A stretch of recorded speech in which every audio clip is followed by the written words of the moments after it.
Brienne Winslet, the Prime Minister of the United Kingdom, sat stunned into silence. The strain of the last weeks, fighting to hold the country together as it rapidly fell into anarchy, showed on her face. She had been unable to stop the chaos and was reduced to a spectator as her pleas and broadcasts for calm fell on a nation deafened by panic. The police, despite all leave being cancelled and every available officer being sent to the front line, failed to stop the mass outbreaks of public disorder. Shelves in shops and supermarkets were stripped of all goods. The population had been whirled up into a frenzy by the sensationalist-led media that kept fueling anxiety about how soon everyone would starve as food supplies, not just from the USA, but from other countries, stopped flowing into UK ports.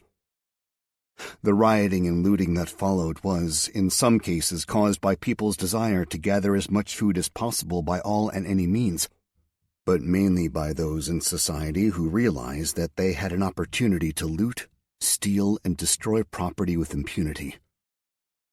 The media, even those outlets which had been fierce supporters, turned on her and her party. Predictions of the imminent outbreak of World War III further fueled the fires. No matter how many times she reassured the public and the media, both publicly and privately, that they were doing their utmost to resolve the crisis globally and domestically, she just wasn't believed.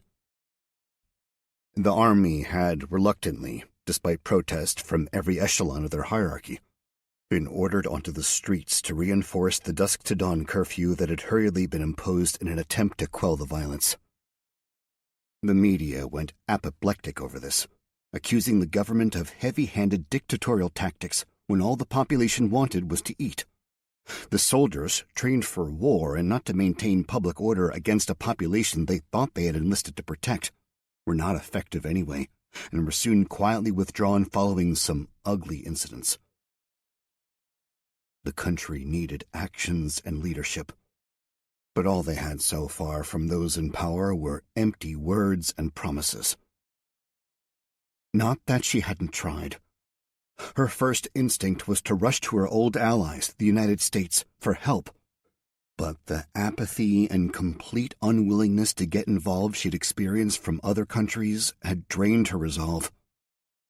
Most, she suspected, were working hard in the background to secure their positions in the New World Order, whatever that was, when it emerged from the terrible destruction and loss of life that the United States had and was still suffering from. Only Canada and the old traditional enemy Russia were looking at the other path, both out of self-interest as they shared long borders, one very suddenly and recently, with an adversary that had proved beyond doubt its capabilities and willingness for ruthless action.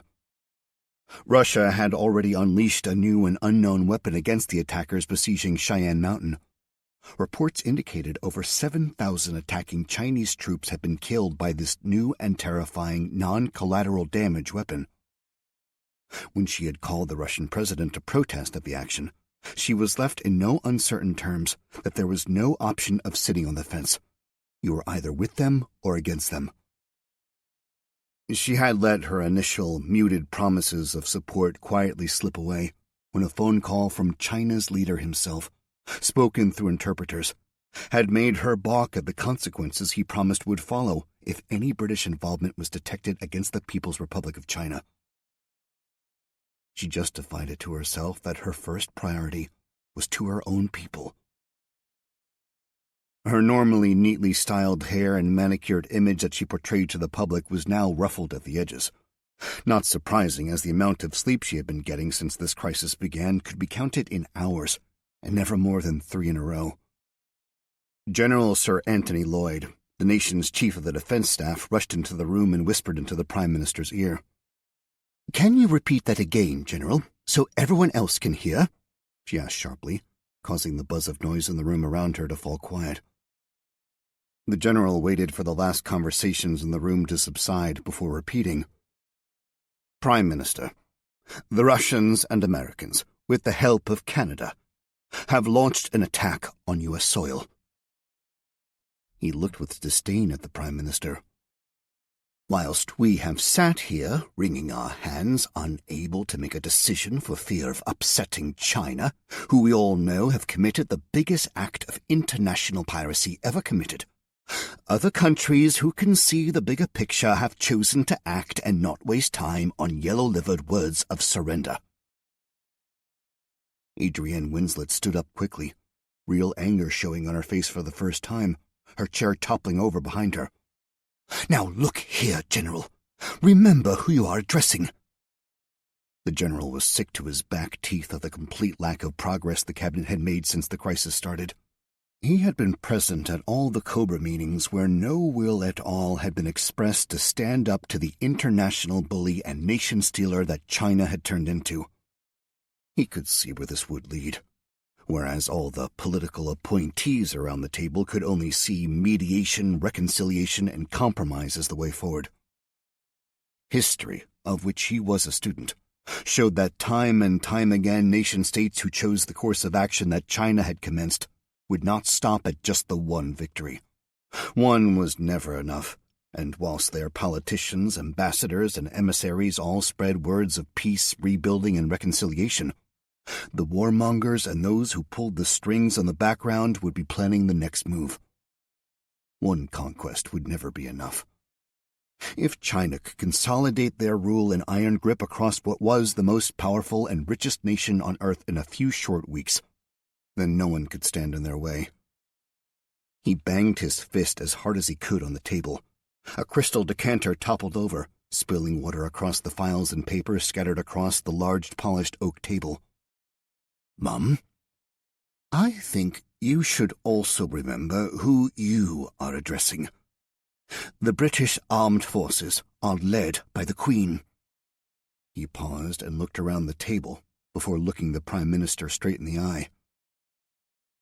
"But, as we all know, as a constitutional monarch, she follows the laws and legislations passed by the government in power. Now, I can be replaced, and you can find another of my colleagues who may be willing to sit idly by whilst all advice offered is ignored. But as I can be replaced, so can you."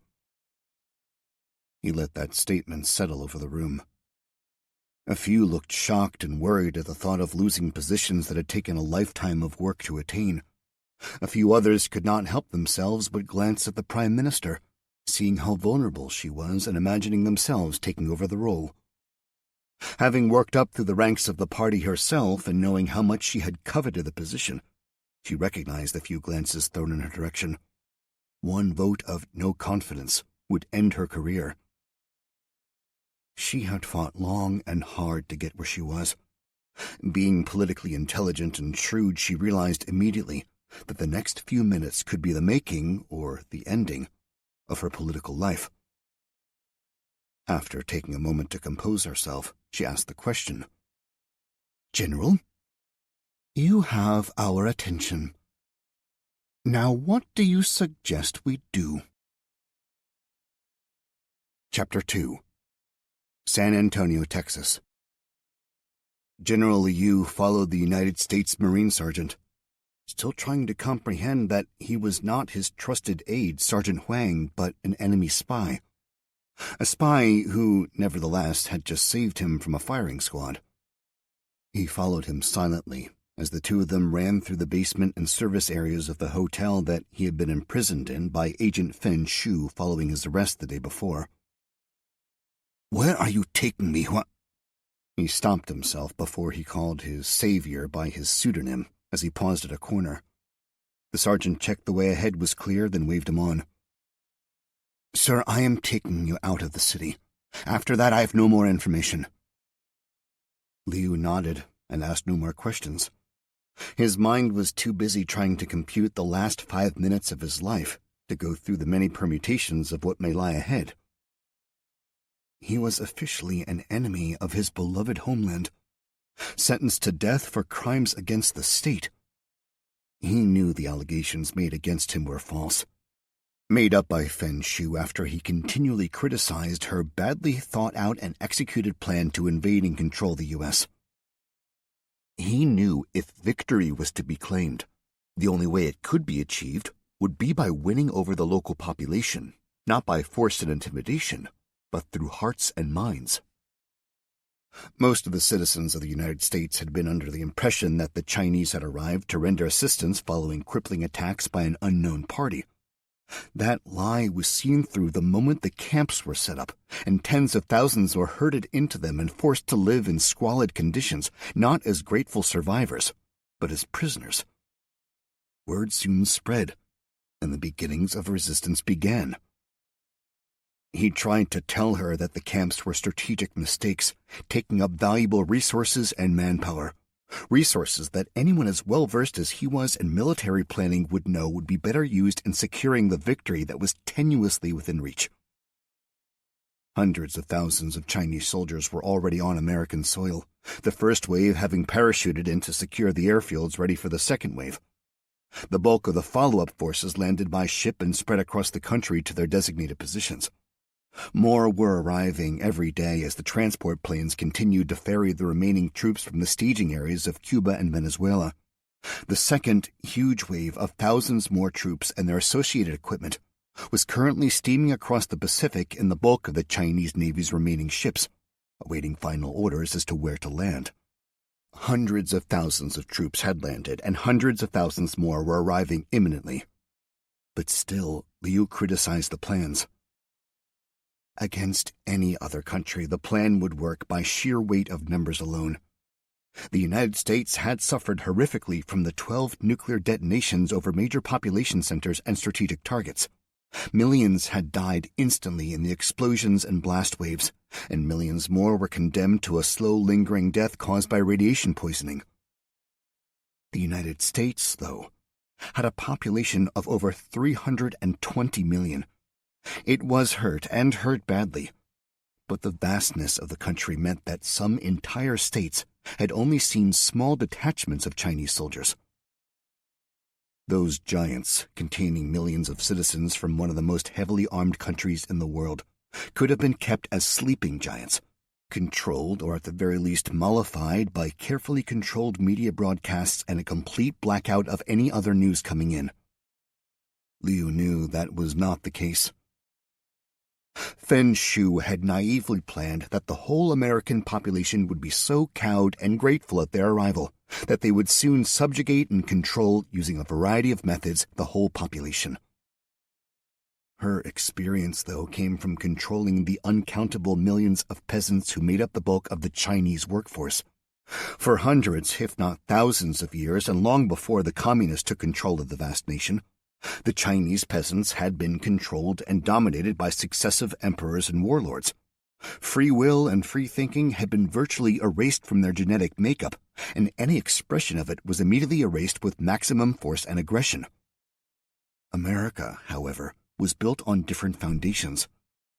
Its strength came from its people, a people who not many generations before had carved, tamed, and created the country using their willpower, endurance, and strength.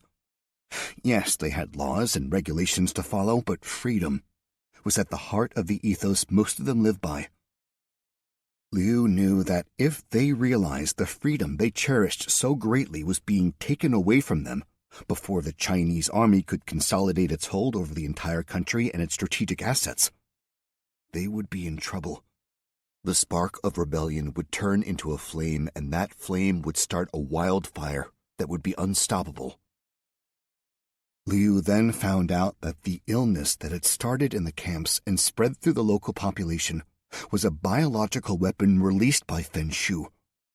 Blankets laced with a virus had been handed out at all the aid stations set up as part of their supposed relief effort.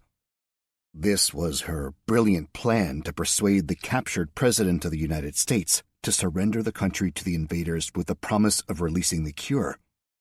It was also intended to control more of the population. If they are sick, they cannot fight you, was the reasoning. And when the cure was released, they would be too grateful to remember who it was in the first place who released the virus. He knew that millions more would die, and her reasoning was completely flawed. He personally had undertaken in-depth research to understand the minds of one of his country's greatest enemies and understood what needed to be done. Fen Shu hadn't. and in her arrogance, had destined the whole mission, in his opinion, to potentially fail. His mind was racing so much he ran into the back of his savior when he stopped at a door. "Wait here," hissed the sergeant as he went through the door and closed it behind him. Liu, blinking in the bright light that flooded through the briefly opened door, waited, shivering in his bare feet and thin shirt. The door opened and his former aide bustled through holding a bag in his hands. "Put these on, please, sir," he said politely. Liu looked at him briefly, his face asking the question. "It is your uniform, sir. You may have lost one when you were arrested, but I retrieved another from your quarters." He held up the jacket, resplendent with rows of medals and ribbons. "Quickly, please, sir, we must get you out of the city." Liu stood for a moment and stared at his savior. He was receiving orders from a subordinate. Not 24 hours before, whoever had the audacity and stupidity to do such a thing, no matter how correct he or she was, would have been punished severely. Now he obeyed, realizing as he did so, struggling with the buttons, that this was the first time in many years he had not dressed without the help of a valet. His persona changed as he fastened the last button. Removing his uniform and the identity that went with it was an age-old tactic used to control the one you wanted to assume power over. Now he had his identity back. He was once more a general in the Army of the People's Republic of China. The Marine sergeant noticed his change in poise. "Yes, sir, that's more like it. We are relying on you to get us through all the roadblocks and out of the city before it's too late." He nodded, assuming that by too late he meant his escape had been noticed. The sergeant knew otherwise, but now was not the time to tell him what was about to happen. Exiting the hotel, he was surprised to see his official car with his nation's flag attached to the hood fluttering in the wind that whipped through the narrow alleyway. In minutes he was speeding through the city. No soldier at any roadblock or checkpoint had the nerve to even think of stopping the progress of the VIP obscured from view behind the deeply tinted windows of the official-looking car. Chapter 3. Somewhere on the I-64, Virginia. Cal and the 24 other passengers stood staring at the sky. Only moments before they had been on the bus that was conveying them to a ship to repatriate them back to their own countries and away from the war zone that they had unexpectedly found themselves in. From different European countries, as was the usual, the shared common language was English, which they all spoke with greater or lesser degrees of fluency. This suited Cal fine, as his, along with most of the British population's foreign language skills, had not developed beyond being able to order a drink at a bar in whatever your European holiday destination was that year. Most of his fellow passengers did not know what the high-up chemtrails meant. He did. He was also party to other information that he knew his traveling companions were in ignorance of. The chatter between them began. Cal needed to stop it before wild speculation and hysteria caused the panic and poor decisions that would follow. Not one to want to stand out from the crowd, he was usually happy for others to take the lead on things. His confidence since leaving the Royal Marines had slowly been sucked away as his relationship with Angie, even though he'd persuaded himself it was what he wanted, blossomed and followed the traditional path. They dated for a while, then they moved in together, then came the marriage plans, only for him to be dumped just weeks before the big event, when she ran off with his supposed best mate. A broken man, he stubbornly went on the honeymoon alone. It was all paid for anyway, and with no possibility of a refund, he did not want to give the woman he had considered the love of his life the tickets, so she could enjoy what he had spent his life savings and more on with the person who was going to be the best man at their wedding. His life changed in more ways than one in New York. He had wandered the city full of loneliness, anger, and despair, taking faked happy selfies at all the usual landmarks, posting them on social media to prove to the world he was doing fine. Then he met Louise. a beautiful West Virginian whose only aim in life was to live it. As soon as she had enough money saved from working as a waitress in her hometown, she was off to wherever her wanderlust took her. One drink-fueled night of craziness brought them together. Never having met anyone like her before, his feelings for her grew every hour they spent together. Thrown even closer together, following the terror attacks in New York that heralded the start of Chinese aggression, they escaped the city along with others only to fall ill to radiation poisoning.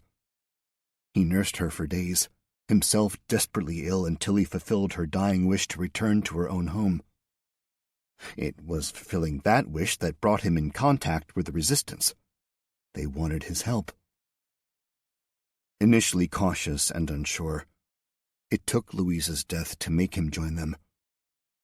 He had found someone to love again, and she had been wrenched from his grasp before he could tell her.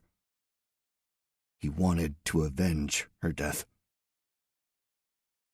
Silently girding his loins, he prepared himself, pushing his self-doubt aside and building up his inner confidence.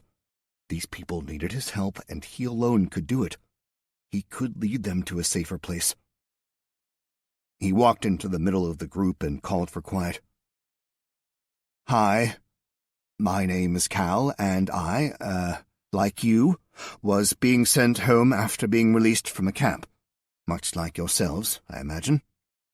Heads nodded as they listened. "What you do not know is that I was sent to a camp by the resistance to send information out to help them in planning an attack to liberate it." Immediately he was besieged with questions, but he held up his hands and called for quiet again. "Please, let me finish, and then you can ask as many questions as you like. The last message I received was to expect the attack at 2 o'clock today." He pointed up at the sky. "I do not know if they are part of the attack, but it's about that time now, so my best guess is that whatever was planned was not just local, but part of a greater coordinated strike. The soldiers guarding us on the bus had some sort of warning over their radios and, probably seeing what was overhead, panicked and deserted us. I have a few suggestions as to what we do next, but I would say if this is the beginning of the fight back, then we best avoid any areas where the Chinese are concentrated." A young, pretty brunette spoke up. She spoke English, but with a heavy French accent. "Why? We need to reach the ship that will take us away from this." Others nodded in agreement around her. Cal pointed to the sky again. Still more chemtrails were following the others, their altitude making their progress seem slow, whereas in reality they were streaking through the atmosphere at hundreds of miles an hour. "Do you know what they are?" He didn't wait for an answer. "They are cruise missiles. I do not know which country fired them, but they could contain either a high explosive or a nuclear warhead. The Chinese have already made this conflict nuclear, so do not even begin to imagine others won't balk from using them. We were all being taken to Norfolk to board this ship that was taking us home. If I remember correctly, Norfolk is a major U.S. naval base. The base must therefore be under Chinese control. That will most likely make it a target for one of those things up there. I, for one, am not prepared to take that risk. The safest place for us to be right now is as far away from any Chinese as we can." Another person spoke up. "We are not Americans. It is not our war. Our countries must get us home." A man stepped forward. His privilege-filled home country's accent matched the now bedraggled business suit he was wearing. "Cal, I believe you are right. Our passports will offer us no protection now. If the Chinese bastards are being attacked, then anyone who doesn't look like them will now become their enemy." He turned and pointed toward Cal. "I think we should listen to what this young man has to say. He has had contact with the American resistance, and if what he has just told us is correct, then they, I imagine, are in contact with whoever is responsible for what is flying over us now. Our route home now lies with them, and not the Chinese." His plummy, cultured accent carried a natural authority to it. More heads were now nodding in agreement, and eyes were turning to Cal. Cal nodded his thanks to the man. He stood silent for a while, contemplating what they should do next. The keys are still in the bus. If we can find a map, then we can start planning a route. I'll need everyone's help with this. We have come from different camps and areas. If we could mark on where people know there are troops, we can try to work a route around them. Most of the passengers agreed to join them. 4, though, a French couple and 2 Spanish women, could not be swayed, and they set off walking, still adamant their best option lay at the coast. Cal watched them leave, knowing they were making a mistake that could cost them their lives. After a quick survey, Cal was the only one who had any experience driving large vehicles due to his work in construction. He sat in the driver's seat, and after a few crunches of gears, turned the bus around, and they set off. Chapter 4. Russian Government War Bunker. President Petrov sat at the head of the large table positioned in the middle of the cavernous room.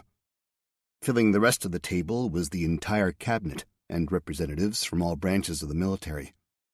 The walls around him were covered with large screens showing everything from satellite imagery to Western news channels.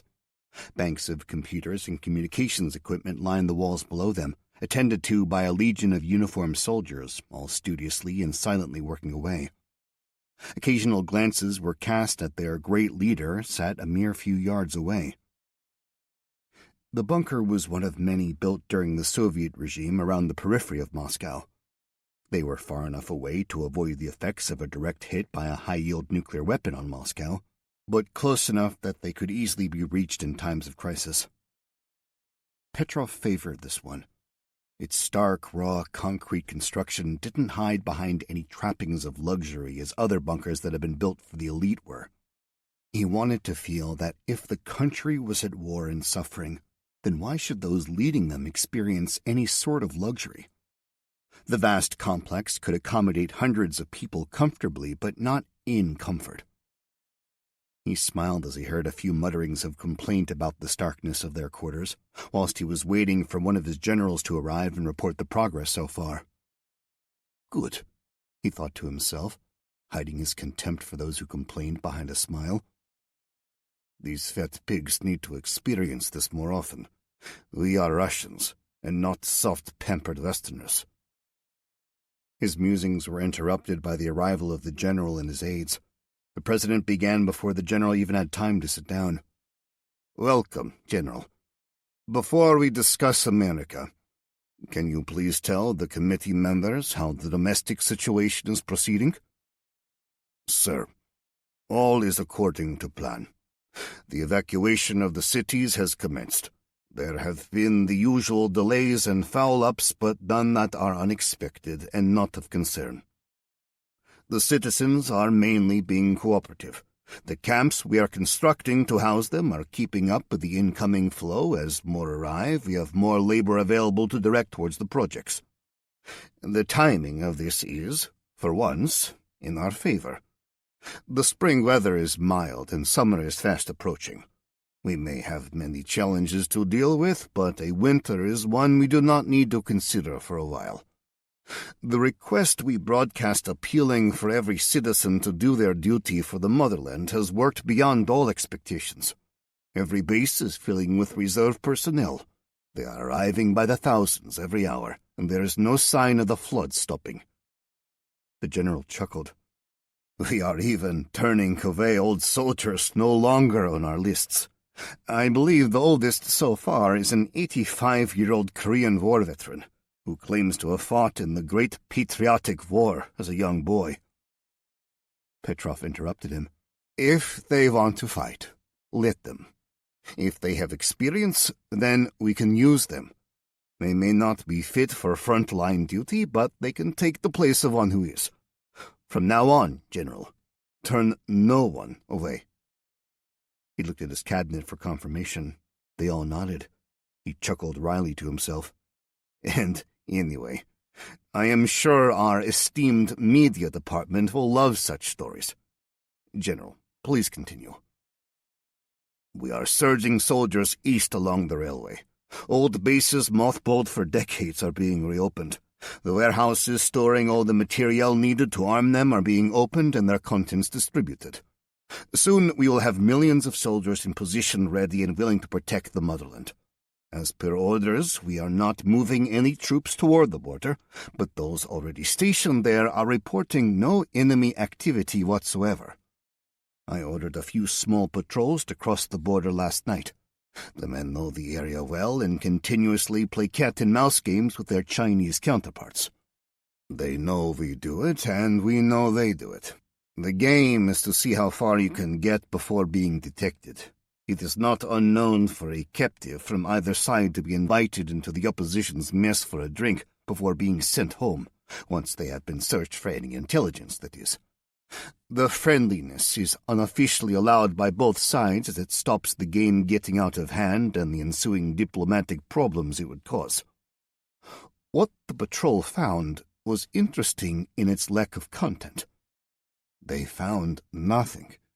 Most of the border posts were deserted, and those that were manned were not garrisoned by the usual border guards who receive a good level of training, but by ones who are so inept in their discipline that they may as well not have been there. Petrov interrupted again. So, are you telling me that at a time when we are mobilizing millions of troops to help protect our borders, China's frontier is as exposed as it has been at no time before? Yes, sir. China has emptied her cupboards to support the American operation. Strategically, they would commit their best troops to the plan. It is how many we do not know at this stage. We are currently working through the intelligence to give you a more accurate count. Do not give me accurate, General. We do not have time for an analyst to agonize over a few thousand here or there. The war will be over by then, Petrov barked. We have seen what they have done. We know how many ships have landed and how many are still at sea. We know they flew the first waves in from Cuba and Venezuela. I need your best estimate of what we are facing. Accuracy can wait for the history books. The general, unruffled by the apparent anger of his president, sifted through some papers on the desk in front of him before finding the one he was looking for. I thought you may ask, sir. We estimate there were approximately 200,000 frontline elite troops committed to the first wave. The last of these are still arriving by transport planes from both Cuba and Venezuela. More are arriving hourly direct from China now the main airfields are secured. We estimate that almost every commercial airline they have is involved in bringing the next wave in. The majority of the Chinese Navy is currently closing on the western seaboard of the United States.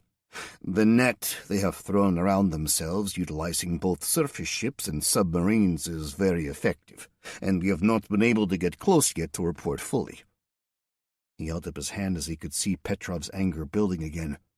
We estimate over 75% of their fleet is at sea, carrying at least another 50 to 75,000 troops. If we include the Navy and Air Force personnel involved, they have committed over 500,000 to the operation. These ships will also most likely be transporting most of their heavy equipment, and those personnel on board will again be their best trained and best armed. Petrov nodded. Tell me how the American operation is proceeding so far. The Canadians are being very cooperative. They are fully mobilized and have called up all reserves for duty. They have opened up all of their bases for us, and we are coordinating with them currently how best to proceed.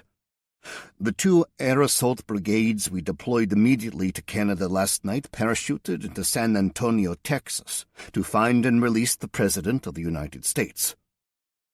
Petrov knew this, but he let him continue for the sake of the rest around the table. Following information from agents in place, we received confirmation of her location and that she was about to sign the surrender of the United States of America to China. That, as we know, cannot be allowed to happen because it would immediately legitimize everything they had set out to achieve. Rescuing her from captivity is of the utmost priority. An aged colonel general sitting at the lower end of the table spoke up. 2 brigades? Will that be enough to take a city? The general looked at his colleague. He knew he had served his whole life in the military, his unwavering loyalty to the state enabling him to survive the political upheavals of the past decades. He carried many scars from putting himself too close to the action at many stages of his career, before being offered the general officer role where his advice and counsel was always listened to and treated with respect. No, Colonel General, not nearly enough. But it was all we had to put into theater at short notice. The information came through the resistance movement, who we are coordinating our efforts with. Without them, the mission could not have happened. My men have parachuted into an unknown city against an unknown number of enemy soldiers, with no more intelligence than laminated copies of street maps printed off the internet. The local militias have mobilized and have already started a guerrilla warfare campaign led by a former CIA agent. They have infiltrated the city, ready to link up with our forces once the target is located and secured.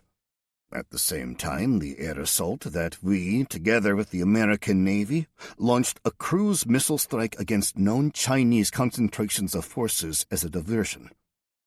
Over 200 missiles with conventional warheads have been launched. More could have been launched, but resupplying is an issue. It was thought best to evaluate the success of the strikes and to husband available resources. The Minister of Health interrupted him. Why were we not consulted? I came to this meeting to find that not only have we invaded a foreign soil, but we have launched hundreds of missiles. In the silence that followed, the minister squirmed uncomfortably under Petrov's scrutiny. You are quite right, Minister. But time was short, and decisions needed to be made whilst you were sleeping in your quarters. Petrov leaned forward, staring straight into the minister's eyes. Tell me, comrade, would you have voted against such action? If your answer is yes, I would be interested in understanding why. If your vote would have been for it, then why are you complaining? Or is it the actions of a man sulking, his pride being hurt that the world keeps turning without him? Tell me how you would have voted. The minister, a new appointee, regretted opening his mouth in a badly thought-out attempt to make an impression on the room, and tried to extricate himself from the situation. He stumbled through an apology, saying of course the president was right in what he did. Petrov, though, did not let it go. Thank you, Minister, for your vote of confidence. Now, as the General explained earlier, millions of our loyal citizens need our help. They have been displaced from their homes and are now living in hastily built camps. As Minister of Health, I need a report from you about how your department is helping them and what more we can do for them. I am relying on you to do this for your country. I suggest you organize an immediate personal visit to these camps to best understand what is required of you. Please, do not let me stop you. You can leave now to start on this crucial project, and I look forward to receiving your report in due course. Dismissed and outmaneuvered, the man could do no more than collect his papers from the desk and, trying to regain his dignity, walk briskly from the room. Petrov looked around the rest of the room. The message was clear. You were with him or against him, and there was no room around the table for the latter. The colonel general, too old to care about who he upset, knew the mood in the room needed to change. He grumbled softly, his voice deepened by the 40 cigarettes he still smoked daily. Before we were so rudely interrupted, can I just check the facts, because I think otherwise I might be going senile at last. We have invaded America with their permission after staging through Canada to help fight a Chinese occupying force who have nuked half of the country. Comrade President, you got me. Great joke. Now, can we get to the main news of the day and talk about who is going to win the World Cup? The laughter by everyone, including President Petrov, dispersed any tension that remained in the room. Chapter 5. San Antonio, Texas. Colonel Wang, a colonel in the Chinese army, after the arrest of General Liu the day before, worried what his own future would hold. He had respected and admired his general, agreeing with his criticism of how the campaign had been waged and the decisions made by people with no military or tactical knowledge. He knew the charges against him were wholly made up and had no credence. His greatest fear was that, as an ally of General Liu, he may be tarnished with the same brush and face similar accusations if he did not please his political masters. In the absence of Liu, he was ordered to continue to make sure the city was safe for the visiting dignitaries who had arrived for the surrender ceremony. The spate of bombings and unrest that were becoming a daily occurrence in some places must not be allowed to happen on such an important day. Given little time to organize, he used all his skill to formulate a plan. Extra troops were called in from outlying areas to bolster the already strong city-based force. Concentrating most of the force in and around the area the ceremony was going to take place, he also placed large numbers of troops nearby in strategic places to act as a quick reaction force. All citizens were evacuated from the area, and he put strict movement controls in place. In the short time he was given, he was satisfied he had done a professional and comprehensive job. He was in a mobile control center set up close to the ceremony location when the missiles started to fall from the sky. The distant crump of high explosive told him something was wrong seconds before the calls started coming in over the comms. Before he could piece together the information, bursts of automatic gunfire close by told his instincts he probably had more urgent and closer problems to deal with. Stepping out of the mobile trailer, he looked around in shock. Some soldiers guarding his unit were firing at paratroopers descending from the sky in large numbers, whilst the others were engaging some who'd already landed. Rushing inside, he grabbed a set of binoculars off a table and went back outside. It took him a few seconds to focus in on one of the descending bodies spiraling down as they tried to avoid the incoming fire. One look told him all he needed to know. "Fucking Russians!" he cursed as he dove back into the trailer, adding a long and offensive vitriol in his native Mandarin. His only objective was not his personal safety, but to get orders out to his area commanders to mobilize every unit he had to counter the threat. He spent a few seconds studying the large-scale map on the wall, enabling him to formulate the orders. If he had known that those few seconds were all the time he had left in the world, he would have spent them screaming orders down the radio. Corporal Sergei Ramius was one of the first on the ground.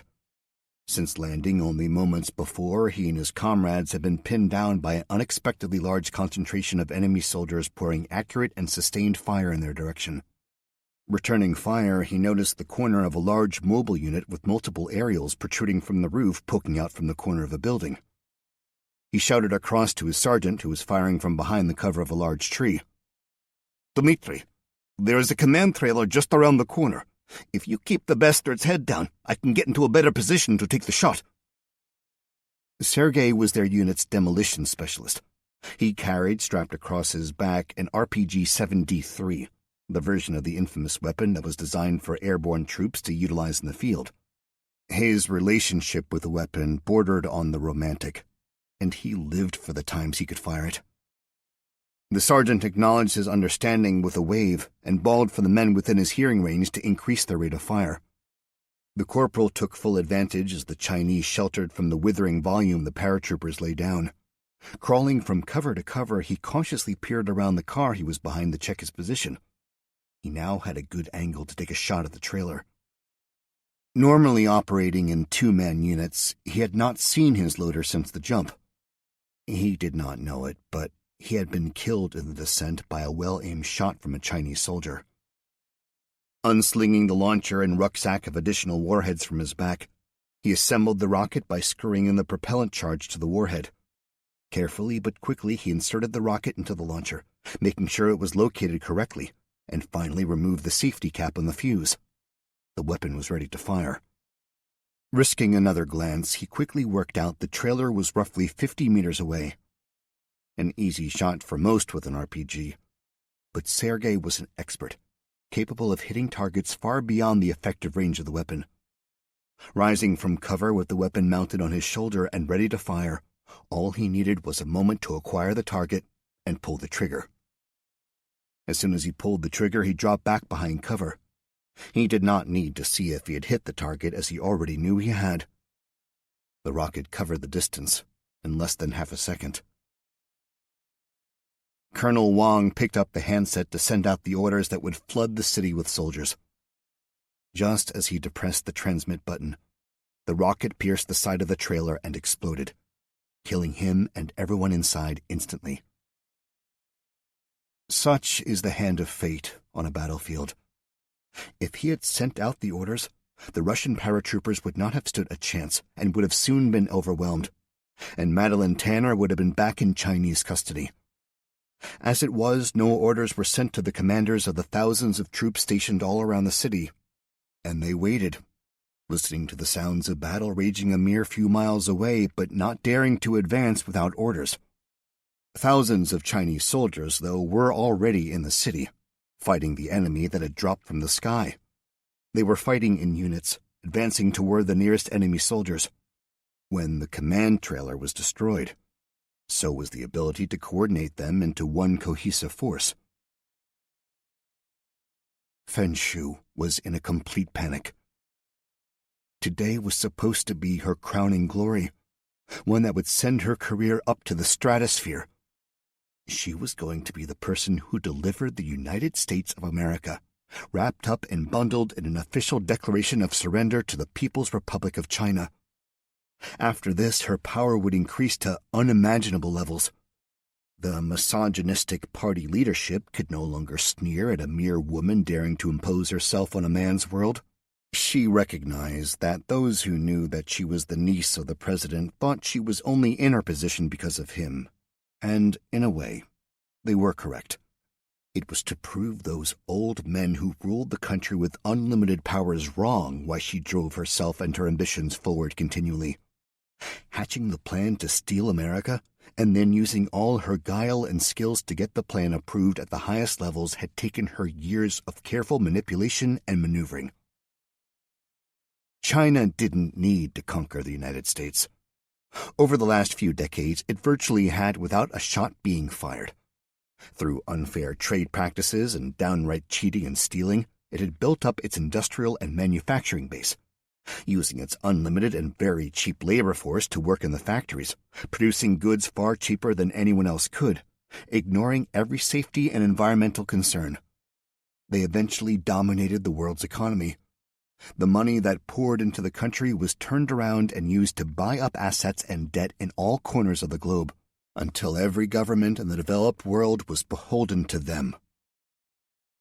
The United States of America was and always had been the thorn in their side, a true global superpower. Only they had the power and influence to challenge them in their desire to be the biggest and most powerful country on earth.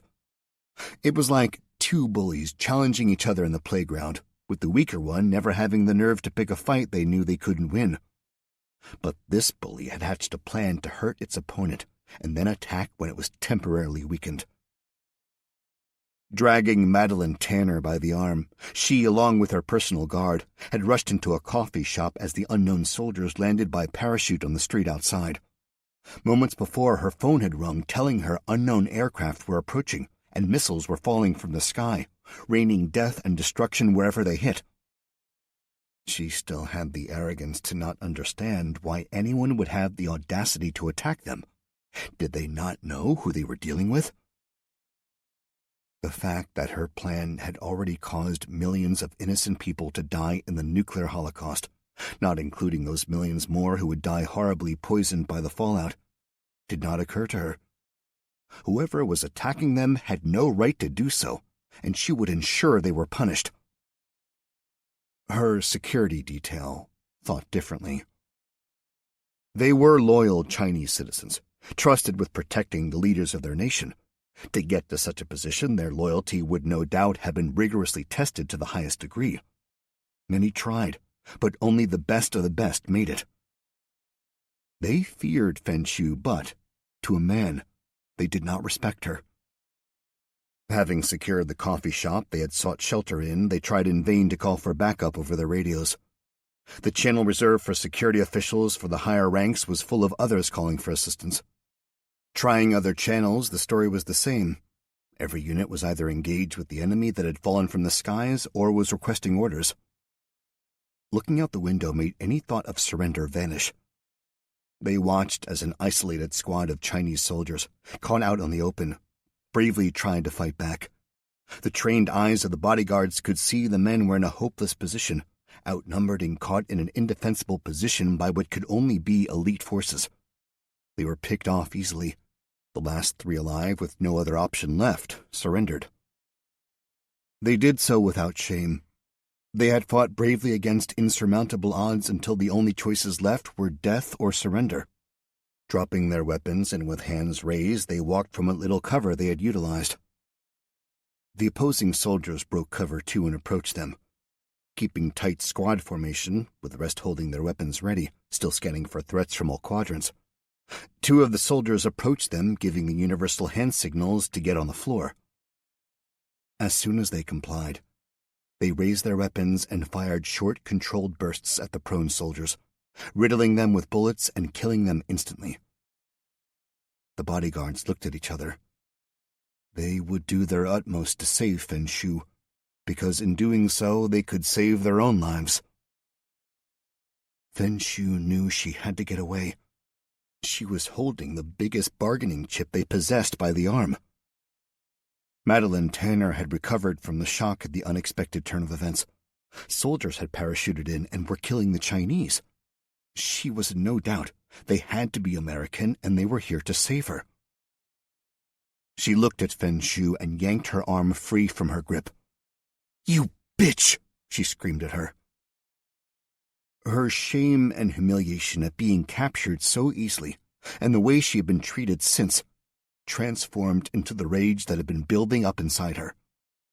This woman had tried to manipulate her, and she had played along. She had been forced into surrendering her country because she wanted to help it.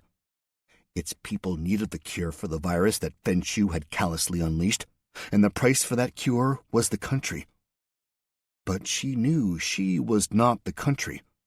No God-fearing American would accept being ruled by a foreign power, and she knew the surrender would not end it. They would fight back. Now she was going to fight back. Screaming swear words that would make a sailor blush, she drew back her arm, bunched her fist, and released all her anger into a punch that would have made a prize fighter proud. Fen's head snapped back, and her nose exploded. The force of the punch propelled her light body across the tiled floor of the shop, ending up in an unconscious heap against the serving counter. The guards turned and stared in shock at the sight of their principal sprawled unconscious on the floor. Madeline, toughened from years of verbal fighting as a politician, had also not got where she was without perfecting the ability to read people. The men in front of her, although armed and far stronger than her, were scared. And scared people always looked for a way out. She stood staring at the men crouching behind the low wall they had sought shelter behind that divided the shop. "It's over. You have lost. Drop your weapons and get out." She knew they understood her. They had given her commands in English when they had kept watch on her before. Madeline could see them wavering with indecision. She changed her tactics smoothly. She lowered her voice to a softer, more reasoning level. "You are not in uniform. If you lose your weapons and get out of here, you can hide. As soon as they have me, I am sure they will withdraw. Don't get yourselves killed over some stupid sense of loyalty. It's over. At least try to save yourselves." She looked and pointed theatrically out of the window. "They will be here soon. Go now, while you can." The 4 men looked at each other. The lead agent stood up and faced Madeline. "We are sorry for the nuclear attacks," one of them said apologetically. "That was not the honorable way to start this war. Please accept our apologies." He issued a curt command in Mandarin to the others, and they quickly obeyed, removing their sidearms and laying the compact submachine guns they ordinarily carried concealed under their coats on a table. Without a word, they filed through to the back of the shop. Madeline heard a door open and close, and then she was alone. Alone apart from Agent Fen Shu, who was starting to move as she came around from the knockout punch. Acting quickly, Madeline picked up one of the handguns, checked it was safe, and slung one of the machine guns over her shoulder. She was familiar with firearms. Her husband, Steve, was a keen hunter. Though not a regular shooter, she had enough experience to know which end was the dangerous one and how to not hurt yourself or others when handling one. By the time Fen Shu was fully conscious, Madeline had used a power cord to bind her hands behind her back and her feet together. The first thing she saw when her eyes came into focus was her former prisoner crouching down next to her, pointing a gun at her face. "Let me go.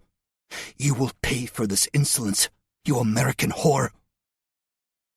Madeline shoved the pistol into her mouth, breaking two of her expensively manicured teeth off at the roots in the process. "Call me whore again, sweetie," she said with an evil smile, "and I will start shooting your fingers off."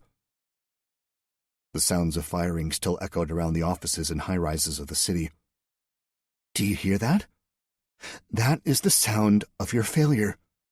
You may have won the first round, but did you think America was going to roll over and just give up? We are not a country full of peasants you can control by force. If that was the case, the United States would have disappeared into history long ago. I was going to surrender the country to you, to try to get the medical attention the people desperately needed. I was doing it for humanitarian reasons and not out of weakness. You just don't understand why I would do that, do you?" Fen Shu screamed at her, her voice distorted by the broken teeth and blood pouring from her mouth and nose. "I will never surrender to you. You will have to kill me first." Madeline laughed in her face. Something Fen Shu had not had happen to her since she was an orphan begging on the streets. She flashed back to that time long ago. The world was simple. All her and her brother needed to do was to get enough food to eat each day. It all changed suddenly when her brother was hit by a car and their situation was discovered. With no thought for sibling love, the two were separated. Fen Shu never saw her brother again, despite using all the connections and influence she gained in later life after being adopted by a wealthy family. The only slim lead she ever had was that the orphanage her brother disappeared from was known to sell children to foreigners. It was illegal, but tolerated by the authorities. One less child to look after saved them money after all, and if a rich foreigner wanted to pay good money for one, then more fool them. She discovered that most of the children were sold to childless American couples desperate at any cost to have the chance to raise a child they could call their own. No records were ever kept, and when staff at the orphanage were questioned, no one remembered a single young boy from all the thousands they dealt with. Her only revenge was to have the manager, who was still in charge of the orphanage at that time, arrested and executed on trumped-up treason charges. No psychiatrist had ever treated Fen Shu. To even think of seeing one was a sign of weakness that, if discovered, would destroy your career.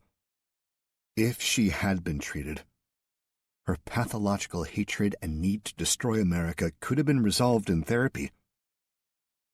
Fen Shu's eyes flickered as the memory of her brother raced through her brain. She always hoped she would find him.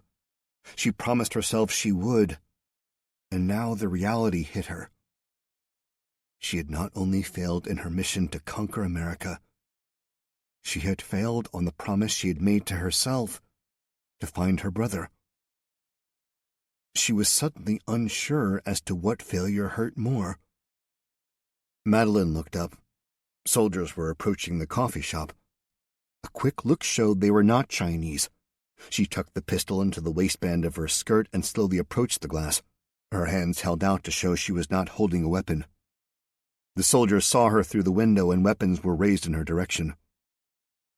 Madeline looked at the soldiers in confusion, In her many years as a politician, she had seen all sorts of military uniforms worn by all branches of the services. But these soldiers were wearing a uniform she didn't recognize, and their weapons were different too. They had the distinctive curved magazine favored by Soviet troops. She knew enough that most had moved on from the ubiquitous AK-47 and they were called something else now, but she couldn't remember. She paused, unsure what to do next. 2 soldiers, still with their weapons pointed at her, entered the shop. "Hello, I'm Madeline Tanner, President of the United States of America. I think you may be looking for me." One of the soldiers pulled a picture from a pocket on his trousers and compared the image to her. He broke into a grin and saluted, speaking in heavily accented broken English. His voice sounded to her like a movie villain from the 80s. "Sergeant Michael Winkle, at your service, Madam President. People will be very happy to see you." He turned and spoke rapidly to his men and then into his radio, looking at a map and, with his tongue getting caught on the unfamiliar street names, he repeated their current location. Within minutes, more soldiers began appearing, coming from all directions as they ran to their location. Under direction of others, they began to spread out in an outward-facing cordon centered around her location. The sergeant turned to her. "We wait here. Rescue will be coming soon." Chapter 6. Swall, California. Staff Sergeant Eddie Edmonds was tired to the bone. Since the Uprising, as the locals proudly began calling their efforts to release themselves from the yoke of Chinese rule, he and the community had been working tirelessly to secure their position, expecting at any moment for an unstoppable Chinese retaliation to arrive in the form of heavy armor and high explosives. Only a few had been party to the plan they'd hatched using the weekly pierogi-making meetings as cover. Operational security was key to the success of any mission. The Chinese had arrived in such force on an unprepared population still reeling from the news of the nuclear attacks that the humanitarian story they spun was initially believable. The lie was soon seen through as, although ordinary citizens were left alone, any law enforcement or military personnel, either still active or reserve, were sought out and targeted. Some escaped, some were captured, but most resisted, their futile efforts met with a one-sided hail of lead. Leaders emerged, and not from the places you would expect them to come from. Housewives, local farmers, and businessmen quietly stepped up to the plate and began discreetly making plans. Eddie, a Marine Staff Sergeant, had been on leave from his training role at Camp Pendleton, south of Los Angeles. He tried to get back to see his folks as often as his duties allowed, taking advantage of at last being posted in the same state, and made the long road trip home at every opportunity. His parents were elderly now. They'd adopted him later in life after realizing they could not have children naturally, but still wanted to raise a child they could call their own. Both being Caucasian and being considered too old to adopt under the local rules, they did as many other couples chose to do and adopted a child from China. There were many agencies that offered, in exchange for money to smooth out the red tape, the chance to adopt an orphan who otherwise would have a bleak future in a country that held little regard for the welfare of the unfortunate. He had a happy childhood. His parents loved him and gave him every opportunity and chance that their modest lives allowed. Conscious of his Chinese heritage and not wanting him to forget where he came from, they encouraged him to be proud of his background. They ensured he attended Mandarin classes and other groups set up by parents in similar situations where adopted Chinese children had the chance to meet. When the first nuclear bombs exploded and the invasion happened, his first thought was to immediately report back to his base. The last thing he saw, though, before the television channel shut down, was a report of all the bases that had been destroyed in the nuclear blasts and the heavy conventional bombings that followed. Camp Pendleton was on that list. The arrival of the first Chinese soldiers and the immediate travel ban imposed, purportedly for their own safety, forced him to stay in Swall. Having not lived in the valley for many years, and so not appearing on any census or residential lists, he had managed to avoid the roundups of known servicemen and women. He watched through trained eyes as they smoothly and quickly took over control. He knew he had to do something to help free his country from the foreign invaders. He knew he was Chinese and outwardly looked no different to the thousands of armed men and women who arrived uninvited and unwanted. Even though he was of Chinese origin, he felt he was no more Chinese than an alien from outer space was. He was American, and it was his duty both as a citizen and a serving soldier of his country to fight for its freedom. How he looked had all the way through his life stood him apart from others. During his formative years, he withstood the occasional racist comments and subtle jibes that were said to his face or behind his back. His parents, understanding this would happen, prepared him and gave him the mental toughness to ignore it. Even though he didn't realize it himself, it never got him down. It had the opposite effect, in fact. He made himself be the most American person he could. Surely no slitty-eyed commie chink would still hold the school season touchdown record or score the winning goal in the county basketball championship. One also definitely would not be asked by Megan Jones, the head cheerleader and most beautiful girl in school, to be her date to the school prom. But he did. For once, his looks could work to his and everyone's advantage. Getting a uniform was easy. The local laundrette was commandeered by the Chinese, and local women were ordered to work there. A few missing uniforms from all the hundreds washed every day would not be noticed. After donning the uniform, he stole an unfortunate soldier's sloppily unattended weapon and webbing, and blended in with the invaders. It was at the pierogi club that he was pretending to guard where he had first met others, and the plan was hatched to poison Fat Joe's tomatoes, which they knew were being distributed to feed the soldiers. The outwardly willing locals set to work, gaining positions of trust with the Chinese. The ricin was manufactured easily.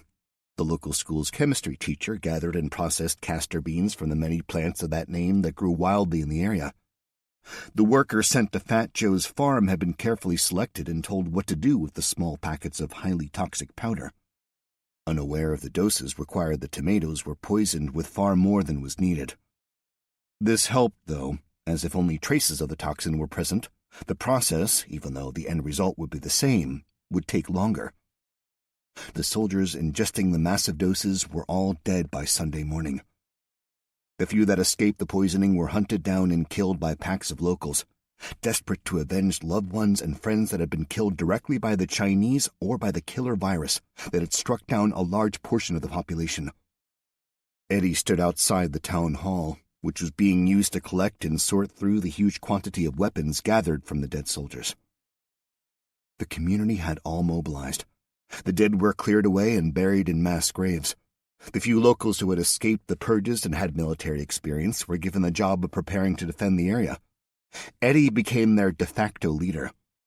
Their small but significant victory had killed hundreds of their enemy, but they knew there were hundreds of thousands more in the country and more on the way. If discovered, which would only be a matter of time, they would expect no quarter to be given. They had crossed the line and must get ready to defend the freedom they had just earned with their lives. Standing in the sun outside the town hall, he watched a young girl happily playing in the park across the street, watched over by her mother. Her laughter struck a chord of a long-ago, deeply buried memory. He remembered his younger sister, but the memory was from such a different and distant part of his life that he rarely thought of her. When he had settled in America and his confidence and language had developed enough, he remembered distinctly the night he told his adoptive parents he had left a sister behind in China. They were horrified and extremely upset to have been responsible for splitting them up. The adoption agency had given them no more background on him other than he was found living on the streets after being orphaned when both his parents were killed. There was no mention of a sister at all. Otherwise, they told him they would have adopted both of them. His parents did try. They contacted the agency he had been adopted through and even employed a private detective in China to investigate, but no news about his sister was ever found. It was as if she had never existed. The girl's laughter reminded him of his long-lost sister. He wondered if she was still alive, and what had become of her. Chapter 7. Somewhere in Virginia. Cal drove the bus onwards into the evening. Acting as his navigator was the older Englishman Gordon, who would help persuade the international group of refugees that their best hope lay in following Cal to try and find the resistance fighters he had already met. His finger plotted their course on the only map they had been able to find, a small scale map covering half of the eastern seaboard of the United States. The map the Chinese soldiers had abandoned on the bus was of no use to them. It had been manufactured for them specifically and was covered in unintelligible logograms and made no sense to any of them. Combining the group's scant knowledge of what they had experienced, they drew up the best route to follow.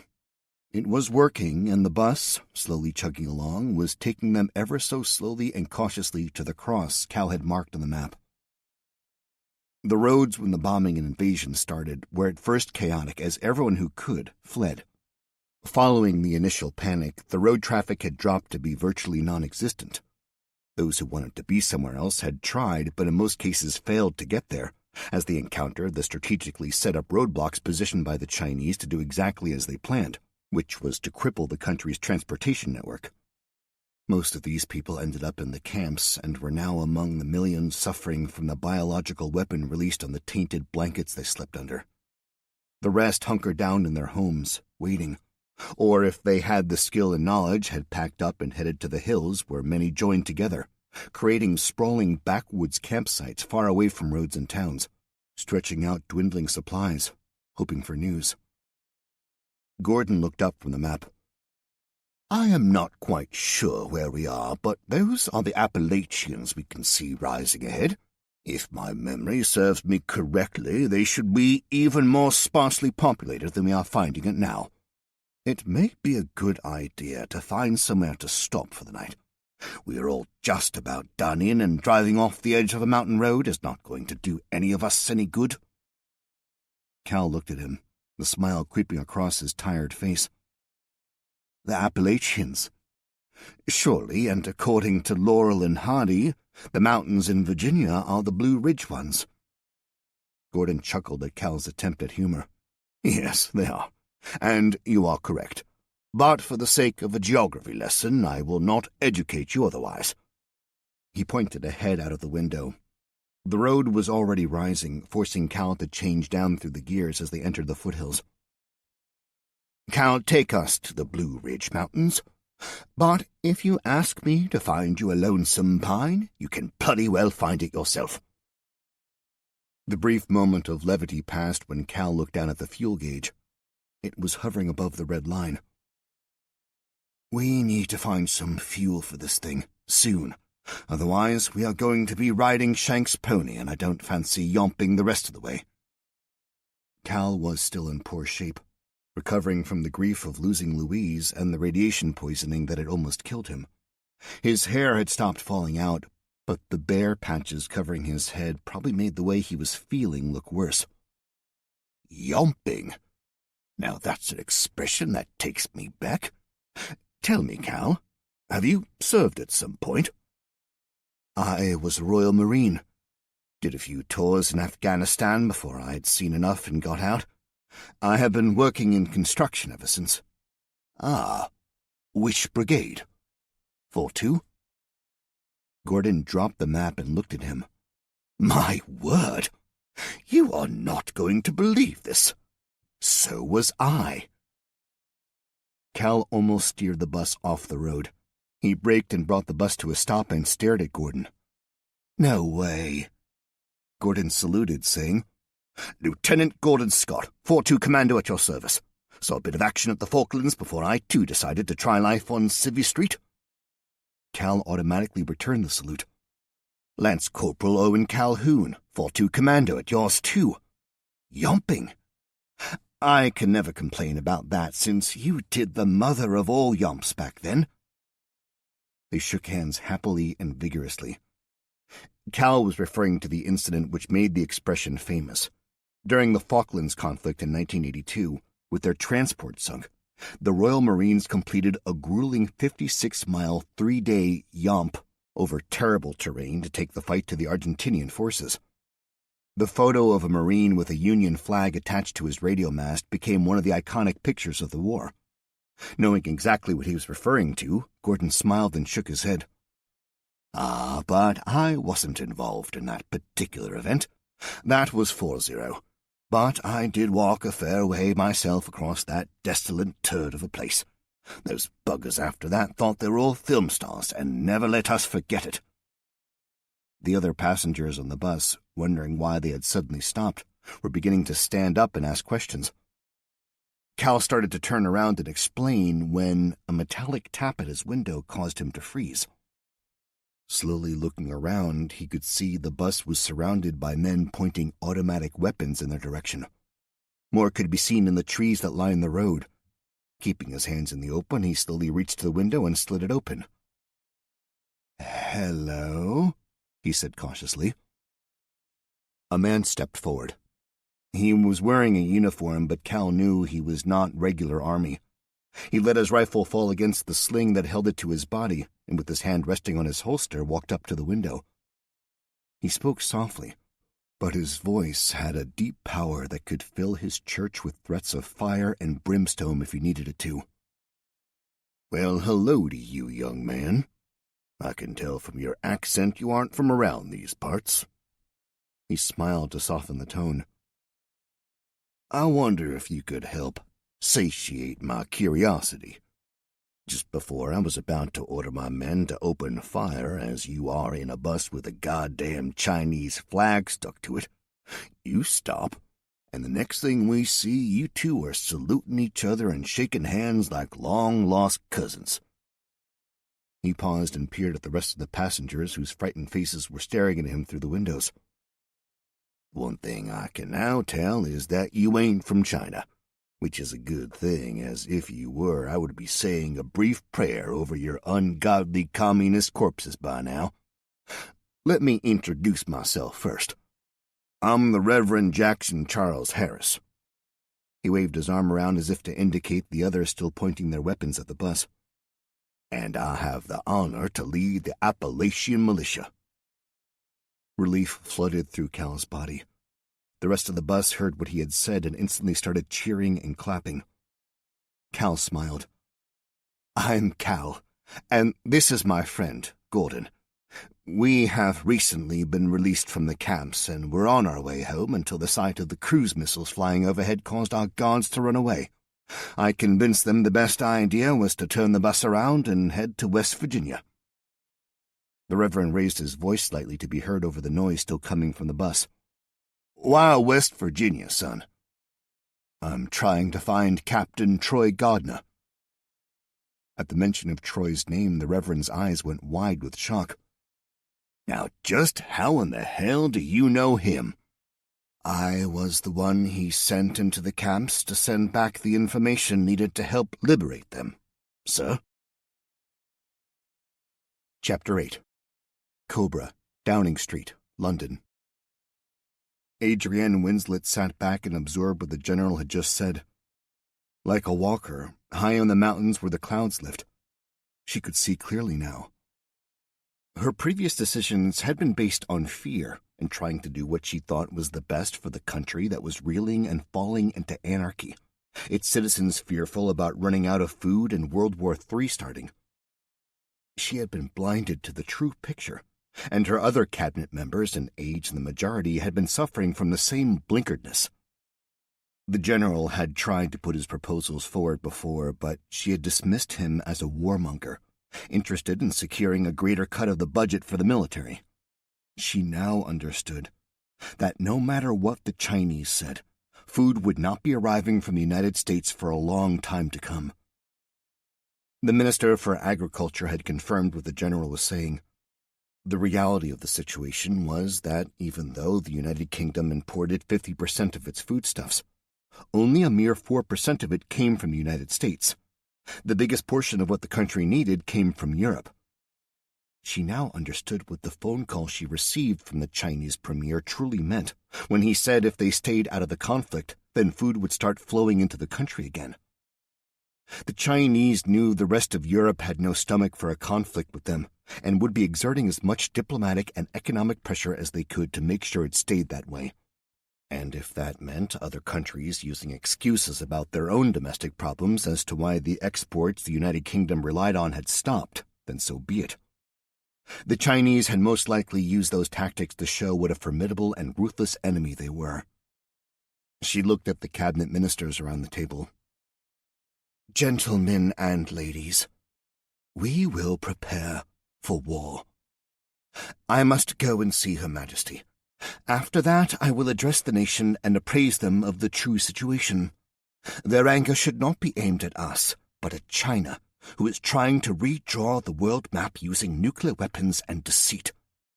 Hopefully that will pull everyone into line and put an end to the chaos and destruction they are causing. Ministers, go back to your offices and start to draw up plans and proposals as to how we can get this country working and feeding itself again. There must be dozens of plans drawn up by the mandarins over the years and gathering dust. As they began to file out, she called the general back, waiting for the room to empty until she spoke. General, you have my apologies. Thank you for your bravery in speaking up. I know you only have the country's best interest at heart. If you could remain here, I am going to call the Russian president, and I will need your counsel. 6 hours later. Prime Minister, it's remarkable. Your speech has worked, one of her ministers exclaimed. Most of the rioting has stopped. Police forces are reporting that they fizzled out not long after your speech. But here is the incredible thing. Some got stopped not by the police, but ordinary members of the public who put themselves between the police and the rioters and basically talked them out of it. The last hours had seemingly not only galvanized her and her ministers into action, but the whole country. The Queen had approved her plan to commit her armed forces to the fray. After talking to the Russian president, a four-way communication between the United Kingdom, the Russians, the remnants of the United States leadership in Canada, immediately started as to how the British could belatedly offer what resources they could bring to aid the fight. Petrov was keeping them fully informed on the status of the U.S. president. She had been found some hours ago and was being protected by a combination of Russian troops and local resistance fighters who were trying to get her to a safe location. Reports were sketchy as it was an ongoing situation. General Sir Anthony Lloyd walked into the room. Mum, I just had a call from General Welch at Cheyenne Mountain. He is asking for our help on a matter, he announced jauntily. Of course. What is it? They are currently working on how to get all the troops they have overseas back home. Apart from Japan and Korea, the biggest concentrations of their forces are here in the UK and Germany. The UK is not a problem, as most of the forces are USAF, and they can fly themselves out of here should they wish to. In Germany, though, they have a large contingent of ground troops, and if they are going to take back their country, it's ground forces they need, not a bunch of flyboys. He paused, reaching up to rub away the threatening onset of a headache before resuming his report. The Germans are kicking up a right stink about allowing them to leave. Personally, I think they do not want to be seen picking sides in a war they have decided to sit out of. There is not a lot they can do about it, but the general thinks it could get ugly, and he wants to, if at all possible, keep as much of what they are planning to do away from Chinese eyes and influence. He is asking to bump up the pressure to the highest level, and as the president is currently indisposed, you are, so to speak, the next in line, Mum. She turned to an aide. Get me the German Chancellor on the phone, please. 10 minutes later, she smiled as she put the phone down. It was not often you could disregard the niceties of official diplomatic talk and tell a fellow leader of another country what you thought of them and the consequences of standing in the way of an attempt to stop China. She called the general back into her office. Please call General Welch and tell him the troops will be flying to wherever he needs them, just as soon as I tell British Airways to put all their available planes at the government's disposal for the foreseeable future. As he left the room, he smiled when he overheard the conversation between a few aides, comparing her to Margaret Thatcher. He saw that as a good thing. Chapter 9. Beijing, China. The generals and ministers filed into the president's office and sat down at their allocated seats around the table. He sat at the head of table silently, None dared look in his direction. The reports coming in from the United States over the past few hours had alarmed them all. With the vagaries of the international clock, most had gone to bed with the news that the American surrender was a formality. They were only waiting for the press and dignitaries to gather at a location being prepared so they could record their victory to be broadcast around the world. Most were woken up by nervous aides during the night to hear the news that unknown paratroopers were landing, and missiles were bombarding various locations across a country they had been told was pacified and in their control. The president shouted angrily and beat his fist on the table. "You told me we had won the victory of all victories." He let that statement hang in the air. "Which one of you is going to tell me that the Russians have landed on American soil, that cruise missiles were launched from both Russian and American ships, that I was informed our glorious Navy would be able to keep out of range of interfering with our efforts?" The head of the Navy looked sharply up. "Sir, I informed the committee that the Navy would be able to protect the fleet that is currently heading toward America. We have contained the American Pacific Fleet, which is leaderless anyway. Our strategic strikes in Hawaii destroyed their command structure. The Russian fleet is another matter. We are not at war with them. My ships are keeping the ones that approach away, but I must remind you that the bulk of our ships are concentrated around the invasion fleet. It is impossible to track all of the ships that could pose a threat." The president sat, his eyes looking around everyone in the room. "Yet still they fight back. Someone is leading them. They may be contained, but don't any of you think that their naval inactivity is due to the fact that they are biding their time, rebuilding their strength, waiting for the most opportune moment to fight back?" He paused, waiting to see if anyone was following his logic. "Are you so simple? You think that because we have crippled their command structure, they will sit there and do nothing? The snake will grow a new head soon. You have failed to take their command center buried under the mountain. I was assured we would be able to. We need that facility if we are to control the country and its nuclear weapons. Then the rest of the world will quake in the shadow we will cast over them. For all your initial success, all I am getting now is failure." Eyes were averted as no one wanted to take responsibility for that failure. "This victory needs to be quick and absolute. The whole plan relies on it." Leaning forward, he asked the room, "I do not want to hear your excuses about these setbacks. They are just bee stings that hurt us briefly but will not stop us. When will the surrender be signed?" No one could look him in the eye. "What are you not telling me?" he snapped when he saw the sudden uncomfortable movements of shame and knowledge around some of the table. He pointed at the general and overall command of the ground forces. "You, tell me now." "Sir." The general quailed slightly but tried to maintain his composure. "The President of the United States is currently unaccounted for. In the chaos of the Russian invasion, contact has been lost with Agent Fen Shu, who was escorting her to the surrender ceremony. Our soldiers are scouring the city, and we are pouring more in. The Russians are too few in number to hold out for long. Soon we will have wiped them all out, and we will find where they sought shelter. I assure you she has a strong protection force chosen from the very best. They are safe somewhere that unfortunately they cannot communicate from." "My niece is missing?" The room looked up in shock. They all knew that Fen Shu was his niece, but it had never been officially acknowledged before. The president flew into a rage. "You lose the president? You lose my niece? What else are you going to lose next? The United States of America? That cannot be allowed to happen." He seethed in silence as he fought to control his anger and deliver his orders. "Advance the invasion plans. Send more soldiers. The enemy is fighting back, and they are getting help. We must end this before more decide to turn against us and join in.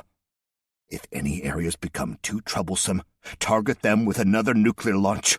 They must learn the consequences of daring to defy us. Now get out and deliver to me the victory you promised." The generals and ministers raced to the door to be first out of the room, lest they fall under the scrutiny of their president again. The plan they had all thought foolproof was falling apart. Their careers, their country, and their own lives depended on its succeeding. No cost was too great to make that happen. Orders were immediately sent out, mobilizing more divisions. Any ships that were still available were ordered to the nearest ports to enable embarkation. The North Korean divisions, ready and waiting for orders from their Chinese masters, were commanded to set sail immediately from the ports where they had been quietly massing right under the continual scrutiny of the South Koreans and the Americans. The Navy pleaded with them that it would be unwise to undertake such a task without a surface and underwater fleet for protection. The vessels would be as good as defenseless as they crossed the vast Pacific Ocean. Those pleas fell on deaf ears. They had been given orders, and they were to be followed. The admiral in charge of the Navy, still smarting from the dressing down from the president, began to understand that the fingers of blame would immediately point to him if the next wave of the invasion stalled. As the president had pointed out, they had crippled the Navy's command structure, but not the Navy itself. The vastly powerful American Pacific Fleet was still out there, licking their wounds. He knew they were there somewhere, but they had disappeared, steaming south into the vastness of the still, in places, uncharted southern Pacific Ocean. The American submarines were also still out there somewhere. The Los Angeles-class, Seawolf, and Virginia-class fast attack submarines that the Chinese had spent billions of dollars on developing measures to find and track after they had goaded the Chinese many times by appearing when least expected, had not been detected since this began. They were out there somewhere, and no matter how many times the admiral explained it to his leaders, if they did not want to be found, they wouldn't be. The Ohio-class ballistic missile submarines, each capable individually of bringing complete nuclear devastation to his country, were doing what they were designed to do, waiting silently, lurking undetected in the dark depths below the surface for the order to launch a counterattack. They were called a deterrent for good reason. The fact that they might or might not be just over the horizon, fully capable to rain death down from the skies at a single verified command, was enough to strike fear into the bravest man. It was why the Chinese had invested hundreds of billions of dollars to increase their own detection and deterrent capabilities, building more vessels and submarines, stealing or at times developing their own technology to catch up with their great enemy's capabilities. But no matter how impressive it all looked, all they were doing was playing catch-up. The Americans and the Russians were continually developing weapons to keep themselves ahead in the game. The cost of the failure they would accuse him of would be quick. A brief trial and then a bullet to the brain, with his family given the final insult of being charged for the bullet. He secretly began making plans to ensure his own survival. Being head of the Navy gave him control over all the industries that built, fed, equipped, and clothed it. The tribute he naturally and was expected to skim off the top had made him a wealthy man. Not that he needed the money whilst he held the position. His position provided him with houses, servants, and his own personal jet and ship, so he could tour his command at ease and in comfort. If he lost his position, though, the wealth he had created would enable him and his family to live in opulent comfort for the rest of their days in some safe country, far from the reach of Chinese influence. Living long enough to enjoy it was his only concern. He'd gathered a few trusted aides, members of his own family he had given important roles to through nothing but self-serving nepotism. They all relied on him for their positions and future well-being, so their loyalty was unquestionable. Plans were made so he and his family could escape from the country at a moment's notice. Access to his wealth was no problem. All he would need was a trip to his private bank in Switzerland. The general in overall charge of the ground forces, as soon as he left the meeting, issued orders to be sent to his regional commanders in the United States. The commanders of 5 of the 6 regions that the Chinese had divided America into received those orders. They were to advance their plans for controlling the local population. Though these hastily drafted orders were confusing to those who received them, they had been following the plan. The camps were quietly ridding the invaders of the excess population that were deemed unnecessary for their victory.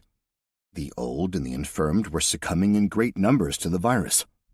Their control was increasing geographically as an ever-growing numbers of cities, towns, and villages were garrisoned by their troops, spreading the supposed humanitarian aid they brought secured by soldiers, who immediately began the real mission of subjugation. Some did nothing, unable to see how they could do more than they were already doing at the current time. More soldiers were needed, and they would arrive soon, so they waited. Others, more eager to please, divided their forces more to advance the program. They reasoned that if 100 soldiers could take a town, then 50 would just have to work harder to achieve the same goal. The Chinese net of control did accelerate in places, but it left them dangerously weakened and exposed.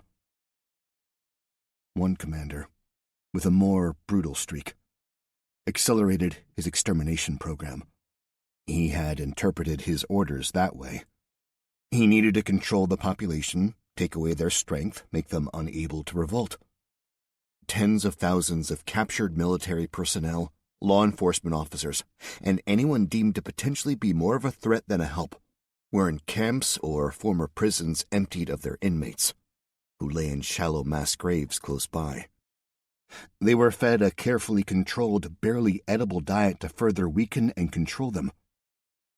The sick lying in hospitals or temporary aid stations set up in school gymnasiums or other large halls had already started to be dealt with. They were going to die anyway, so wasting manpower and resources on them was not efficient. The buildings were sealed up, and once the last soldier had left, canisters containing poison gas were thrown in and the doors barred. He ordered the extermination of other camps. Not all of them, though, as they did provide the forced labor needed to clear up the damage caused by the aerial bombardment. The inmates of these camps were continually fed the lie that the work was necessary to help the humanitarian effort that the gracious Chinese government was providing. Whole camps, under the command of this one brutal commander, went to sleep in their squalid quarters, never to see another dawn. The 6th region did nothing. Its commander had been sentenced to die by firing squad, and the agent, who had yet to appoint his replacement, was currently bound hand and foot, with the President of the United States pointing a gun at her head. Chapter 10. Kentucky. Leland sat in a cabin deep in the Kentucky wilderness in the foothills of Black Mountain. Felt secure for the first time since his escape from New York and his long and perilous journey to get to the place he knew well. Secure, but angry. He had tried to reach Pittsburgh. There were movement soldiers there who could help him. Having barely escaped New York before the bombs fell, he and the 2 former Marines that had stuck with him had nothing more than the weapons they carried and the weapons to feed them on their persons. They needed supplies and equipment, and Pittsburgh was the nearest place he knew he could get them. After stealing a truck at gunpoint, they had headed west. The sight of 3 heavily armed and dangerously mean-looking battle-scarred men helped their journey. Stealing fuel and food from citizens who, if they tried to resist, were shot out of hand, they headed towards Pittsburgh. After approaching a roadblock outside the city, he realized they could go no further. Expecting it to be manned by a U.S. military or even better, a local militia, they approached slowly but confidently. After all, what did they have to fear? Too late, he saw that the soldiers approaching were wearing uniforms he never expected to see, even on American soil. Not waiting to find out why soldiers from the People's Republic of China were walking toward him, he slammed the truck into reverse and ordered his traveling companions to open fire. Incoming fire began to strike the truck as soon as the soldiers realized he was moving away from them. A line of bullets stitched the windscreen, the pain of a bullet creasing his skull making him scream in pain and anger as he plowed the truck at full speed in reverse through the cars and debris that were littering the road. Fighting to keep the semi from jackknifing, he kept trying to put as much distance as he could between them and their assailants. Bullets sparked and ricocheted as they struck the cab. Cobb, one of his traveling companions, was leaning from the passenger window firing magazine after magazine toward the enemy, not in any real expectation of hitting any of them, but in the hope that the volume of lead he was putting downrange would disturb their aim. As the distance increased, the number of bullets hitting their receding target diminished proportionally. Concentrating fully on driving, he heard a scream of pain from behind him, but could not give it a moment's thought. If he took his eye off the mirrors, he knew within seconds he would lose control and it would all be over. Rounding a bend, he knew they were out of the line of sight as the incoming fire dropped to zero. He slowed the truck and risked a glance at the others. Cobb was still leaning out of the window, his rifle held ready. But his other companion was slumped in his seat, both hands held to his throat trying to stem the flow of blood that pumped from a wound in his neck. He slammed the brakes on the truck, skidding it to a stop in a cloud of burning rubber. Reaching over and pulling his hands away from his throat, he examined the wound. Arterial blood spurted out, spraying the shattered windscreen. He knew straight away the wound, without immediate medical attention, was a killer. The man was drowning in his own blood as it filled his lungs, whilst the rest pumped out through his fingers as his hands desperately tried to stop it from leaving his body. He looked forwards. Steam and smoke from burning oil rose from under the hood. The engine block sticking out in front of them had absorbed most of the incoming fire, but it had paid the price. The truck was terminally damaged. Ignoring his dying companion by his side, he wiped his own blood that was pouring down his face and engaged reverse again. The truck moved, but the smoke and steam billowing from under the hood increased, and it began screeching and grinding as the engine started to tear itself apart. Keeping his foot to the floor, Leland coaxed every yard he could out of the dying truck. Distance was their only safety margin, and the more of it, the better. Within minutes, flames began licking out from under the hood, and he knew it was time to abandon it. Before it had stopped, and not even checking or caring if his wounded companion was alive, he ordered Cobb to gather the unfortunate man's weapons and magazines and prepare to abandon the truck. The pursuit would be coming, and there was no time to waste. Before leaping from the cab, he glanced at the man beside him. The last of his lifeblood had left him, and his unseeing eyes stared ahead, the panic and pain still showing on his slack features. Showing a rare moment of compassion, Leland closed his eyes and said a silent prayer for his soul, thanking him for the service he had given to his country, before pulling a missed pistol magazine from his vest and joining Cobb, who was kneeling at the front of the now burning vehicle, his rifle pointing toward where they expected any moment for the pursuit to arrive from. "Come on, Cobb. Let's hightail it out of here." By the time they reached the tree line, racing engines could be heard approaching. Half a punishing hour later, Leland held up his hand to indicate to the man who had kept on his heels, following him through the dense woods, that he was stopping. They had come far enough and fast enough to be way ahead of any pursuing force. Unable to speak, both men slumped to the floor, chests pumping as they tried to get as much oxygen as they could into their lungs. Leland, fitter than men half his age, waited for Cobb to stop retching before handing him a water bottle. "What now, Gunny?" Cobb eventually managed to gasp. "Son, I hate to fucking say it, but I think we've been had. Whatever Butler and the movement planned, it certainly didn't include aerial bombing New York and having commie of fucking Chinese bastards on United States soil. This puts us in a tricky situation. We started this with our few pissant bombs and taking down the stock exchange.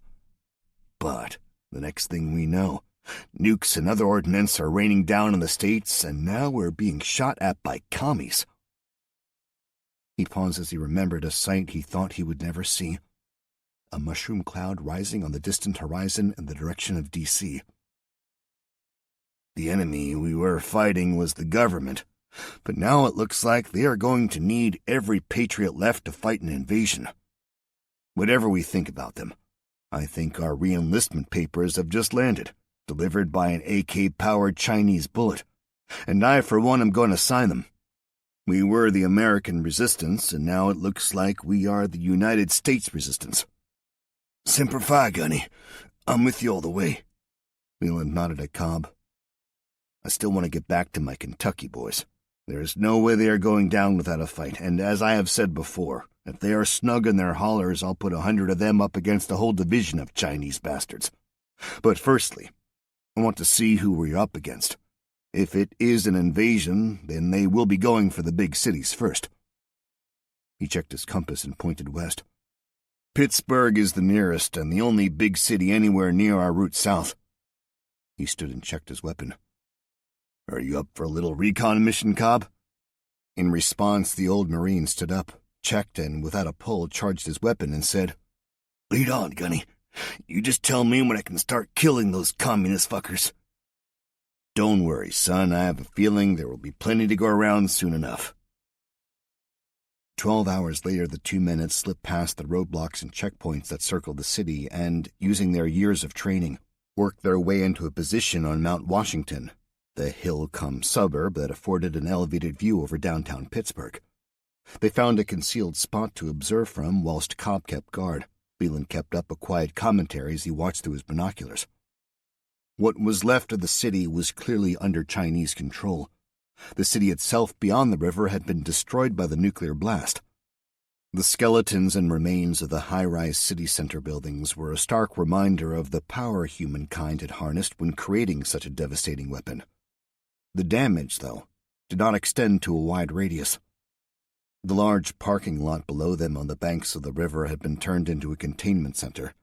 The buildings around it were scorched and flattened, but beyond it, and on the hills leading up to where they observed from, the damage reduced greatly the further out the distance.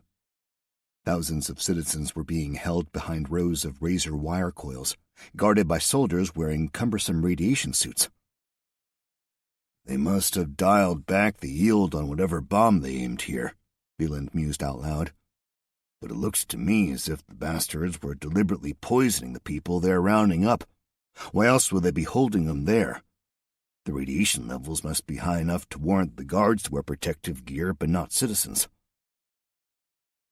Leland was almost right.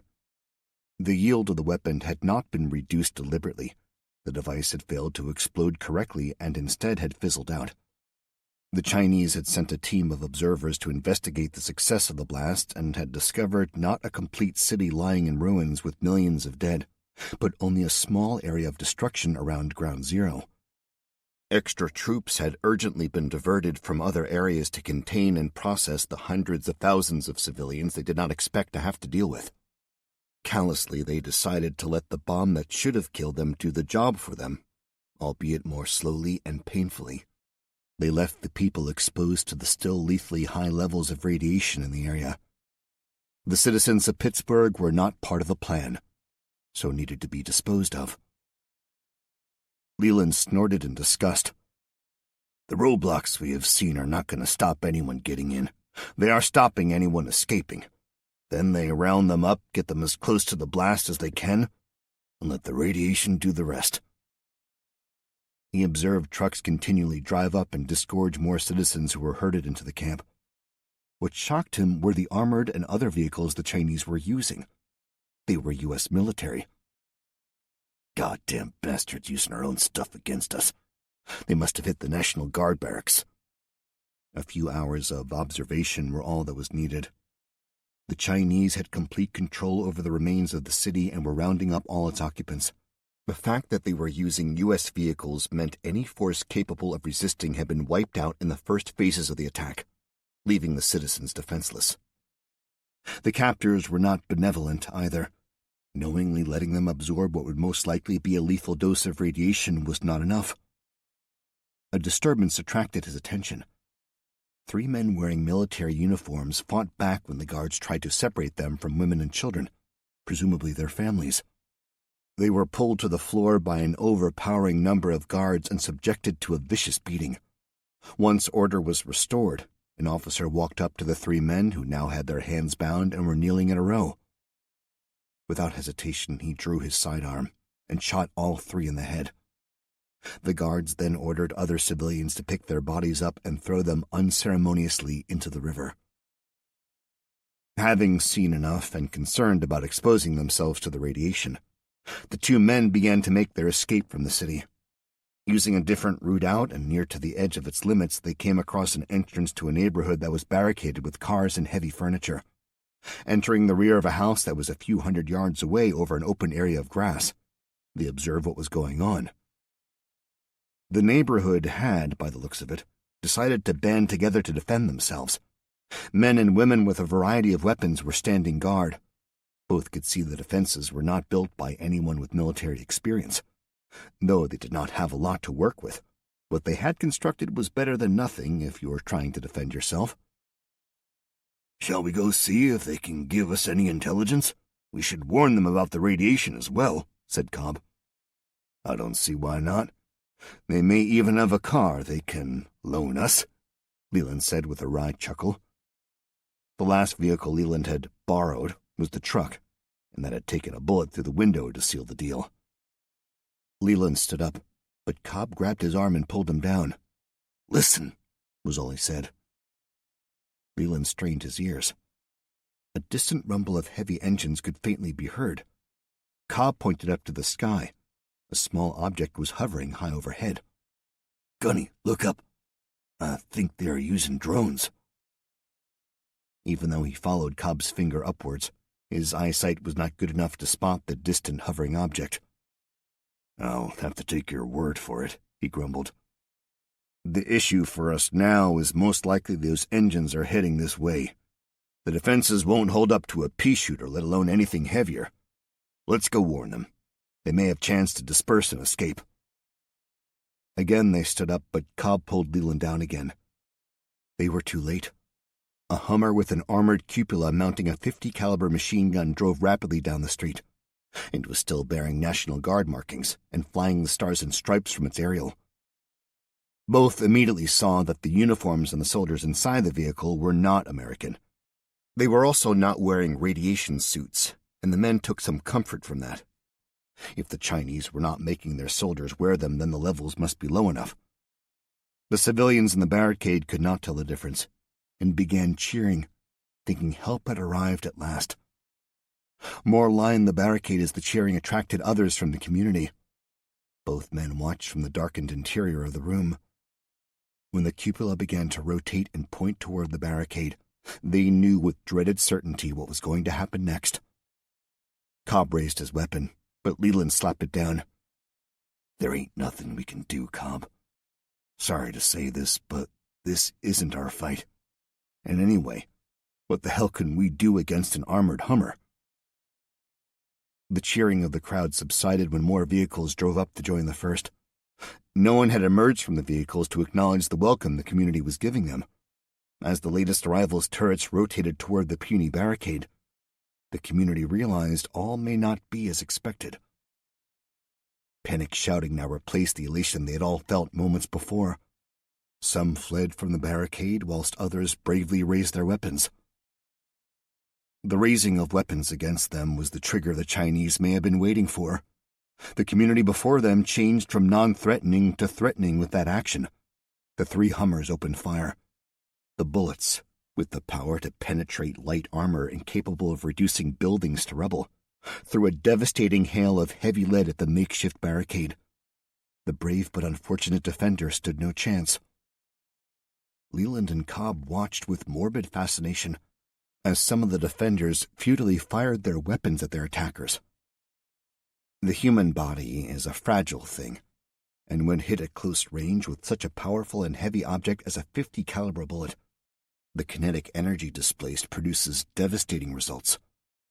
Bodies disintegrated, the fine red mist that sprayed from them staying in the air longer than the unrecognizable lumps of raw flesh and bone that were thrown back from the wall of cars and furniture. The barricade, unable to stand against such power for more than a few seconds, was reduced to lumps of metal and splinters. A heavier armored vehicle arrived and drove straight through the remains, followed by the Hummers. They watched as the convoy drove on into the neighborhood.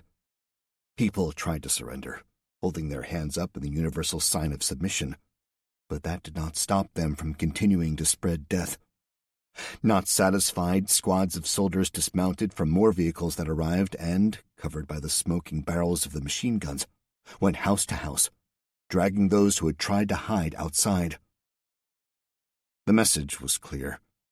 If you defy them, then your life is forfeit. The cowering, terrified families were executed as soon as they were discovered. Man, woman, or child, it did not matter to the soldiers. Darkness was falling when the Chinese left, content that no one was left alive. Leland and Cobb had not spoken for hours, their anger and rage at what they had witnessed too powerful to put into words. Silently they waited for the last engine noise to fade into silence before exiting the house and continuing their journey on foot. Immediately after this, Leland experienced a paradigm shift in his attitude to his fellow Americans. Before this, they were part of the problem. In his opinion, they blindly followed the false government, giving it validity by accepting everything it did, and paying the taxes without thought that gave the powerful the resources to further control them. Before this shift, he would have, and had without any guilt ever, robbed, killing if necessary, anyone who stood in the way of what he wanted. Now, every American was on the same side as him. His role as a fighter meant he was their protector, too. Using back roads, they found abandoned vehicles at houses or along the roadside. They drove until they ran out of fuel. The route they picked took them away from all population centers, but at times it was unavoidable. To their surprise, the two mean-looking, heavily armed veterans were welcomed at small towns and villages. These remote places had yet to see any of the invaders, but they knew they may be coming. The television stations under Chinese control were broadcasting propaganda they just didn't believe. 1 minute bombs were falling, and the next all was okay, and the benevolent Chinese had arrived to offer humanitarian aid. These Americans offered them food and shelter, desperate to hear their news. Leland realized these communities could form the backbone of the movement. The militias were well armed and capable, but numbers would be their biggest issue. There were not enough of them to take on the Chinese. These communities would provide the numbers to turn the militias into an army. Leland told them everything he knew and had since discovered, though deliberately missing out his part in the beginning.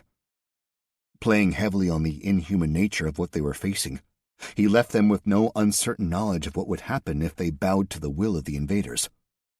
The further south they journeyed, the more communities they sought out to spread the seeds of rebellion. It was as General Liu had predicted. The Chinese tactics of oppression were feeding the sparks of rebellion, and the flame was growing brighter. Walking up a track in the foothills of Black Mountain, Cobb and Leland were alert and aware of their surroundings. A voice hidden in the deep bush ahead made them crouch instantly. They did not raise their weapons, however, as they knew to do so would signal instant lead-filled death. "Well, hi there, stranger. You sure are a mighty long ways from anywhere. Are y'all lost?" Leland called back. "I ain't lost at all. I'm Gunnery Sergeant Leland pullin' with Corporal Cobb here by my side. Reckon you need some help in fighting some Chinese ticks that are latching on and sucking the blood from some fine American beef?" The bush parted, and a man stepped out wearing camouflage and a tactical vest adorned with magazines for the AR-15 he carried. "Gunny? That you?" He squinted at Leland, who was still crouching, holding his hands away from his weapons. He laughed and raised his voice. "Lower your weapons, boys. We have the legend that is Gunny Pullen in our midst." He waved for them to stand. "Let's get you back to the command cabin. I'm sure they're going to be mighty glad to see you." Chapter 11. Texas. Driving fast and with purpose, the ruse worked and General Liu left the suburbs of San Antonio. No checkpoint stopped them. The guards reasoned it was natural for a staff car containing a high-ranking official to be fleeing the noises of battle emanating from the city. Turning off a main road, they sped along a few miles of rural roads that eventually changed from tarmac to dirt. At the next checkpoint, his car slowed to a stop, surprising him. The checkpoint was manned by Americans, some in uniform, most not, but all carrying weapons. From the lack of surprise at seeing a car bearing Chinese flags, it was clear they were expected. Tommy Cho, now adjusted to his real name, had told Liu little on the journey apart from that he was a sergeant in the United States Army who had infiltrated the Chinese invaders when they first arrived. His luck held, and he had found himself attached to the headquarters group where his English skills had led him being assigned as Liu's aide. Sergeant Cho spoke briefly to the guard at the checkpoint before being waved through. He followed the road which ended outside a large house. More guards were visible on the wide veranda that ran along the front of the property as he opened the general's car door and led him inside. It was a hive of activity, which stopped when the general, wearing his uniform, entered. A man walked toward him and held out his hand, which the general automatically took and shook.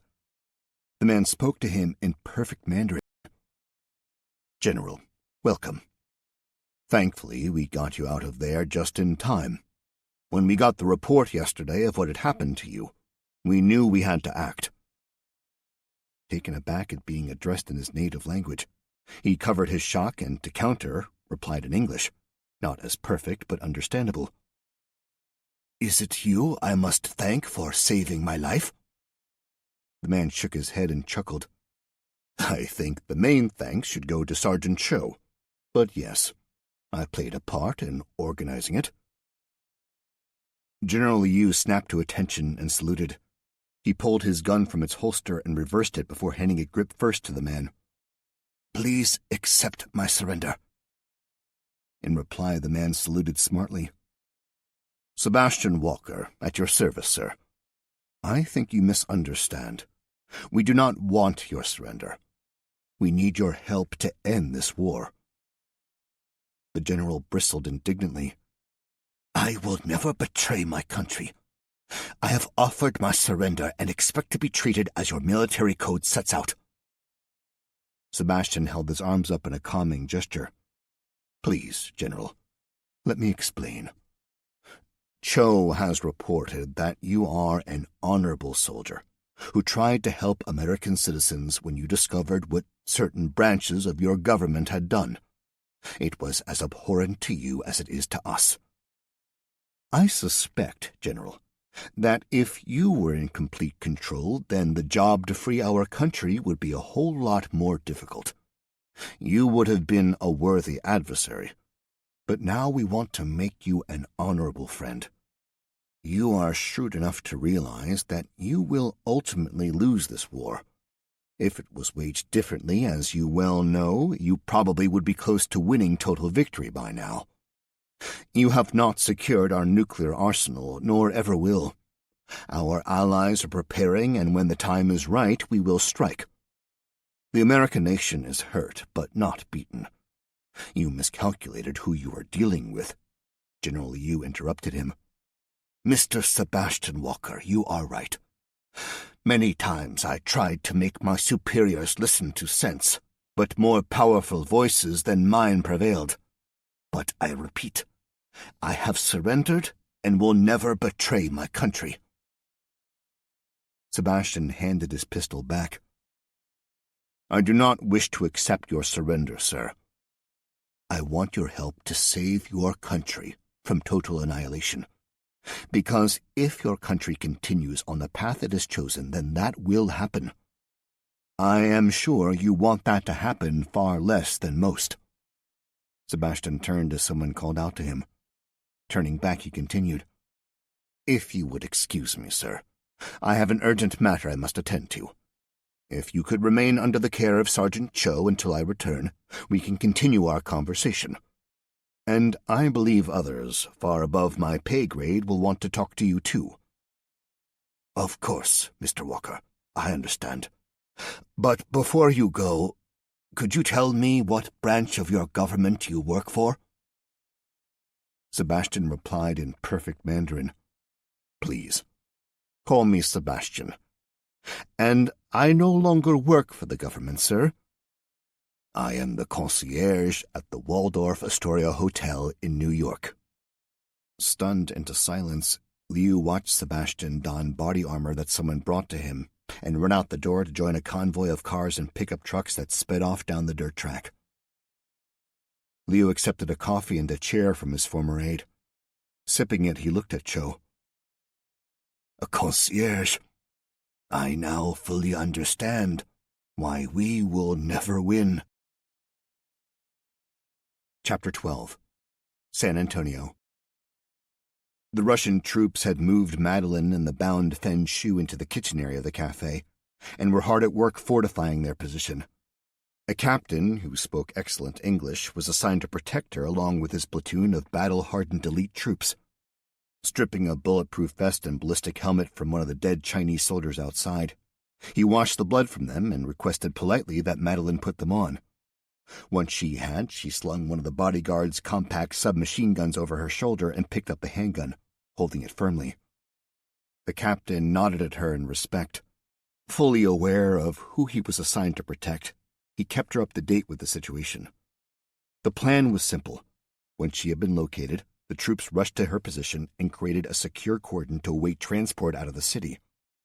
As the Russians disengaged from fighting the Chinese troops and pulled back to her location, a silence descended over the city that had previously echoed with the sounds of automatic rifle fire and explosions.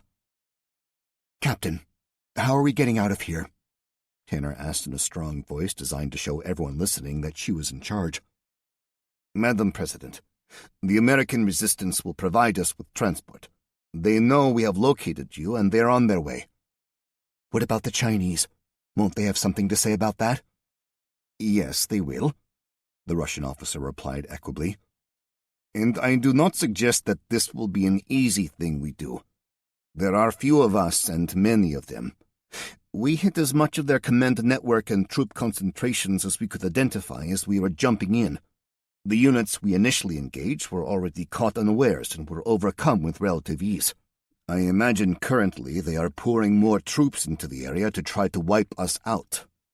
They are not an army of conscription, and the soldiers we will be against will be their very best.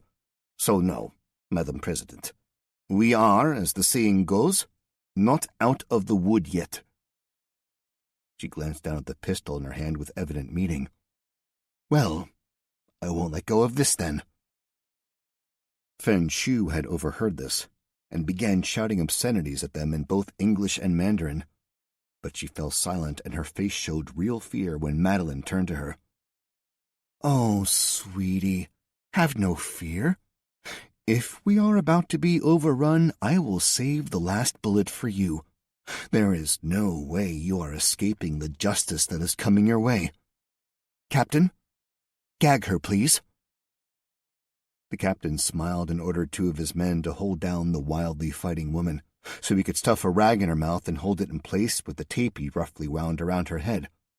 Her struggles immediately ceased as she fought for breath through the blood that had clotted in her recently broken nose.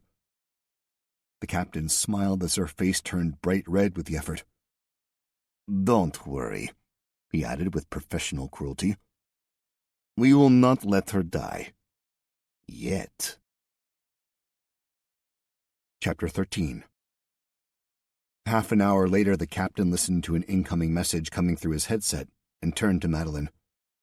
"Madam President, the transport will soon be here.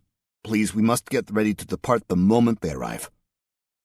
Walking to the front of the shop, she could see hundreds of Russian paratroopers, all with their weapons raised, utilizing all available cover to defend her from the enemy they expected to appear from any quadrant. Out of sight to the left, gunshots rang out as the defenders exchanged fire with Chinese troops who were probing and trying to break through the solid ring of defense around her location. She was surprised at the numbers and knew there were probably more in position she could not see. "Are they sending enough transport for all of us?" Tanner asked. "I do not know, Madam President, but we will find out when they arrive, I expect," the hulking Russian replied before laughing briefly. "I am a fan of your American movies Black Hawk's Down. We can always run the San Antonio Mile. Anything you Americans can do, us Russians can do better." He stood taller as he bragged, puffing his chest in self-belief. "But do not have the fear. We will all get out of this city one way or another." She smiled at his humor and patted his arm. "I hope it does not come to that, Captain." 10 minutes later, more gunshots could be heard in the distance. As the minutes wore away, the sounds of gunfire got closer. The distant sounds of battle began to increase in tempo until it was continuous. The captain, now with a worried look on his face, approached Madeline. "Madam President, we have hit a problem. The transport is heavily engaged with a strong opposing force, and we are unable to proceed any further. It is recommended by my superiors that we proceed to their location and render assistance." He expected her to falter after telling her they were going to confront more danger if they were to get out of the city, but again, she surprised him. Tightening the strap on the helmet that was too large for her, so it did not keep from falling forward covering her eyes, she pushed the handgun she was holding into a strap on her body armor and reached for the small, stubby machine gun that hung from a strap around her shoulders. Inspecting it briefly, she found and pressed the button that ejected its magazine, checked it and reinserted it into place, and pulled the charging handle. "Let's go. The longer we wait, the more of those brave people who are trying to rescue us will die." A senior officer approached and spoke rapidly in Russian to the captain. "This is Major Igorov. He is asking for me to make translative instructions to you."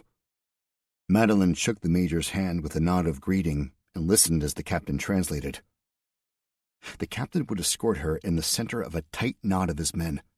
The rest of his force would form more circles of protection radiating out from her position. If they engaged in a firefight, which they fully expected, she would lie on the ground and the captain and his men's sole job would be to put their bodies in the way of her and the danger. He apologized in advance if she might be manhandled roughly, but emphasized that her safety was his primary, secondary, and tertiary concern. She smiled at his seriousness. 5 minutes later, with every soldier fully briefed and in position, they set out toward the source of the firing that still echoed through the city streets. Fen Shu was manhandled to her feet by 2 soldiers. They kept her hands bound behind her back but untied her feet. Moving at a fast walking pace, Madeline could see little through the phalanx of soldiers that surrounded her. The 2 flanking her both kept a hand on the drag handle on the back of her body armor, to both stop her stumbling and to help her keep up the pace. Her inability to speak Russian did not stop her understanding the meanings of the short conversations and short one-word sentences shouted between the group surrounding her, as orders were given or as a soldier tripped or stumbled. Gunfire close by made the soldiers surrounding her stop. She could not tell if it came from the Chinese or Russians, but as the volume increased, she knew it was coming from both sides. With no warning, the 2 holding her drag handle pushed her roughly to the floor. A weight pressing on her back made her realize one was using his knee to hold her down. She lay on the floor holding her gun in her hands, listening to the sounds of battle raging around her. In her political career, she had attended countless meetings, visited numerous bases, and sat on many committees which were concerned with the armed forces. She had listened to many reports regarding skirmishes, small-scale fights, and large battles, which the soldiers of the United States had been involved in over the years. As a consequence, she thought she knew what the modern soldier had to endure in battle. She realized she had no idea what it was really like at all. The firing, shouting, screaming, and utter confusion could never be portrayed in a report read by a bored aide. The fear was also something you could not begin to imagine as you went into sensory overload, your brain trying to cope with so many things going on at once. Coupled with the fact a bullet could end your life at any second, she found it the most terrifying, but at the same time, the most exhilarating experience of her entire life. She had listened to soldiers when they explained that when the bullets start flying, you are no longer fighting for your country, but for your brothers in arms who are beside you, fighting just as hard as you to stay alive, to get back to family and loved ones. She had nodded her politically trained head and put a compassionate look on her face to show she understood. Now she actually understood what they meant. She was surrounded by soldiers from another country who had parachuted into a nation they had trained to fight, not as conquerors but liberators, all fighting as hard as each other just to stay alive. These soldiers, ordered by their government to parachute into a city most had never heard of before they looked at a map, to attempt to rescue her, were just fighting to stay alive. A soldier kneeling in front of her screamed in pain and fell backwards, holding his hands to his leg. Blood began pouring from between his fingers as he tried to stem the flow from the wound. She did not need to understand the one-word sentence his comrades kept repeating at the tops of their voices. They were calling for a medic. Unable to move with the soldier still kneeling on her back, Madeline reached out with her arm to attempt to offer the soldier help. frustrated at the helplessness she felt at only being able to pat his leg to offer him comfort. She decided she needed to do more. She pushed upwards, and with a shout of annoyance, the soldier kneeling on her back was unbalanced. She turned and stopped him, pushing her back down by holding her hand up and then pointing toward the injured man. He immediately understood that she wanted to help. He nodded in agreement, and as she crawled toward the stricken man, he crouched next to her, covering as much of her as he could with his own body. Her mind dragged up memories of a first aid course she had attended long ago, but as she looked at the blood-soaked trousers covering the soldier's leg, she knew his injury went far beyond the simple bandaging and wound dressing she had been taught. The soldier next to her shoved a first aid kit he pulled from one of his pouches into her hands. Ripping it open, she pulled the soldier's hands away from his wound and, using scissors from the kit, cut the trousers to inspect it. The wound was not spurting blood, which she took as a good sign. Not understanding the writing on the packages within the kit, she ripped a few open until she found a large wound dressing, which she pressed against the ragged hole in the man's leg and wound a bandage tightly around it. The bandages soon changed red and blood began dripping from them, indicating her efforts had not stopped the bleeding. To her relief, the medic arrived, pushing through her surrounding guards. His uniform, hands, and face were stained with blood from his previous patients. He took one look at what she had done, then pulled a tourniquet from his bag and applied it above the wound. As he finished and was closing his bag, he looked at Madeline and said, "Good work." Then, as quick as he arrived, he was gone. Madeline had been concentrating on her task so hard the sounds of fighting had faded into the background, but they returned to full volume when the captain shouted at her to get ready to move. Helping the wounded soldier to his feet, she put her arm around his shoulder to support him as they began moving again. The men around her continually fired their weapons as they fought their way through any opposition they encountered. Her world shrunk to the small area around her as she put all her efforts into helping the wounded man until, at a shouted command, the knot of men surrounding her stopped. Gently helping the man to the ground, she kept repeating the only Russian word she understood, "Spasibo," meaning thank you. Her phalanx of guard parted briefly to admit the captain to its protected corps. "We wait here, Madam President. The convoy is close. The Major is preparing to attack. When it is successful, we will proceed." "Thank you, Captain. And dare I ask what we do if it is not successful?" He gave Madeline a big smile. "Then we get the chance to do the San Antonio Mile." Madeline helped the injured soldier back up, and they moved against the wall of a large building and waited. Abruptly, the sound of gunfire increased to a crescendo of firing and explosions as more than 200 Russian paratroopers joined in the fray. For over 5 minutes, the battle raged until it finally began to peter out. After listening to his radio, the captain turned to her. "The Chinese are defeated. The area is clear. We are finishing to make checks of the area, and we will be on our way." She breathed a sigh of relief. The men around her also relaxed slightly, still with their weapons held ready but exchanging a few smiles and backslaps with their comrades in arms. Madeline stood up to see the Major approaching with a civilian by his side. They were conversing in Russian. As soon as he spotted her, the civilian stopped talking, let the weapon he was carrying fall to his side, and saluted. "Madam President, my name is Sebastian. If you are ready, shall we get you to somewhere safer?" "Thank you, Sebastian, for coming to get us. Tell me, are you the leader of the local resistance or military?" "No, madam, I am neither. I am the concierge at the Waldorf Astoria Hotel in New York." For once stunned into silence, she helped the injured Russian soldier to his feet and, still holding a gun in one hand, walked toward the waiting transport. Chapter 14. Holly River Base, West Virginia. Bear Grayson took off his headset and turned to the men in the room. "Steve, your wife is out of San Antonio and in a safe place. Getting her to a secure location is now priority number 1.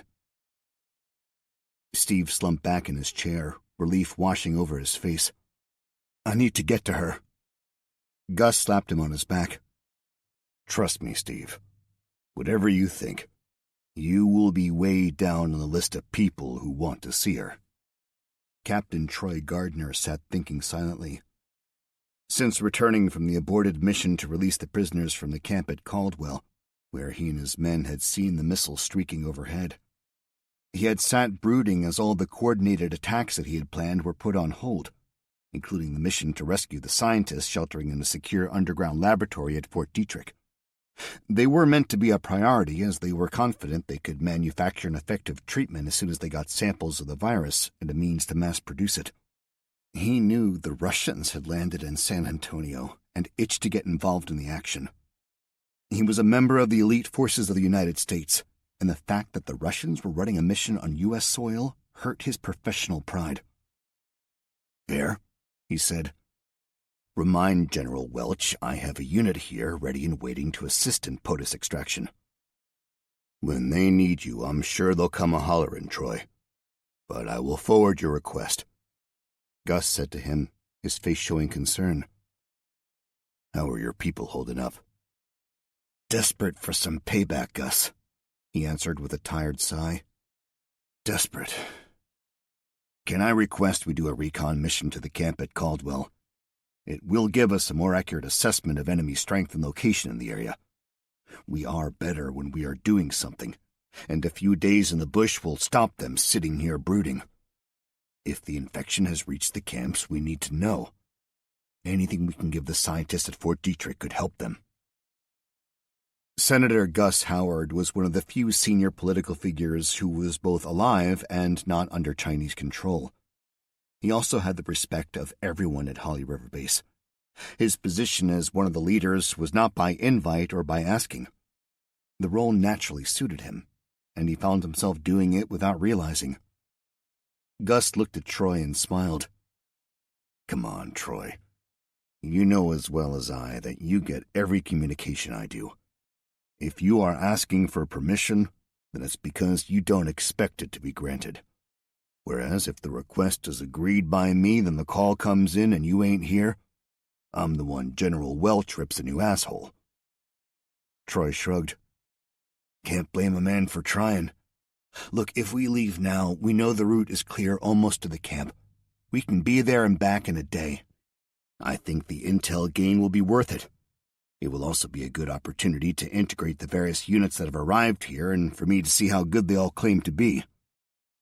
"So it's a training mission now?" "Oh, come on, Gus," Troy said. "We just want to do something useful, that's all. My men and I are hurting. We've failed to protect the POTUS. The camp mission and the one to Fort Detrick have been put on hold.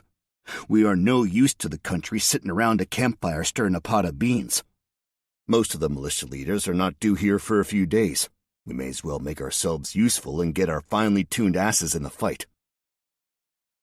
Numbers at the Holly River base were increasing daily as more followed the cryptic message on posters he had distributed. Bear had contacted some of the militias in Virginia and other states. With the already established contact with General Welch at Cheyenne Mountain, Gus had organized a war council and involved militia leaders to attend with the aim of agreeing how the various units could coordinate their efforts. Most were due to arrive over the next few days. Gus smiled at the captain. "Let me make a call. Bear, get me General Welch, please."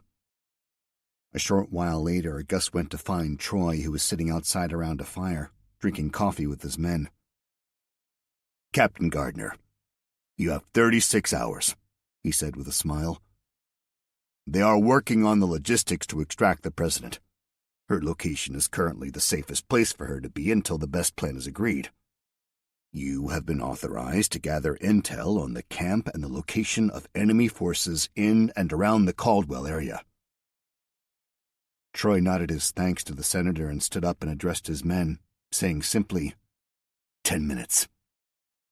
He did not need to tell his men what equipment to take. They were superbly trained and would know. 5 minutes later, as Troy was going through the route and the alternatives with the sergeants, the men loaded the last of their equipment onto the trucks. Caldwell. Toby and Harris stood at the fence with the entire population of the camp.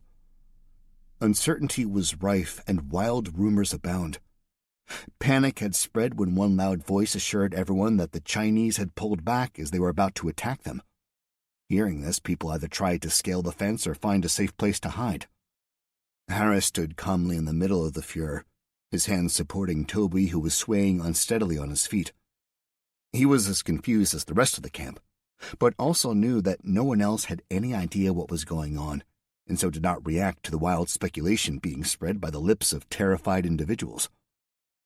When the masses had fled from the perimeter of the fence, he led Toby to it.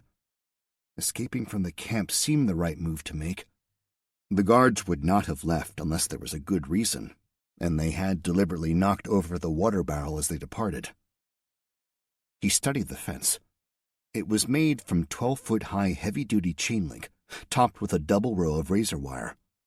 None of the panicking inmates had successfully scaled it, all getting entangled and badly cut by the razor-sharp barbs.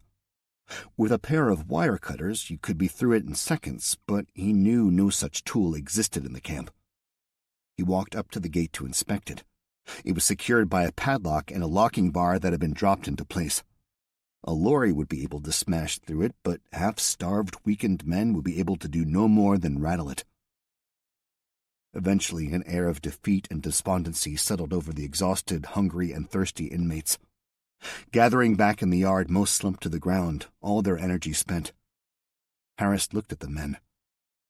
He never chose to stand out from the crowd, preferring the solitary life working the late shift as a security guard at a security firm in Cleveland and spending his off-duty hours in his apartment watching television. When the attacks happened, he eventually let 2 people into his secured area and, to his surprise, found their company to his liking. They had stuck together when he deemed it safe to leave, and he assumed the role as their guide and protector, finding that he was more capable in the role than he had ever thought. When they were captured by the Chinese, and Marissa was separated from them, he continued to protect and look after Toby.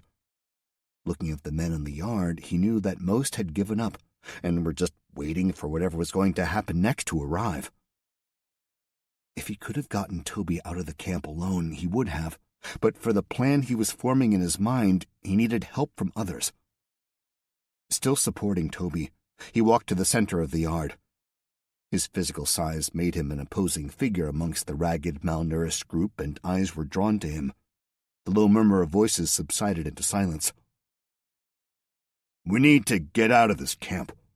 Not one of us knows if the Chinese will come back or what they are planning next, but I think that remaining here will be more dangerous than leaving." A voice called out, "We can't get out. Don't you think we haven't tried?" "Yes, but you haven't been working together.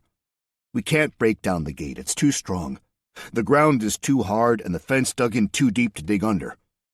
If we work together to construct a ladder or a platform, we can build something that will enable us to get over the fence." Another voice. "And then what do we do?" "Anything is better than staying here waiting to die. There is no water in here, and lack of that will kill us in days. I don't know what is out there. We may get captured again, or we may find somewhere safe away from the Chinese. If we stay here, we will definitely die. If we leave, we may die. I know which option I prefer." Most of the men in the yard looked at him and nodded. They sat more erect and alert, the veil of despair lifting as the potential of escape and life was realized. Harris looked at the faces staring at him. "If we all can go and find long lengths of lumber and something to fix them together, we can make a start." One voice called back, a slight lisp adorning the words. "Where are we meant to find those?" Keeping calm, he replied, "Look around us. There should be plenty of timber we can scavenge. The blankets can be used to tie everything together. Look, I don't really know. We just need to find out what we can and do our best." Galvanized and with purpose, most went off to start looking for materials, and soon the sounds of banging and splintering wood echoed around the yard. The pile of lumber grew. Harris organized a few who claimed to have practical skills to begin constructing something that would enable them to scale the fence. It was slow work involving a lot of trial and error on how to securely join timber together with what they had available to make it strong enough, but eventually 2 rough-looking ladders were made. The camp had united under the common aim to escape, and many willing hands helped lift the first section into place. After a few precarious moments, the other section was hauled up and let drop over the high fence to form a ladder down the other side. Blankets were gathered to place over the razor wire. As soon as it was in place, everyone cheered. But then the mood changed. The way out of the camp was open, and everyone wanted to be the first to escape. Harris, who had climbed up the ladder to test it and place the blankets, turned and saw the crowd that seconds ago had been unified in success, jostling and pushing past each other in their eagerness to be the first. He held his hands out and bellowed, "Stop!" The advancing crowd paused. "We don't know what's out there yet, or which direction is the safest to go.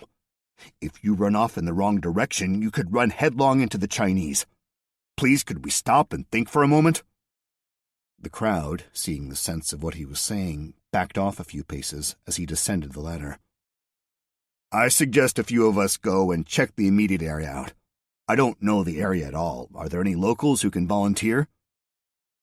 4 stepped forward to volunteer, and the rest of the camp lined the fences and watched as they scaled the ladder and ran off to reconnoiter the area. Chapter 15. Cheyenne Mountain. General Welch sat in his chair at the command center watching the screens displaying live satellite images and plotting the Chinese fleet's course. The second Chinese wave was approaching the western seaboard of the United States at maximum revolutions. Like an approaching swarm of malevolent monsters, they promised death to their enemies. An exhausted-looking young lieutenant turned to him. "Sir, that's confirmation. They are splitting and heading for 4 different ports, ETA between 6 and 8 hours. Banging his fist hard against the desk, he exclaimed, "The goddamn bastards will be landing before we can do anything about it. God damn it, get me O'Reilly on the line." 7 of the 9 carrier battle groups in the U.S. fleet had been in their home ports when the Chinese attacked. The ports had not been targeted by the nuclear weapons, but by the new and unknown weapon the Chinese had unleashed from their carrier-launched stealth bombers. Despite going on full alert the moment the first inbound missiles were detected, the new weapon, designed with the utmost secrecy by the Chinese, was impossible for the many layers of defense that a carrier group could throw up around itself to detect or counter. The bombs had fallen from the sky unnoticed until the first detonation, which heralded the arrival of a barrage of high explosives seemingly coming from nowhere. The first wave neutralized any offensive capability of these fleets, which for so long had been the most powerful force projector on the planet. They had the capability to sail anywhere and instantly be the most dominant force in the neighborhood, bringing either peace or annihilation depending on whose side you were on.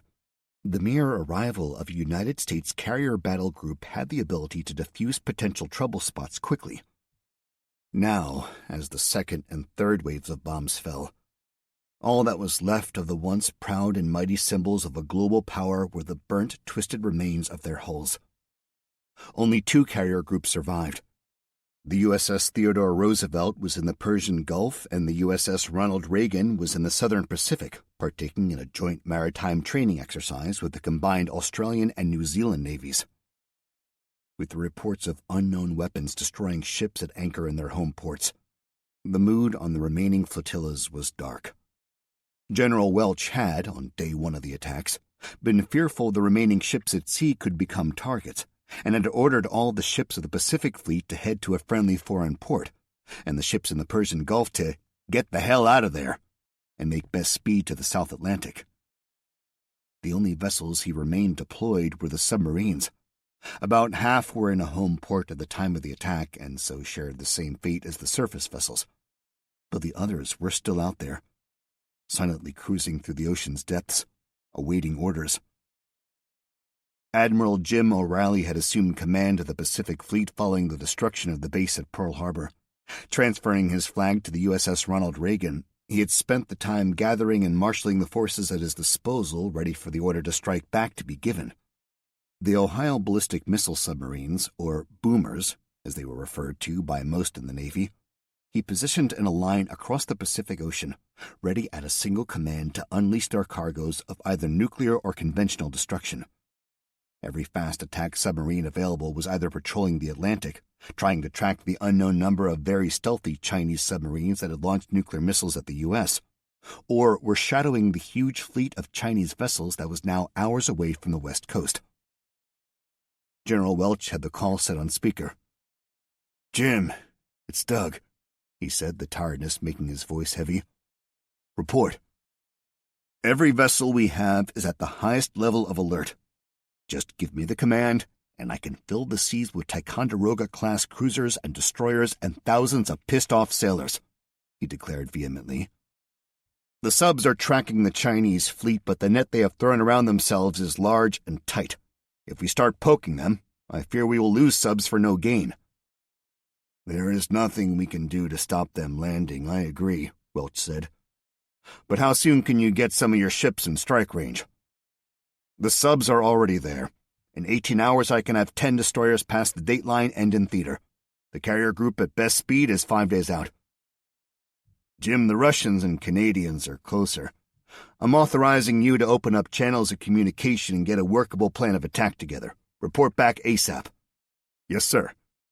"I am also getting the intelligence about another buildup of troops in Chinese and Korean ports. Do I need to consider the option of a third invasion fleet setting sail?" Welch sighed again. "It looks that way. They are not being as secretive about this, and you can tell they seem to be stripping the cupboards bare on transport. Agents in country are reporting cruise liners being commandeered for troops. We are trying to figure out what naval assets they have left to protect this fleet. Therefore, I want you to plan an attack on the second invasion fleet. It will tie up any Chinese forces and stop them being redeployed to protect the third wave." He paused, not wanting his next words to sound trite. "They have hit us hard, and we are in a world of hurt. But now we have the president back, we can start looking at our offensive options. The Brits are back on side and are assisting in getting our European-based troops home." Welch chuckled mirthlessly. "Well, to Canada at least. I am awaiting confirmation from them of what military resources they can also offer. The board is set, and the pieces are starting to drop into place.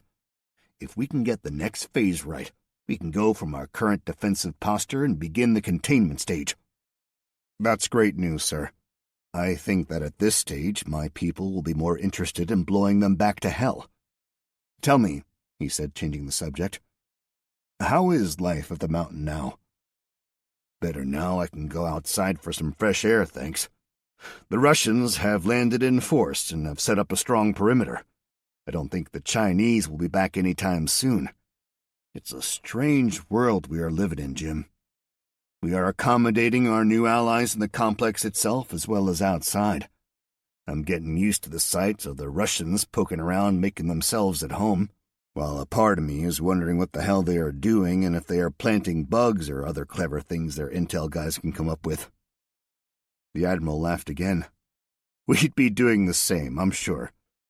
Anyway, I'll be back as soon as I get a plan together with the Canadians and Russians. O'Reilly out." Pacific Ocean, 200 miles west of San Diego. Captain Wayne Grant was perturbed. In the first few days following the bombardment and subsequent invasion, all the news had been positive. The initial goals had been achieved and ground forces were spreading throughout the country, taking control of vast areas and the citizens they contained. Any surviving military assets were seized and placed under Chinese control. He had anticipated an American counterattack, and while most celebrated the lack of one, he could not understand why no attempt had been made to stop them so far. His Chinese masters were boasting that the American devil had been utterly defeated. While he had tried to instill caution, stating that most of the Pacific Fleet was out there and untouched, he was ridiculed and shouted down. He was reminded that he wasn't one of them, at least by the bravest of the Chinese officers, and he bit his tongue so as not to hit them with too much truth that they didn't want to hear. They wanted his insight on the American mind, that much was clear, and had listened and learned from what he had told them over the years. But now the sight of the impending victory clouded their judgment. He believed that their arrogance blinded them. As far as they were concerned, the country was leaderless. The president had been captured, caught hiding away in a bunker. The country would soon surrender and become a satellite of China. They could not comprehend that others would, without orders from the highest level, continue the fight. They thought that the missing Pacific Fleet was in hiding, and when the surrender was broadcast, would meekly return and bow to their new masters. He gazed ahead as the ship plowed through the undulating seas, heading toward a country he once called home, but now where he would be called a traitor. Chapter 16. Cobra, Downing Street, London. Adrienne Winslet sat waiting for her cabinet members and heads of the armed forces to file into the office and take their seats. Good morning, everyone. Before we turn our eyes further afield, can we have an update on the domestic situation? The minister in charge of food and agriculture spoke first. The news is more positive. The price gouging has stopped following the emergency laws we passed, and the distribution situation has calmed down. Food manufacturers are increasing production to make up for some of the shortfall in imports, and we are working with them to maintain the supply chain. The ugly vegetable in law, as the media are calling it, that we passed is having an immediate impact. Thousands of tons of extra fruit and vegetables that would otherwise have been thrown away are supplementing what we used to import. The media are now working with us to educate people on planting, harvesting, and eking out what food people have. He stopped and looked around the table. I know the phrase, dig for victory, seems to have caught the media's attention, but the public seems to be embracing it too. A tabloid paper had reprinted a Second World War poster, encouraging all citizens to do their bit and dig over any suitable space to plant vegetables. Reports are coming in of a nationwide seed shortage. Within an hour of the media picking up on the story, every shop that sold seeds ran out. We are working with suppliers and distributors to set up seed distribution centers around the country to keep up with the demand. Adrienne interrupted him. Yes, that's all well and good, she said peevishly. I'm certainly no expert, but seeds take some time before they turn into carrots and cabbages, do they not? What is the situation regarding feeding the country until then? I believe that if we keep on as we are doing, then most of the shortfall will be met by education on food preparation and economical use. Also, the reductions in wastage all the way through from manufacturer to end user we are implementing will have a dramatic increase on the volume reaching the shelves. The nation has really got behind this now they understand the situation is none of our doing. The change has been remarkable. She turned to the head of the police force. Is it as calm out there as reports are suggesting? Yes, Mum. The majority of rioting, as I reported earlier, stopped as soon as your speech was broadcast. There are obviously still pockets of lawlessness out there as a minority are taking the opportunity to shop for new television sets and the like, but it's under control. It remains quiet on the whole, and reported crime is down dramatically. Don't get me wrong, the career criminals are still out there doing what they do, but people seem to be too busy with the dig for victory idea that they're all too preoccupied to cause trouble. She nodded and turned to her foreign minister with a smile. So, tell me how our European cousins are faring? The situation in Europe changed overnight when Russia stopped exporting oil and natural gas following their announcement that all production is being diverted for internal use now the country is on a war footing. Food riots are spreading as the promised imports from America have not materialized, and the situation will not be helped when the refineries run out of crude, which will not be too long away. France is especially anticipating widespread unrest. Adrienne saw the opportunity she was waiting for to drop the bombshell. And what is the situation regarding our own oil and gas imports? The Foreign Secretary looked at the Prime Minister, who nodded her consent for him to continue. As of this morning, we have agreed an import deal for Russian oil and gas.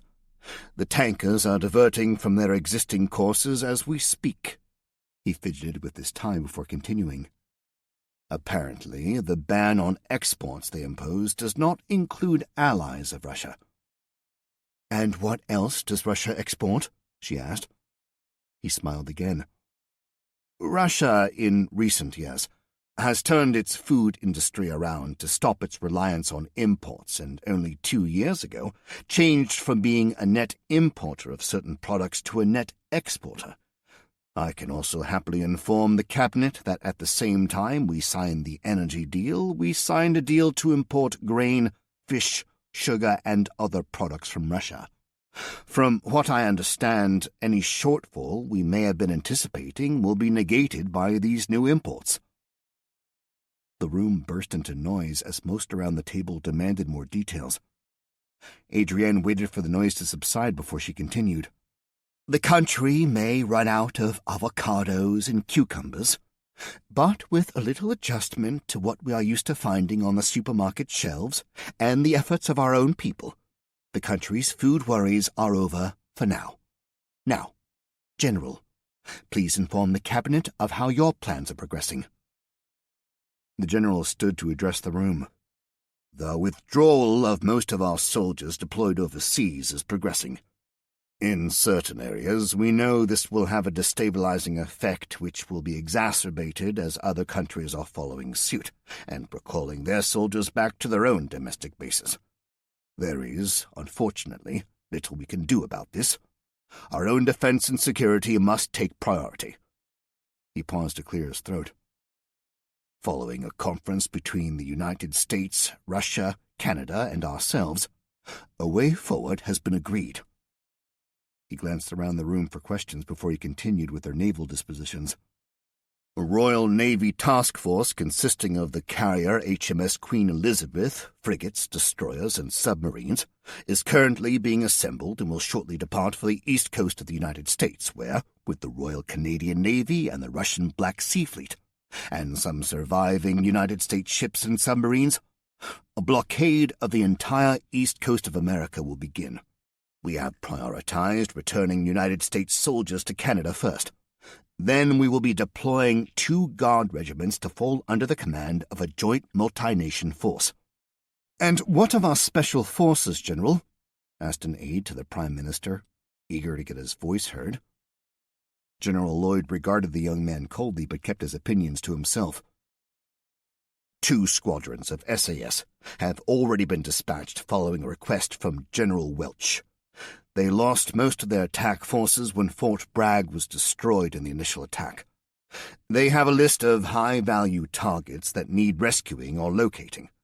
I am reluctant to commit more at this point as I consider the situation in Europe to be highly unstable, and until a clearer picture emerges, I feel it prudent to have the capability to protect our borders. Another Chinese invasion force is approaching the west coast. There is little that can be done to stop it currently, but I believe some harassing action is being planned whilst the combined forces of the U.S. and Russian Pacific fleets move into position to close the door on the west coast.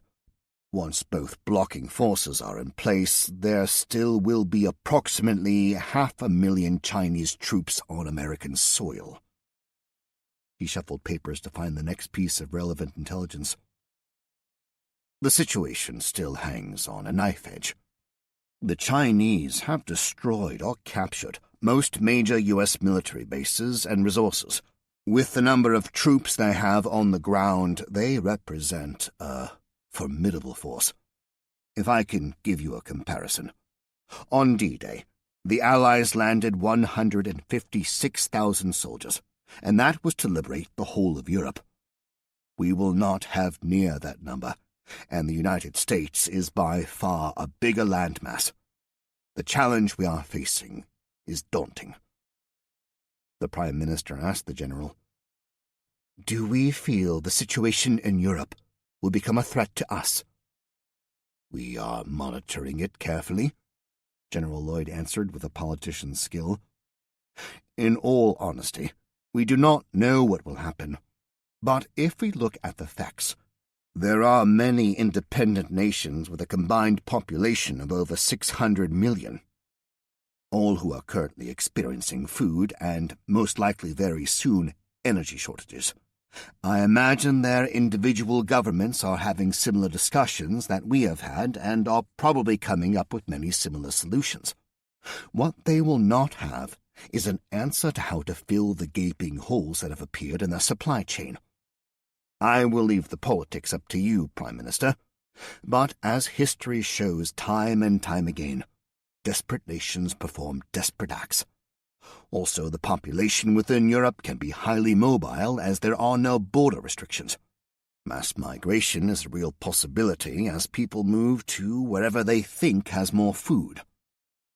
He paused again, conscious that he was dominating the floor, but no interruptions came. There are many hypothetical scenarios we can discuss and plan for. One we need to consider, and I would recommend be implemented, is to close all borders immediately.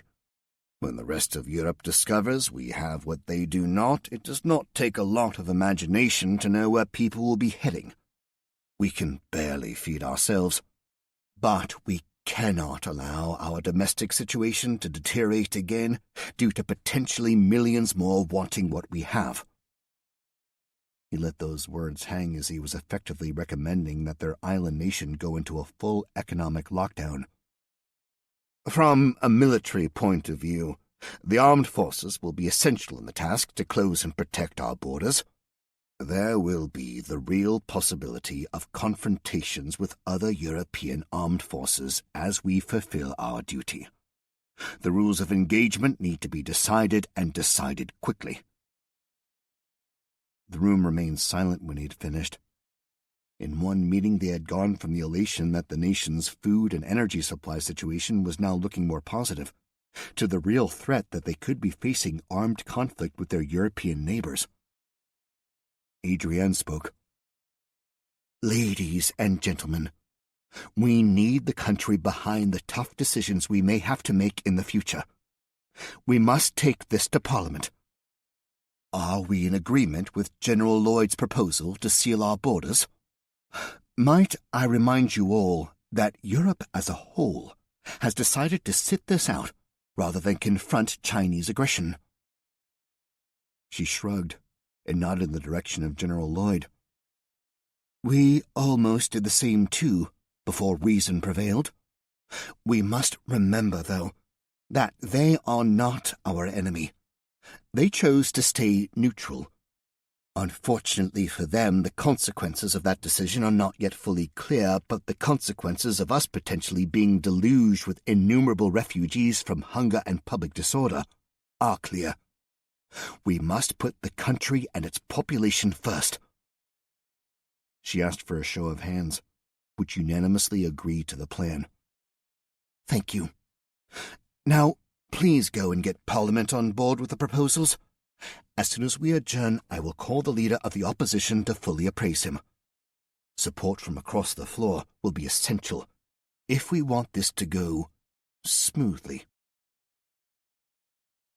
Chapter 17. The Reverend Jackson Charles Harris smiled at Cal. This, son, is your lucky day.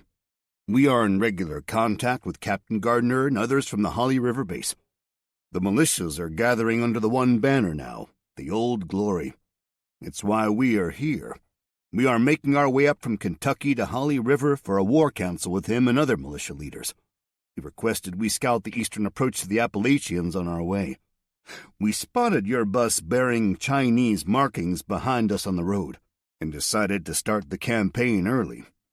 The plan is to block any access to the mountains, so we can use them as our springboard to free the eastern states. His words wavered, the fingers of his right hand flickering over the worn edges of the Bible in his pocket that went everywhere with him. It's going to be a long road, but we are building our strength and resources, biding our time until we can drive those goddamn commie bastards out of our home and straight back to hell. He looked again at the other passengers on the bus. I'm not hearing any accents from around this neck of the woods. Where are y'all from? Gordon, myself, and a few others are from the UK, Cal explained. The rest are from other European countries. The Chinese had negotiated our release and were sending us to a ship at Norfolk, I think, to get us all home. That wasn't until the cruise missiles started flying overhead. I don't think we will be going any time soon now. As I said before, I persuaded the others to stick with me and try to get to Captain Gardner. I suppose now the best way for me to get home is to offer whatever help I can." He swallowed, forcing back down the emotions that threatened to push back out into the open. "Someone who I was close to died from radiation poisoning, and the more I dwell on it, the more I want them to pay." He indicated to Gordon, who was beside him. "That's why I stopped the bus. Gordon and I just discovered we served in the same brigade in the Royal Marines. You saw us doing a bit of bonding. Bloody glad we did, as you were about to open fire on us." "Are you two prepared to help to fight to free us?" the Reverend asked pointedly. Gordon leaned forward. "Reverend, if you'll take an old soldier who bears a few scars and the creaking joints to prove it, I'll be happy to offer whatever help I can.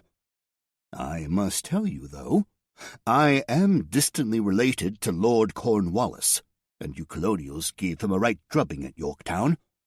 I hope I can make up for it by being on the right side this time." Jackson bellowed with laughter. "We would be happy to have you despite your family's military history. If you can forgive us colonials," he added sarcastically.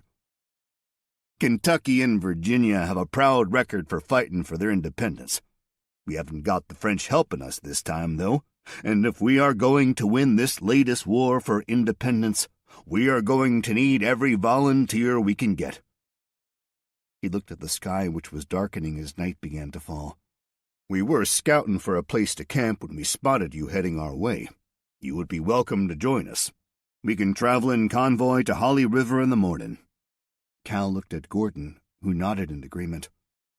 "Thank you, we would appreciate that. We are getting low on fuel. I don't suppose you have a few gallons spare?" "Sure, we can give you a few gallons of gas. Do you have enough for a few more miles?" Cal looked at the gauge on the dashboard. "Yes, we should be fine. But I think this thing runs on diesel, not LPG." Gordon started laughing. "Cal, remember where we are. The Americans, since they shrugged off the cloak of English rule, have spent the last few hundred years destroying the Queen's English, the language we blessed them with.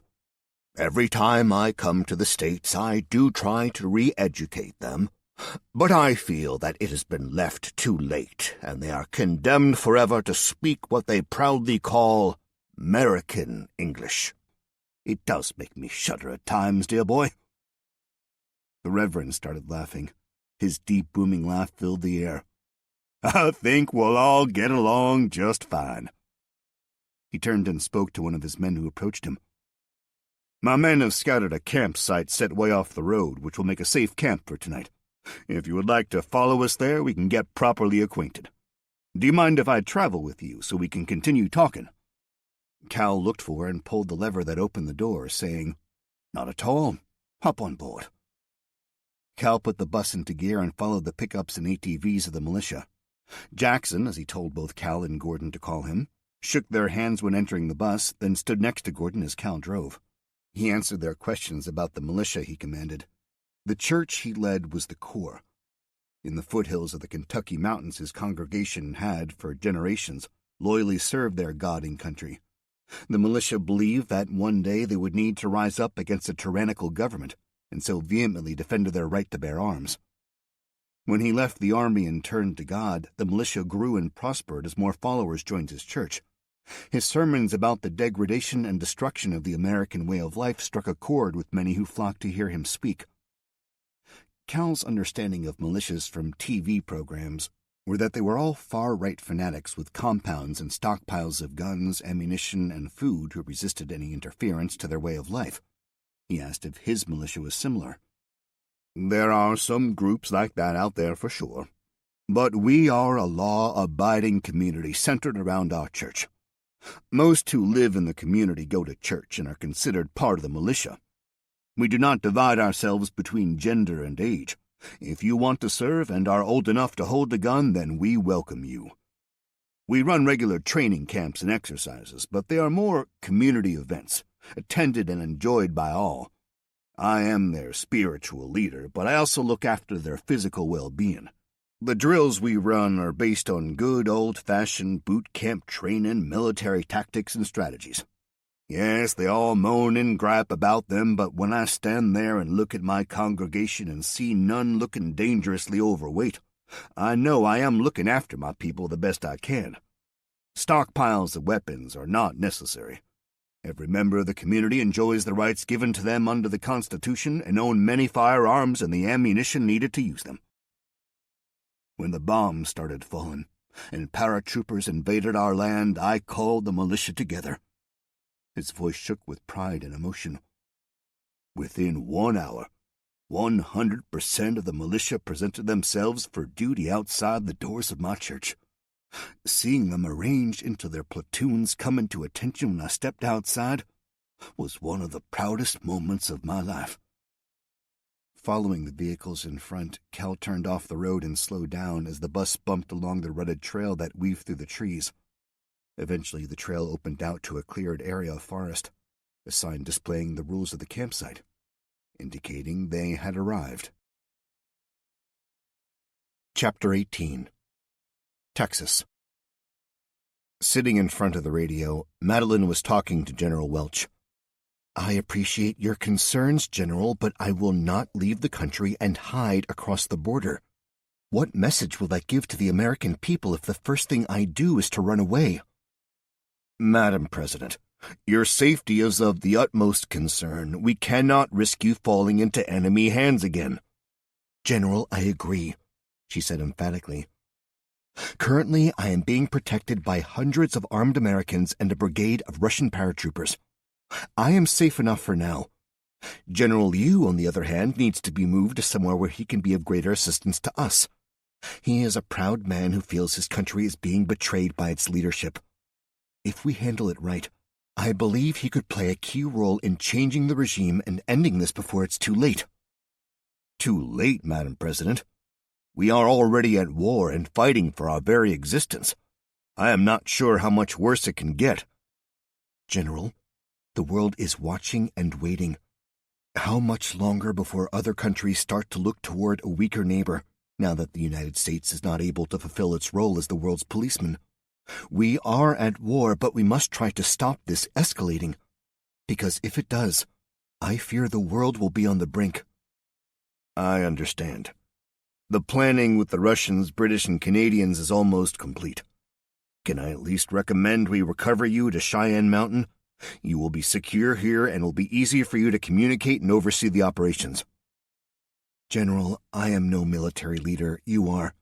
It is your job to formulate and propose your plans to me for approval. I do not need to be sitting at your side to do that. Find me somewhere where I can do my job and help rally and lead the American people to victory. And as for communication, are you telling me we do not have the means for me to talk to someone from anywhere on the planet? General, find me a place and the equipment, and get back to me with your recommendations."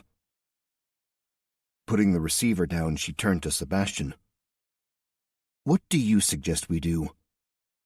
"Madam President, as I have already told you, we are not sure how effective our radio encryption is. We have intelligence to suggest the Chinese can break in and track our comms. We need to move now and return to base." For security, a remote broadcasting location had been set up at another property 10 miles from the ranch deep in the Texas countryside. Madeline had been escorted there by Sebastian and a strong contingent of both Russian paratroopers and American militia members. "Sebastian, that is not what I meant." "Madam President, I know. But for now, my primary concern is your safety. So if we could please get moving." Outside, the hundreds of Russians and Americans who had accompanied her as her personal guard boarded the fleet of SUVs and pickup trucks, and, with Madeline in the center vehicle, the convoy sped back to the ranch. 30 seconds after leaving the property, the driver, without warning, swerved the car off the road and shouted. Sebastian, without thinking, threw himself across the president, shielding her body with his. and screamed at the driver to keep going.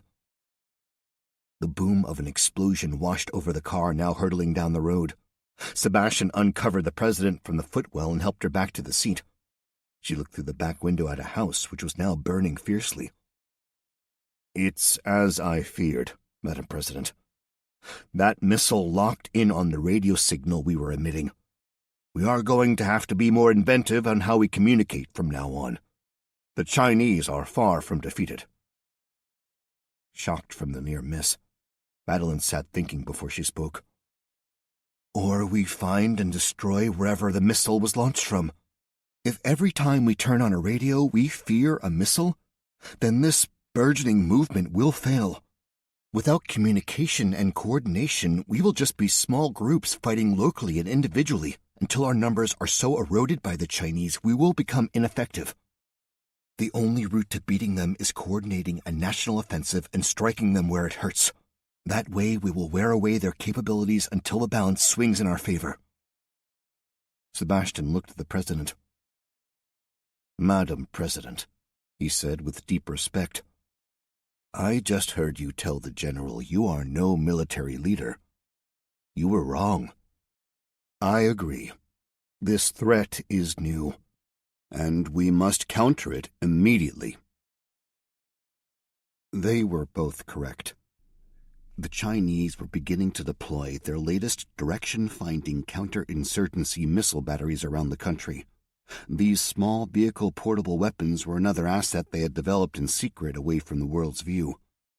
Completely automated and independent, each battery, once in location, needed no human input other than to be protected by squads of soldiers who would reload it once its original complement of small hypersonic short-range missiles was depleted. Its advanced computer system was overseen by operatives in Beijing. A network of small satellites, launched into orbit under the guise of commercial communication and navigation units, looked down over the United States. Each region where they were deployed had a relay station which linked all the launchers into the main system. Capable of intercepting all radio and telecommunication signals, its programming interpreted and deciphered each intercept, deciding in milliseconds if it posed a threat.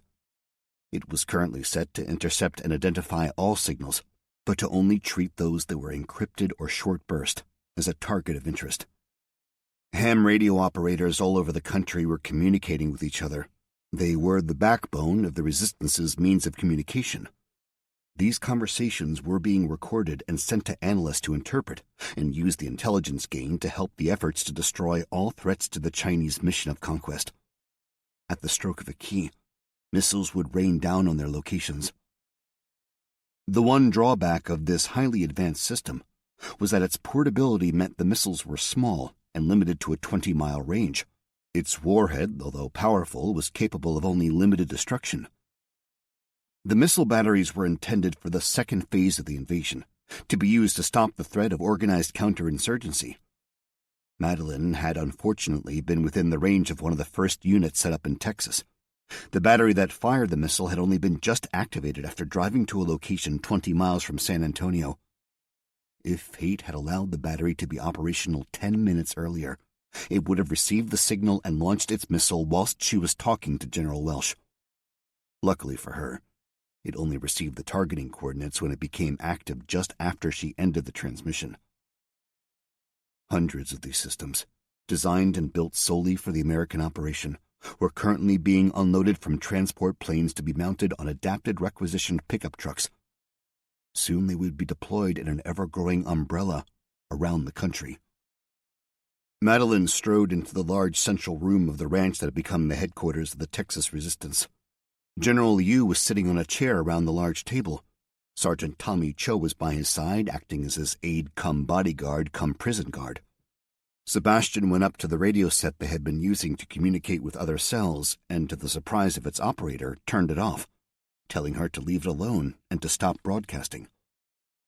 He then sat at another desk and put on some headphones attached to some very old-looking equipment and, after twisting a few dials to adjust the frequency, began tapping at a Morse code key. After a few minutes, he stood up, removed the headphones, and approached Madeline.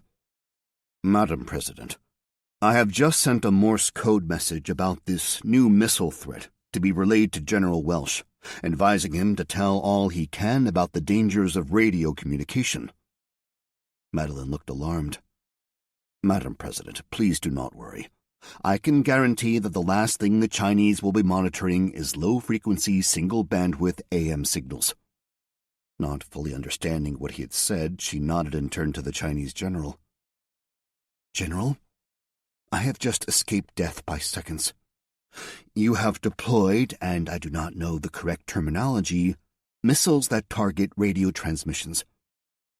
You must tell us what you know about these systems now." The general leaned forward over the table and bowed his head. "Madam President, you place me in an awkward position. I am Chinese and love my country. You cannot expect me to betray my knowledge of the weapons we have developed to beat you." He paused. "But I also know the capabilities of these weapons. How do you say? They could be a game changer and severely hamper your efforts at resistance. Any information I give will undoubtedly cost the lives of my own countrymen. But I must weigh that against the costs of not assisting you and stopping the madness that has fallen upon us all." Madeline sat next to him and placed her hand on his arm. "General, believe me, I understand. But the country is crippled. As you know, your strikes destroyed our ability to communicate effectively. Without the radios, we will not be able to communicate and get to a position where we can stop this. We need your help, sir." The general sat staring at Madeline. From the little contact they had had together, his respect for her was growing. She was completely different to the leaders he had followed his entire life. They were godlike creatures whose power and authority were not to be questioned. To utter one word against them was placing your very life at risk. His position brought him into contact with some of them.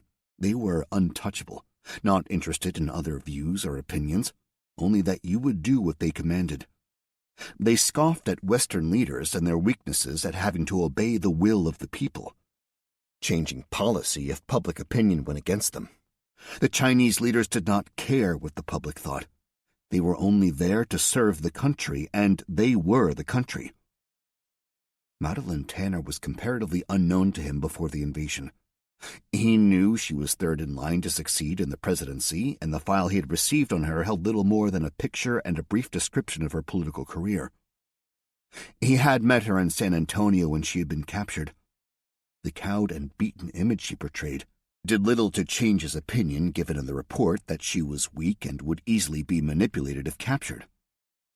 Now he had seen her covered in blood from the wounded Russian soldier she had helped. She had overpowered Fen Shu, knocking her out with a single punch, and then persuaded her guards to flee. She'd changed from captive to captor when she tied her up until the Russians had reached them. The respect she received naturally from the Americans had turned to admiration when the stories the Russians told them spread. An internal conflict had been raging inside him since Sebastian had refused to accept his surrender. He had sat outwardly calm, not showing his emotions, whilst his brain had been racing as he wrestled between his sense of duty, his conscience, and in no small part his own ambitions. He knew that China's mission to conquer America was most likely now doomed to fail. The Chinese had already poured hundreds of thousands of their best soldiers and vast stores of equipment into the country, and more was on the way. The fight would be long, hard, and bitter. But now he understood. They had underestimated the American people and completely miscalculated the international response. If the world had left America to its fate, then they would have probably succeeded. He would have used a gentler approach to bring the American citizens to accept the reality that they had new masters. His leaders had chosen the more brutal route, one they understood, of creating camps and forcing citizens to work as slave labor, leaving only those who provided the goods and services they needed free, albeit closely controlled and monitored through a network of spies and informants. They had anticipated the Canadian reaction, but their military, even though it was well trained and equipped, was relatively small and would not pose a threat. They had planned to mollify them with advantageous trade agreements and offers of multi-billion-dollar infrastructure investments, relying on the greed of the government to curb any aggression they might consider. Learning the Russians had joined the fight shocked him.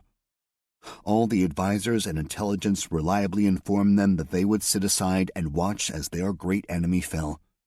They would most likely use it to their advantage and reassume control of some of the countries and territories that they had lost when the Soviet Union fell apart and the world's eyes were elsewhere. And without America to intervene, what could anyone do about it? These experts and advisors, though, trying to garner favor with their masters, only chose the options that they thought they wanted to hear. The Russian military had long been in decline and considered a shell of its former self. Its southern border with China, once a solid wall of bunkers and fortifications, was now reduced to a few outposts staffed by bored, undertrained, and under-equipped soldiers who considered the posting more of a punishment than duty. The rejuvenation of their military in recent years was watched with interest, but once again all advice reliably informed the country's leaders that it was to counter the American control spreading east from Europe, and that they would never have the courage to limit China's own expansion plans. China thought that as their financial stranglehold on the world grew, no nation would have the courage to harm the hand that feeds it. The British were known to be a stubborn and proud people, but again China had invested heavily in the country, and believed the control they would exert would force them not to get involved. Without the imports they controlled both directly and indirectly, the country would fall. Their military was one of the best trained in the world, and though small, should never be underestimated. Every country in the world modeled their special forces on the SAS, and even though they only numbered in their hundreds, the psychological effect on their enemies thinking they were out there, waiting to strike, made them equivalent to a force many times larger. General Liu reached a decision.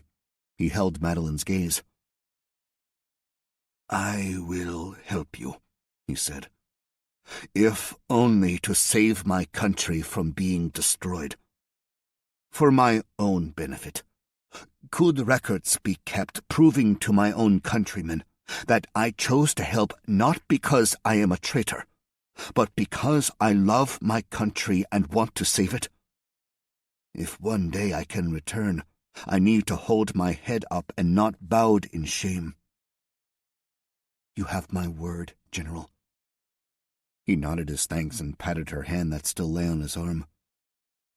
"Mr. Sebastian, please get me a map, and I will show you where the Missile Command Center is located. All our headquarters are set up on the same principles, so the others around the country will be the same." As Sebastian turned away, Madeline said, "Also, you need to question Fen Shu about where the cure is for the virus. We need that if we are to replicate and mass-produce it." He smiled. "Am I permitted to use enhanced interrogation techniques?" "As far as I am concerned," she said, suspecting that the generic-sounding term hid a whole raft of atrocities under its skirt. "You can do what the hell you like to the bitch. She is responsible for the deaths of millions of Americans." "Do not worry, Madam President. I will get her to talk, even if it's with her last breath." "Do not kill her, please, Sebastian," interrupted General Liu. "General, I will do whatever it takes to get her to talk," Sebastian replied sharply. "If she dies, then with all due respect, it's none of your business, sir. We need that information." "But you do not understand," Liu said hesitantly. "Her uncle is the Chinese president." Chapter 19. Gander Airport, Newfoundland, Canada. Gander Airport was once a hive of activity. Now it was quiet and mostly forgotten. It found fame as an intercontinental flight refueling stop, but that was curtailed by new technology which allowed planes to fly nonstop halfway around the world without the need to refuel. Maintained as an emergency landing airport for transatlantic flights, its long runways and large aprons had far greater capacity than its current regional airport role. Its aprons were now full of airplanes that continually landed and took off in a well-choreographed display. Military and civilian passenger planes disgorged the thousands of United States troops repatriated from bases around the world, who then waited in the terminal buildings or hangars for orders to arrive. These men and women were angry. They had been in a foreign land when the Chinese had attacked. They'd watched the devastation of the nuclear attacks and conventional bombings on television mounted on walls of barracks from a country they had left home to help defend and protect. Most knew they had lost family members and friends, and they wanted revenge. They were continually told by Americans hurriedly dispatched from embassies and consulates across Canada the fight was not over and every one of them would be needed in the coming battles to repel the invaders, and to be patient as the plans were being drawn up. Gander had been selected as it had the capacity to deal with the numbers, and its remote location would hopefully keep the activities away from Chinese eyes. Not taking any chances, Canadian police and the intelligence service detained any Chinese national or Chinese Canadian citizen in the surrounding area. Human rights considerations were put on hold as national security took precedence over the feelings of the few involved. Once again, the ordinary citizens of Gander stepped forward to help, just like they had during the 9/11 terrorist crisis, when thousands of passengers were stranded at the airport due to American airspace being shut down and their planes being forced to divert there. Then, as now, they welcomed the unexpected arrivals with open arms and friendliness. Rallying together, they set up soup kitchens to help feed the thousands of soldiers and distributed blankets and beddings to offer the soldiers some comfort.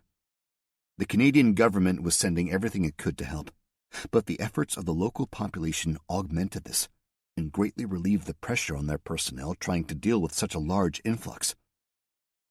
In an isolated corner of the airfield, a small arrangement of green tents went mostly unnoticed, subtly guarded by soldiers from the Canadian Air Force Base also located at the airport. Lieutenant General Andrew Michaels, commander of the British Special Air Service Regiment, walked into the largest tent occupied by the majors and captains that commanded the troops. "Chaps, the Yanks have a job for us." The gathered men quieted down and listened attentively.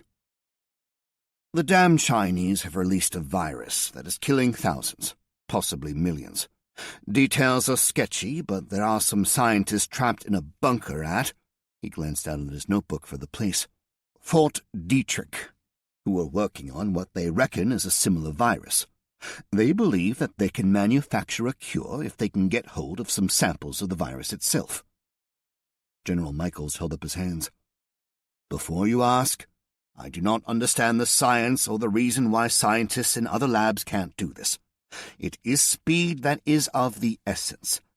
If we can get those people out, along with their research stuff and little test tubes or whatever they keep it in, it will be the quickest way for the cure to be manufactured, saving months of work and millions of lives." He gave a wry chuckle. "Now that is the easy bit. The problem is the base was heavily bombed in the initial stages of the attack. Their lab is in a deep underground bunker, so they were safe, but satellite images show the facility was badly damaged. The scientists report the doors are jammed, but as they are on the wrong side of them, they cannot tell what is causing it. And to complicate matters further, the area has a strong enemy presence." He paused for a muted and sarcastic cheer to die down. "Therefore, I am committing both squadrons to the mission. We must insert into a facility deep within enemy territory, most likely dig around to find the entrance, and then extract the 15 men and women and get them back to a safe country." He looked at the assembled faces, knowing his elite well enough that he expected to see no fear. "Oh," he added, "and the mission will take place under strict radio silence. We have received a disturbing report about an unknown Chinese anti-radio missile that almost killed the president." He looked at the man facing him. "What's that I hear? A piece of cake? I hear you all cry." He waited for the polite chuckles to subside. "All the intel we have is on the table. Shall we get on with it, gents?" The SAS planned their missions collectively, as was their tradition. Rank, and especially the divide between the officer classes and the non-commissioned ranks, held no sway in planning. Only experience counted. To pass selection and be badged a member of the elite force, you were already the best the British Army had. The subsequent specialist training in all fields they received gave them unique skills, giving each member the right to take part in planning missions. Ironically, they called this process a Chinese parliament.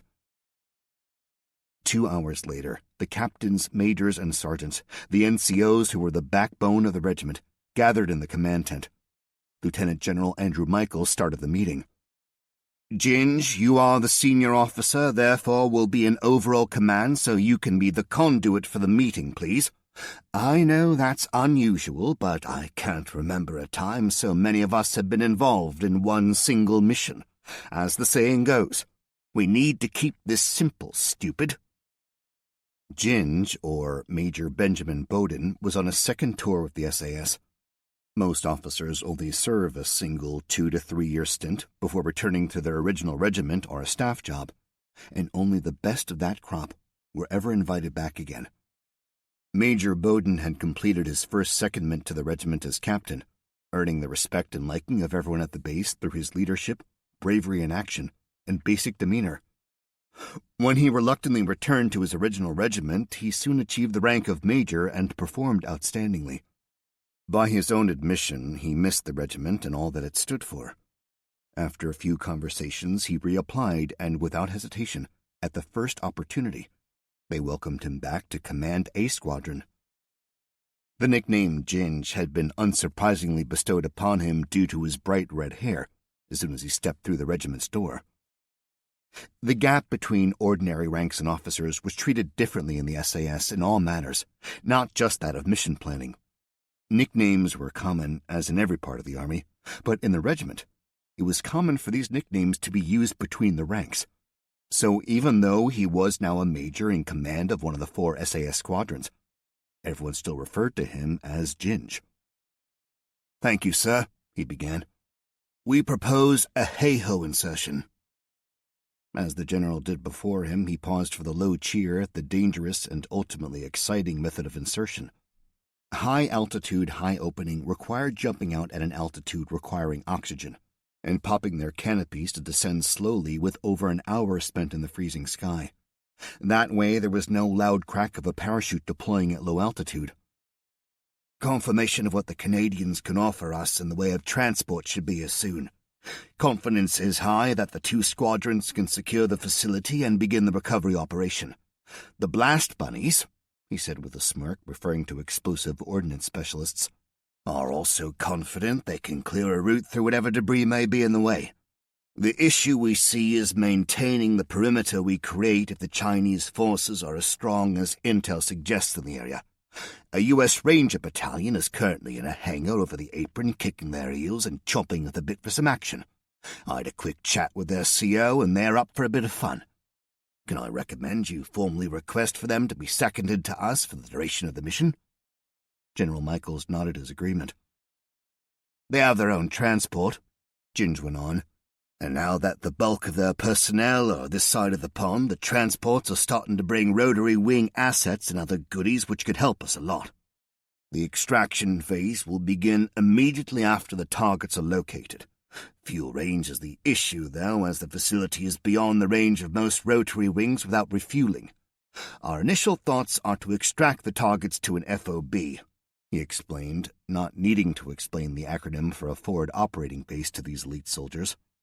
"We will establish at the same time the operation commences in a national forest north of the location. Depending on air assets available as soon as the targets are recovered, we will then exfil everyone back to the FOB and hold that until we can get a ride home." He looked up, waiting for any questions or problems to be pointed out that he hadn't considered. Nobody offered any. "Logistics and communications are our 2 biggest headaches. We are planning a mission relying on air assets we don't have yet, and once the mission starts, the radio blackout will pose many unforeseen issues. On our own, we can deal with it, but with the other forces we need to bring in to make this happen, if we don't get this right, then I'm rather afraid it has clusterfuck stamped all over it, sir." Michaels nodded his head in agreement. I agree. This mission is top of the priority list, and I'm sure any request of ours will be met with full cooperation. He nodded toward the two majors. If you come with me, we will get the Americans and Canadians up to speed on what we're up to. Captains, I don't need to tell you this, but go and get your boys ready and all equipment squared away. Also, make a list of any equipment we do not have and need, and I will do my best to fulfill it. He paused and laughed. And please, tell the men to keep their sticky, bloody fingers in their pockets until at least after the mission. The Americans and Canadians really are on our side this time, and I want to keep it that way. If anyone is discovered to have just found something that belongs to someone else, the punishment I will think up will be just as inventive and twice as painful as their story of how they came across it. You are the General, Jin said with a smirk. I don't want to see anyone with an AT-4 or something else they just happened to find. Chapter 20. West Coast of the United States. Ports untouched by the bombing, but quickly taken control of by the Chinese, were rapidly filling with soldiers and equipment as the ships disgorged their cargoes as quickly as the facilities would allow, before moving aside to make way for the next waiting ship. Tens of thousands of men climbed into vehicles as soon as they were unloaded, or marched away in formation to board the hundreds of yellow school buses, requisitioned by the Chinese to transport the newest wave of reinforcements to hundreds of locations across central and western United States. Requisitioned Air China passenger jets, which had been flying soldiers initially straight from China, began distributing more soldiers to locations further inland. Every ship that docked or airplane that landed added more numbers to the hundreds of thousands already stamping their boots over American soil. 50 miles off the coast. Yes, General Welch, we are in position, answered Commodore Philippe James, commander of the Canadian Pacific Fleet. Understood, Commodore.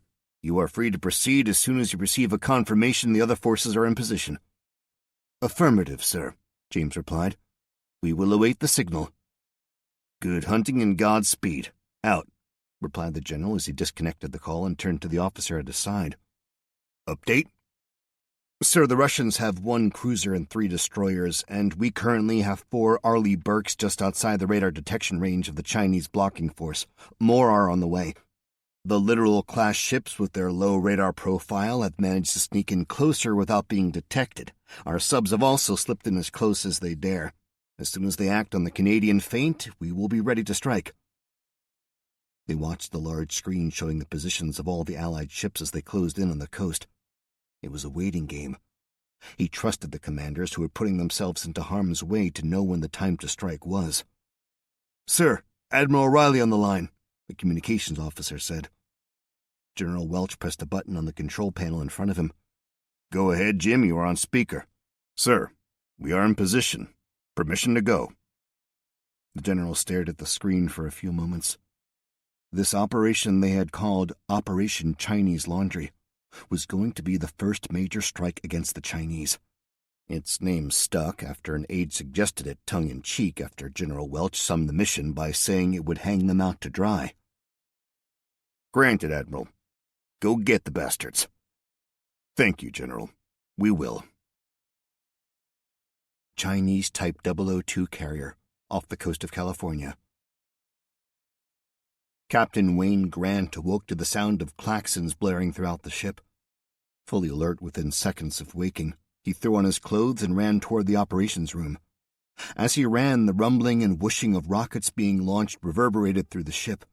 He flattened himself against a bulkhead as a group of sailors ran past, donning flash hoods and helmets, as they hurried to whatever post they had when action stations was called. Now it starts, he muttered acidly to himself. I knew it wasn't over yet. The operations room was a hive of quiet, determined activity. The klaxon was still blaring, calling all hands to action stations, but inside the room it could barely be heard. They were the ones who activated the alarm, so it did not need to be drowning out the voices within, lest an urgent command or report be misheard or misunderstood. Sailors sat at their allocated stations monitoring the screens, some talking rapidly through their headsets, others watching monitors, pressing buttons, or adjusting dials. The officer in charge stood at a desk in the center of the room. His job was to collate all the different and varied information and report to the captain, who was most likely on the bridge, not in a windowless, highly protected room, deep in the bowels. The captain could only see to the horizon, whereas those in the operations room could see far beyond that, using radars and other highly sensitive and advanced equipment. Wayne Grant knew that if he was to find out what was going on, the operations center was where he needed to be. Also, the coward in him knew it was the safest place to be.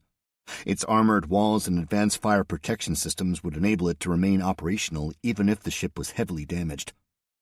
The officer in charge scowled at him as he entered, and then turned away to keep on top of all the information that was being channeled to him. Grant stood against a wall out of the way and listened to and watched what was going on, and rapidly understood they were under attack from ships to their north.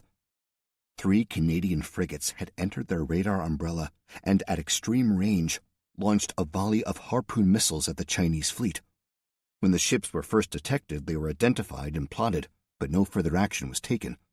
They were not at war with Canada, and with instructions not to treat them as hostile, they observed and no more. Radio calls for them to turn around and steam away went unanswered. The captain had just ordered a flight of Shenyang J-15 fighters to take off and investigate further when the missile launches were detected. The ship's automated point defense systems took over control and launched its own missiles, sending them flying toward the Canadians at supersonic speeds to destroy the incoming harpoons. Grant knew the capabilities of the ship and the others forming the rings of protection around those currently unloading at the American ports. He could not understand what the Canadians thought they were doing. 3 puny, outdated frigates could not take on the power they were facing unless there were bigger hands to play. The point defense missiles fired were computer-controlled fire-and-forget munitions. The computers worked out the probability of a kill, and if it fell below 100%, it automatically launched another. The ship's system linked with all the other ships in the fleet, and they worked together without the need for human input to destroy any incoming threat. At least 3 missiles fired from different trajectories were aimed at each incoming one. A sailor at another station called out the hits as, one by one, the 9 harpoon missiles launched from the Canadian ship were destroyed. The officer in charge barked an order. Grant, fluent in Mandarin, understood what was being said. A sailor at one of the terminals replied, "Targets plotted. Frigates 530 and 619 also have good acquisition. Recommend multiple launch, sir. They are turning away and increasing speed." The officer talked rapidly through his headset. He was requesting permission to attack the Canadian frigates. Another sailor shouted, "Sir, 4 aircraft detected inbound 75 miles and closing fast. No transponder signals being received. Computer calculates them to be low-profile, high-speed targets. High probability of being enemy fighter planes." The officer relayed this information to the admiral of the fleet, who was on the bridge 6 decks above him. He finished talking to his superior with, "Yes, sir," and then shouted to the room, "Launch at target ships. Plot air targets and engage if they come within 25 miles. He then turned to the American standing in the corner and said, "You Westerners are foolish. Do you think that a few ships can do any harm to us? Every missile you fired at us has been blown out of the sky, and now you send a few airplanes against us." He paused and looked up at the low bulkhead as the distinctive sound of an airplane launching from the flight deck rumbled through the ship's hull. "Our fighters are launching to meet this pathetic threat head-on. Soon they will see who the true global power is." Grant was a fighter pilot at heart, and even though he had betrayed his country, he still knew and respected the capabilities of his former countrymen. His role as advisor led him many times to tell his new masters to never underestimate what they were up against. He looked at the officer with disdain. "I am on your side, if you haven't noticed. This attack is a feint." The officer erupted at him. "A feint? What do you mean? They have launched 9 missiles at us, and not one came within 30 miles of our ships. The rest of your navy has run away and are in hiding with trembling knees waiting to surrender to us. Our ships are now chasing the Canadians away. Our missiles will reduce them to burning hulks.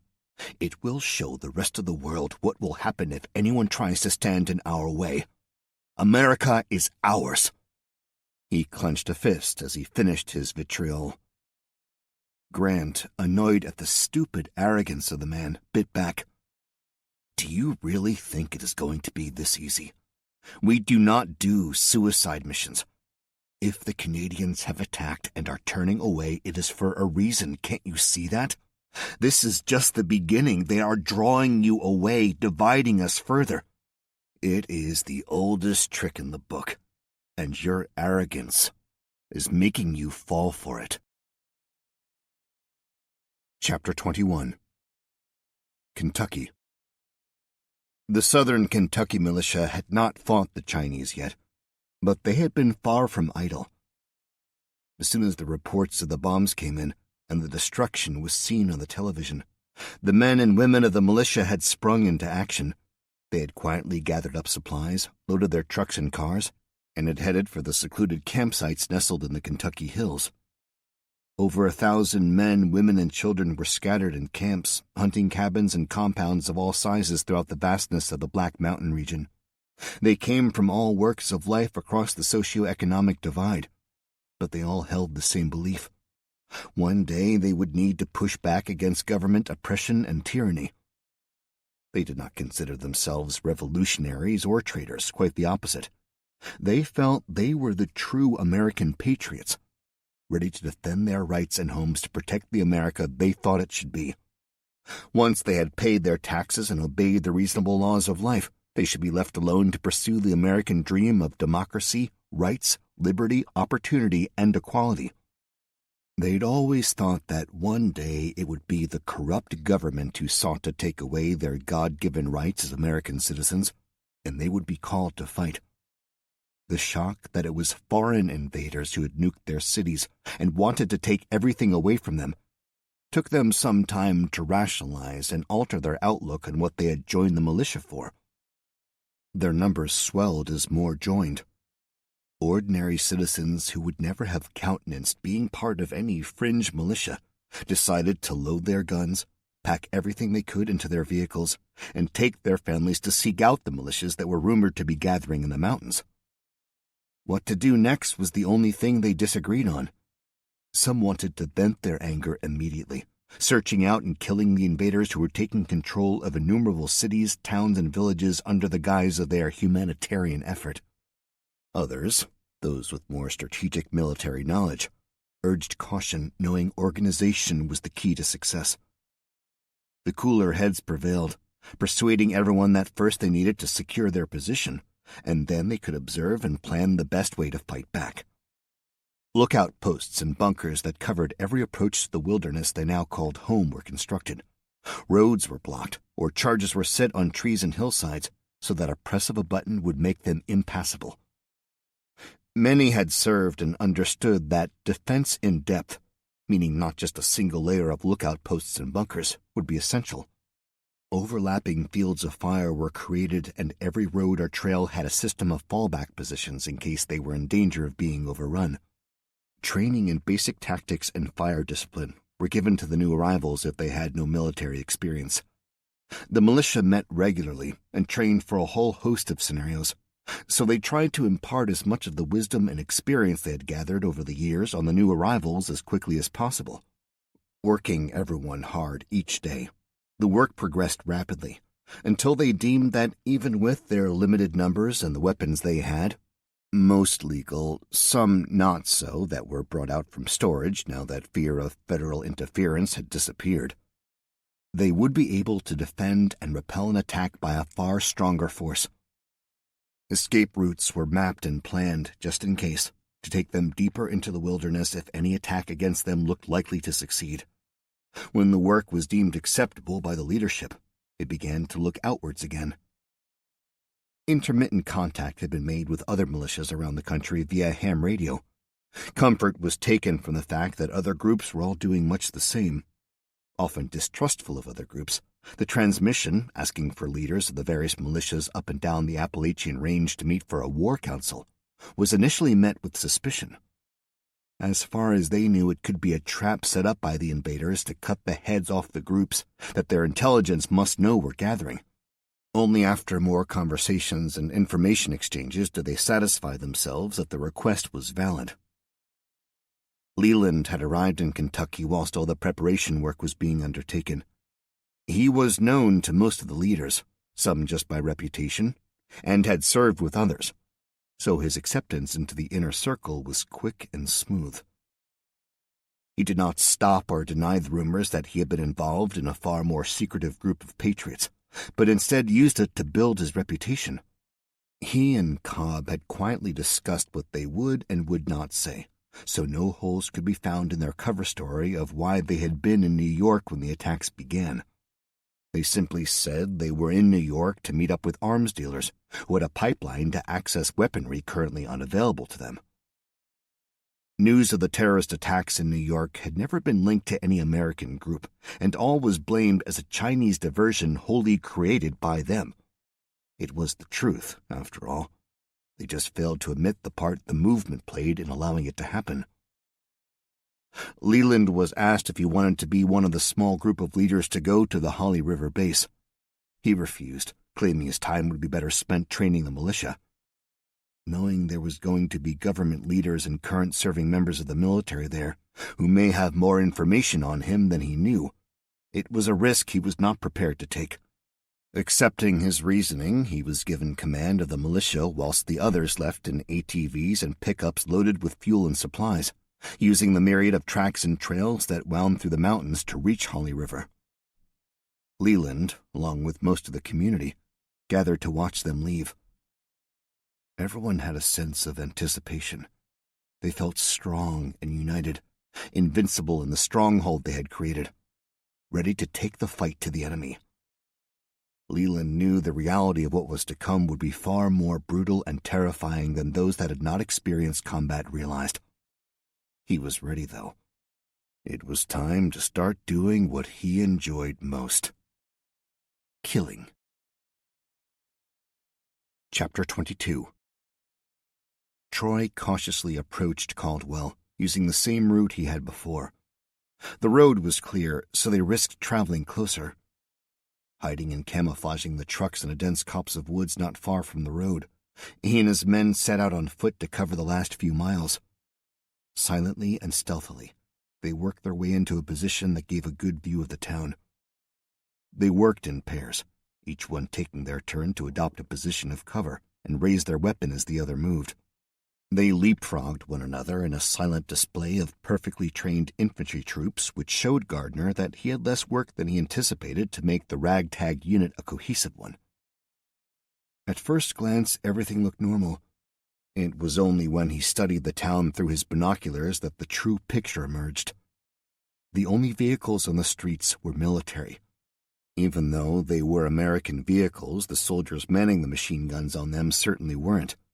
Their uniforms showed they were Chinese.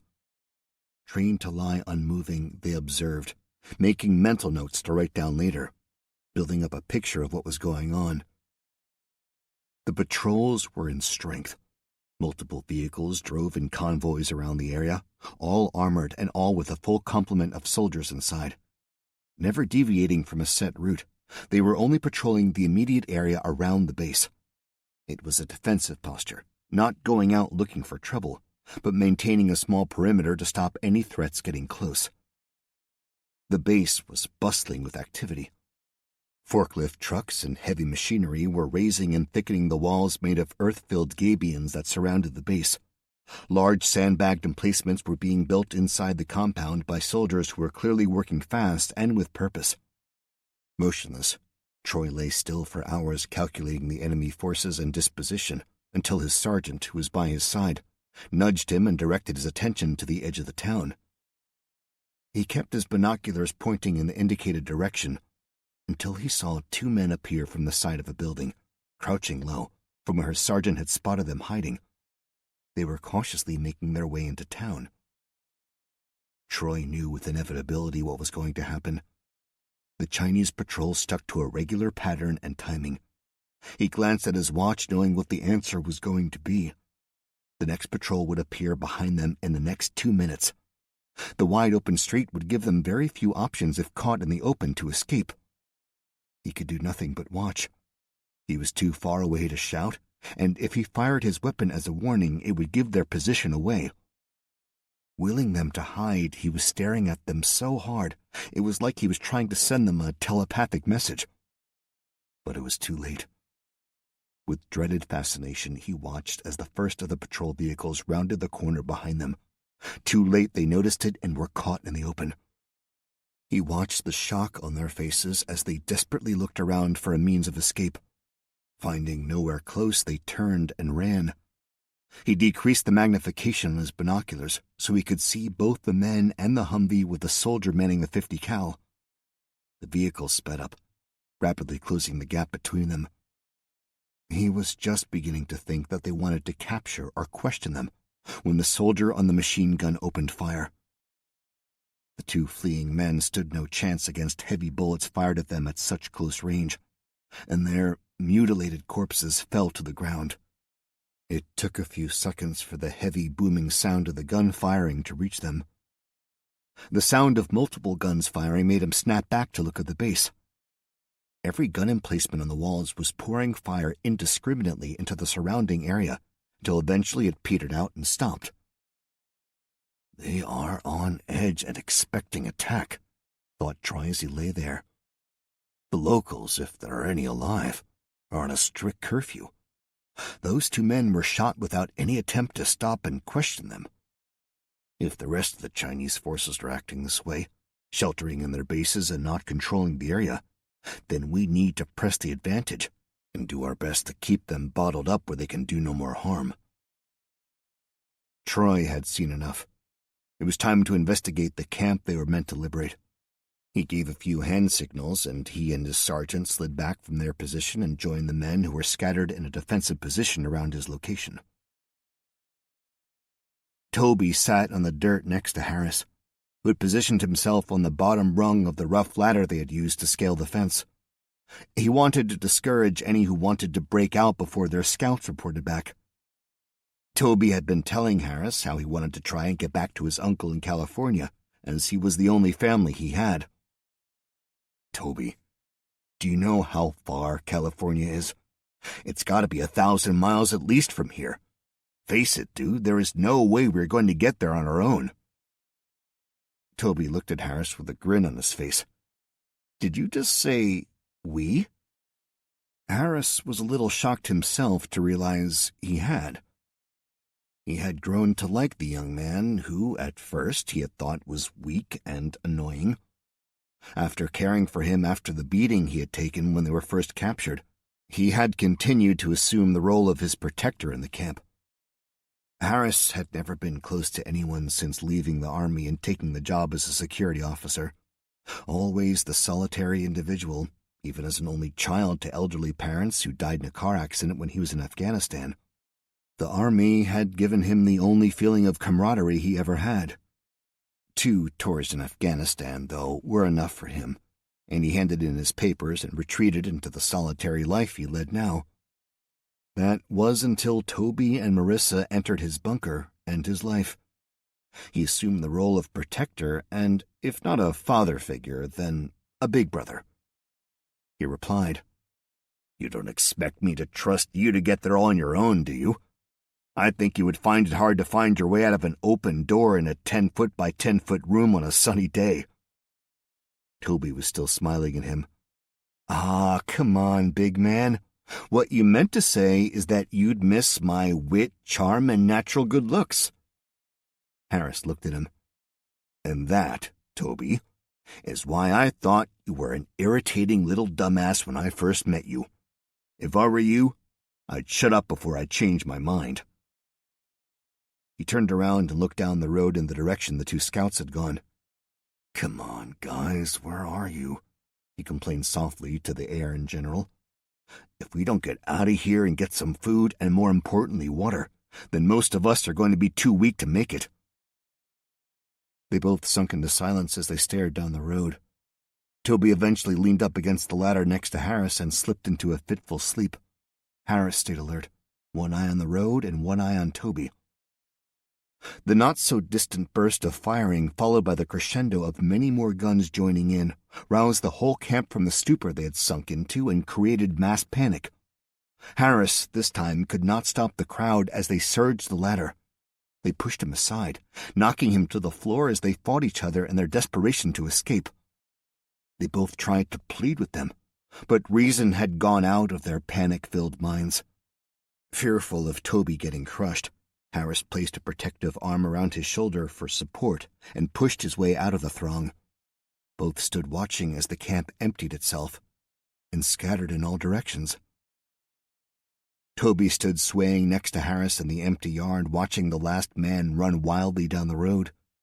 He would have stumbled and fallen if his large friend had not placed an arm around his shoulder. They said nothing for 5 minutes. Toby looked around. "What do we do now?" "We wait." That firing came from the direction of the town. Those idiots could have waited until we had a better idea of what direction to head in. If there is any more firing, it'll probably be aimed at them. We work out where it came from and go in the opposite direction. They turned and sat in the shade of one of the roughly built structures in the camp. Toby drifted off again, the adrenaline rush of trying to stop the others escaping wearing off, and leaving his body the exhausted, malnourished shell it had become. Harris caught some movement out of the corner of his eye. 3 figures in camouflage appeared from the undergrowth and, staying low with their weapons held ready, ran toward the gate. Harris nudged Toby awake and helped him to his feet. "What's the matter?" Toby muttered weakly. Harris was smiling. He knew the soldiers approaching were elite troops just by the way they moved and how they dressed. When he was in Afghanistan, he had come across Special Forces soldiers several times. They exuded that aura of calm and quiet competence that, as a young man thrust into the terror and chaos of a war zone for the first time, he could only one day hope to achieve half as well. "The cavalry has arrived, my friend. The cavalry has arrived."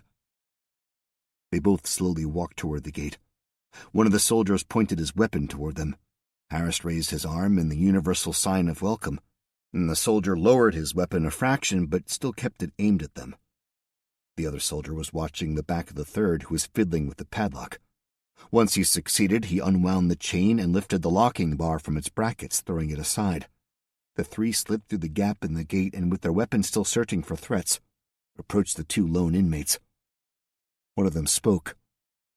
"Where is everyone?" Harris looked at him. He could tell he was the one in charge. It's just us," he admitted hesitantly. "They didn't wait for the scouts I'd sent out to come back. They all panicked when the firing started half an hour ago and rushed the fence."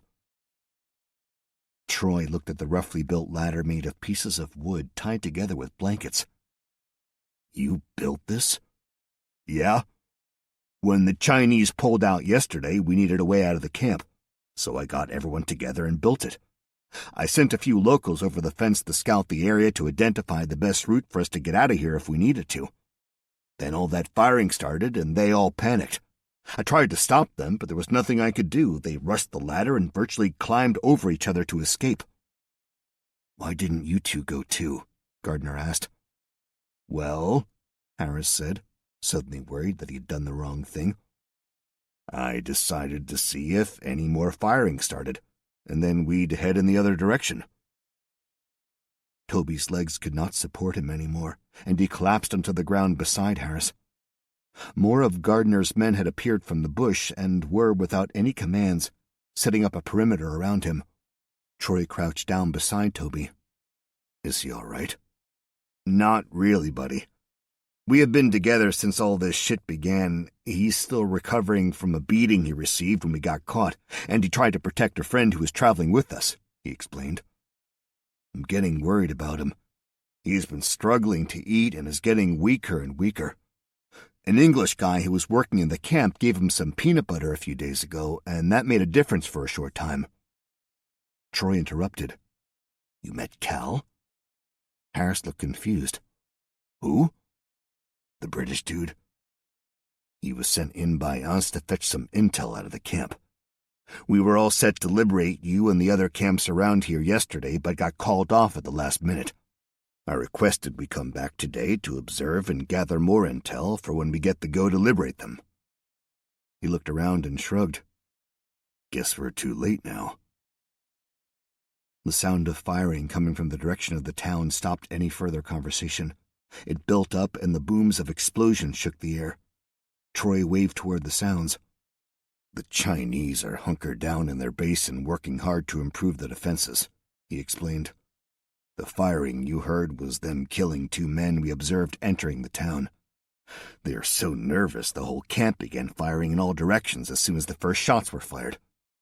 I'm sorry to say they were probably the scouts you sent out, and if others from the camp went that way, then I imagine it's them who they're firing at now.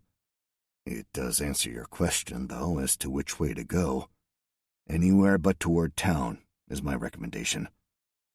"Okay," Harris said with a knitted brow. Mind if I ask who the hell you guys are?" "Sorry," Gardner said as he extended a gloved hand. "Troy Gardner, Captain U.S. Combined Applications Group."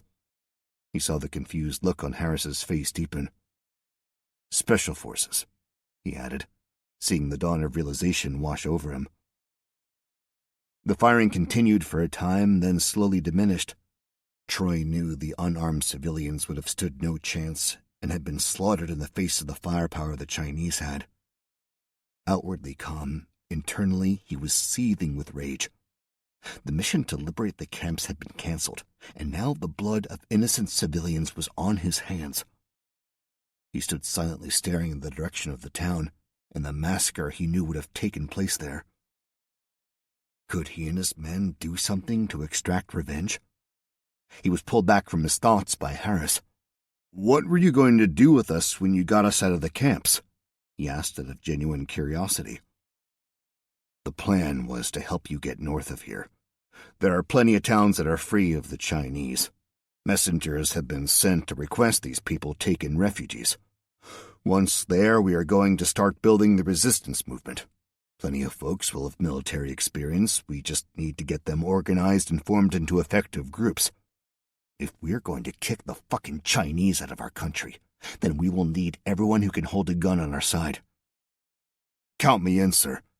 I guess there ain't going to be much need for security guards for a while, so I may as well re-enlist." "Where'd you serve?" Harris pulled himself straighter. "Marines, sir. I was with 1-8. 2 tours of Afghanistan. Started off in Sangin and got a whole lot shittier from there. Got out after my 2nd tour and have been doing security ever since." "Well, we could sure use you. We put the call out, and our base in West Virginia is getting new arrivals every day. There are plenty out there looking for some payback." Toby was being tended to by a soldier. He had come around and was sipping from a canteen and eating a high-energy bar the soldier had given him. The water and food was already helping him. He looked slightly better and was able to sit up unaided. "What about Marissa? She must be in a camp near here. We must try to get to her if we can," Toby said. Troy looked at Harris. "Marissa? She was with us from the beginning. It's why Toby got a beating when we got captured. He took offense at how the Chinese were handling her." Harris then told Troy a brief version of their story, from him allowing them into his bunker and their escape from Cleveland to their capture. Toby staggered up to Troy. "Come on, Harris. Let's go and get Marissa. Her camp cannot be far away." He walked unsteadily through the soldiers and headed toward the open gate. Harris turned to Troy, shrugged, and started to follow him. Harris caught up to Toby in a few steps. They had reached the gate when a shout from Troy stopped them. He walked up to them. "Look," he said bluntly. "Like it or not, I feel like you're my responsibility now. Hold on for a while, and we will accompany you to find the women's camp. Do you know where it is?" Toby looked at Harris and shook his head. "Not really. There were rumors from others in the camp that the women were being held in another prison close by." Troy knew from studying the maps and intel that the town's 2nd prison was further out of town, not far from where they were currently. He reached into a pocket and pulled out a map and studied it, refreshing himself on the layout of the area. He called his sergeants around him, and they spent a few minutes discussing strategies. Harris and Toby stood watching. Toby was feeling stronger with every minute that passed, the energy bars he had eaten having an immediate effect, and the liters of water he had drunk had rehydrated his parched body. Troy approached them. "I'm sending a few guys back to the overwatch position we had on the town to report on any Chinese movements. Once they give the all-clear, we will approach the prison." He looked at Toby. "You feel strong enough to come?" Toby nodded. "I was heading there when you stopped us, wasn't I? A marathon may be out of the question for a while, but yes, if we are looking for Marissa, then I'll make it." "Captain, do not worry about him. I'll carry him if I have to. Let's just get on with it." Troy looked at them both and smiled. "I'm sure you will, buddy," he said with a smile. "I'm sure you will." Chapter 23. Swall, California. Sergeant Eddie Edmonds drove fast. His passenger held on as he negotiated the tight turns leading away from the main highway that ran the length of the San Joaquin Valley on the road to the town of Swall. Satisfied that the defenses he and the town had been busy building to protect themselves from any further Chinese encroachments were as good as the limited time and materials available allowed, he had decided to investigate the local area. The geography of the area helped. The single road that led to the pretty town cut through a steep-sided wooded valley. Using construction equipment and local farmers' tractors and excavators, they had blocked the road and created a system of earthen berms, foxholes, and bunkers. With the addition of the heavy machine guns and other arms gathered from the Chinese soldiers they had poisoned, they should, if not attacked by heavy armor, effectively protect the town. His worry was the people he had available to man these and the other defenses they had built. Most people with military experience had been rounded up and imprisoned in the first stages of the invasion. Along with the sick and elderly, they had been murdered in the tens of thousands by the Chinese in their inhuman policy of ridding themselves of any who may pose a threat to their plans. Subsequently, he was left with civilians who had little experience of firearms, manning bunkers and guard posts armed with modern military weapons. Showing them how to operate these weapons had been the easy task, but how they would act when under fire was unknown. Soldiers trained for years under simulated battle conditions, so fire discipline, how to deal with a jammed or inoperable weapon, and any of the other myriad fast-changing situations that happen under the stress of battlefield conditions were a taught skill. He'd only had days to impart his years of knowledge and skill on the willing but untried locals, and was under no illusion that as soon as the bullets started coming down range, their defenses, no matter how well built and strong, could easily be overrun. He just hoped that the knowledge they were defending their homes, family, and country would give them the courage and steel to remain fighting, when everyone's natural instinct would be to run and hide. Eddie, along with an old farmer called Wayne, who had fought in the Vietnam War, left the valley and ventured further afield. Wearing civilian clothes and with their guns well hidden, armed with a travel permit stamped and signed by one of the townspeople who had been entrusted to work in the local commander's office, they drove a pickup truck loaded with local produce.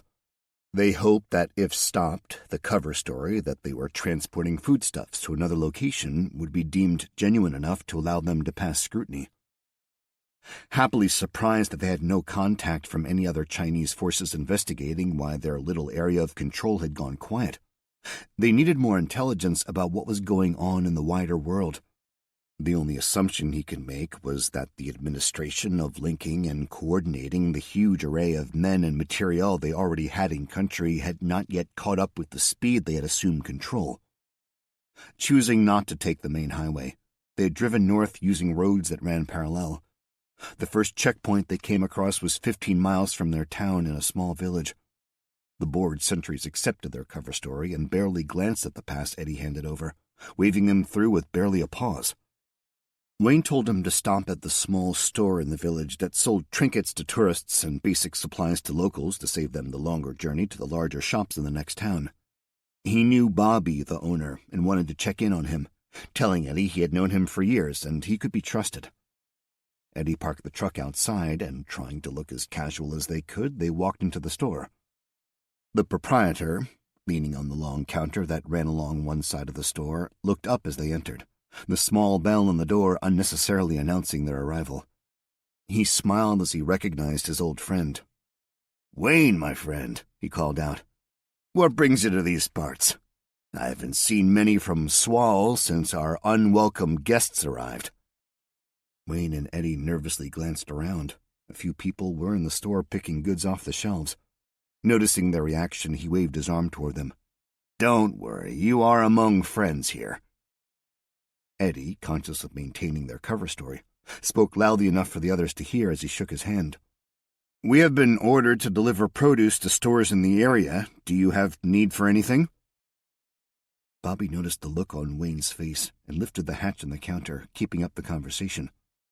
"We could always use more. Why don't you come through to my office so we can discuss this further?" As they followed him through the door, he called to his young assistant who was sweeping the floor to mind the counter whilst he conducted some business. 10 minutes later, Wayne and Eddie had fully updated him on the events in Swall. His elation that something was being done gave Eddie the reassurance that the man could be trusted. Bobby then told them all he knew about their situation. The Chinese only had a small detachment in the village who reported to the larger garrison in the next town, 10 miles further up the road. Since the rounding up of locals in the first few days of the invasion, the villagers had quietly gone about their business trying not to get in the way. The villagers had met and discussed what they could do, but most of the fighting-age men had been detained and hadn't been seen since they had been herded into trucks and driven away. So their capability to do anything had been reduced. They chose to carry on with their daily lives, but be uncooperative and subtly hinder the Chinese in any way they could. Bobby expressed shame at how little they had done compared to the citizens of Swall. 20 minutes later, they were back in the truck, a few boxes of vegetables lighter, but with an agreement that Bobby would start to rally the locals and prepare in any way they could to begin to fight back when the time was right. Avoiding the main road, they visited a few more villages that lay between Swall and the highway, and if their instincts told them they could trust the locals, they told the news of their rebellion in the hope that it would spread. Eventually, with the back of the truck empty, they decided they had learned enough, and it was time to head back. The numerous cups of coffee they had accepted caused them to both need to answer the call of nature, and so they pulled over to the side of the road. Standing, directing his stream, Eddie looked across from their elevated position down over the flat valley to the distant highway. The distance was too great to see any detail, but he could make out a lot of movement on the road. He turned and picked up the binoculars from the dash of the truck.